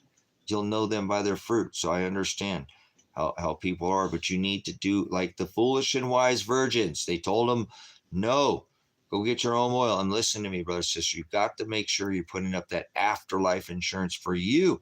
Afterlife insurance, not life, but after you. That's what we're doing every single day that we're here. That's what the gospel is about. Afterlife insurance. He'll pick you up. Insurance, you know it, like Daniel, with faith. So stay in the faith. Make sure you're putting legs on that faith. Believe is not a thought in your head, but it's a verb. So you'll be believing in him and having faith. You'll By believing in him, you'll put legs on your faith. It's an action word. So hopefully that was an edifying message. And please, if you haven't already, hit that thumbs up. And I do appreciate that Cash App. I will go buy a Sawyer Mini and we'll bring it on the channel. I'll probably order it. I don't go into town, but sometimes I go into town for 3 or 4 months. I haven't been to the little tiny town in a while. I need to go check my mail, and I don't know. Sometime this week I'll do it. But I do appreciate everybody that came in here, and you guys were kind of quiet, but hopefully you were learning. Okay. Okay, cool. Cod was in here earlier. Ziggy, if you're still in here, I do appreciate you coming in. And Josiah, again, I think you've definitely been in here before. Dean, if you're still in there, I do thank you so much. Much blessings. And again, hopefully, I think the Father wants us to all be anyhow. There we go. What's going on there? So we're gonna wrap this one up, and thank you guys for your time. Your tithe is your time here. Okay, that's how. If you want to feed this ministry, you do it by cool. By coming back and spending your time here. So valuable to me, guys. So valuable. I'm realizing how much a blessing that this ministry is, and I it changed me a lot to not have you guys here. It would be a big difference. You guys make a real large difference in my life, just so you know. I know I'm a little whiny, but whatever. I'm going through hard times. We all go through hard times. My life, I didn't get an easy life. I didn't get the life with no speed bump. I got mountain after mountain after mountain to climb, but we're slowly making our way there. Endure to the end. Okay. And it's a marathon. So you're going to have to finish strong if you want to win, brothers, sisters. Okay. Again, I'd love to see all of us hands raised in victory. Hallelujah. And get receiving our inheritance together. And that's what it's about. That's that afterlife insurance, guys. That's what it's about, to go and receive your inheritance, to be ruled or to rule. The inheritance that's what the inheritance is to rule. So make sure you're out there taking your cross up daily. Don't do these traditions of men. Don't participate in anything of this world. Anything your eyes can see, imagery, idolism, that's not pleasing to the Father. Just do him. I mean, you have to take after this flesh, but if you're going to do it, don't go out and deny him. Don't go out and not involve him in your life, because it's just exactly what, who shall ever come after me? Let them deny themselves. If you deny him, he said, if you deny me in front of your friends and your family and your coworkers and today's social media, I'll deny you in front of the Father. So you don't have a choice. There's no sit down one day, Sunday, fun day Jesus. That's not the Jesus. That's the other gospel, the other Jesus that Paul warned us about. So what a blessing it is to be a witness, to these days and times, and know this gospel, and to be so far away from that new covenant, and it still going out today. The true gospel still being taught, brothers, sisters. So I hope that was edifying for you guys. And again, much blessings. I do thank you for leaving your tithe here by your time. If you can, hit that thumbs up button. That don't cost you a dime, anything. That helps the algorithm. Share any content that you want on this channel. Make sure you stay subscribed. Come back, and yeah, you're gonna have to repeat. We've had people coming back saying, I was unsubscribed again. I know. I'm not doing it. It's not me. I'm not unsubscribing anybody. It is part of what being shadow banned does to some channels. So it's a blessing just to still have this channel up. So if you want to leave a monetary donation, there's a link in the Cash App and PayPal, and there's always the super chats on. If you guys, I thanked everybody earlier. I made like $3 or something is the most I've made off of AdSense. So it's not, this ain't about none of that. So I love you guys. And again, I'll see you again. I've got to get to some rest. I worked really hard today with big rocks in my back. I smashed my hand. I got to get and do the concrete tomorrow, though. Pour concrete tomorrow. I've got all the walls ready, set, do all the concrete work. So going to be mixing concrete by hand, doing it all by hand. So I better let you guys go, and thank you for all your time and your tithe for your time. So I'll see you again soon, and God willing, right? The good Lord willing, maybe tomorrow. if we don't go all tonight, I'll see you on the other side then, right? My brothers and sisters in Christ, my mother, eat your mother, brothers and sisters, not crackers and grape juice, all right? The body of Christ is your brothers and sisters and your mother, those that do the will of the Father. All right, enough truth for now. Love you guys. I hope that was edifying. Thank you, Father, for the message. I always pray with him that the message is not my own, and that whoever hears it is not, it's not me. It's his word that's going to catch you and take you to him. So love you guys, and I'll see you again soon. Hopefully, I'll be back sometime tomorrow. Always Agape, and welcome to the last book. Okay, I'm 100% certain we are in the last book of Scripture. So welcome to Revelation. I am Revelation. I am Apocalypse. Whoa.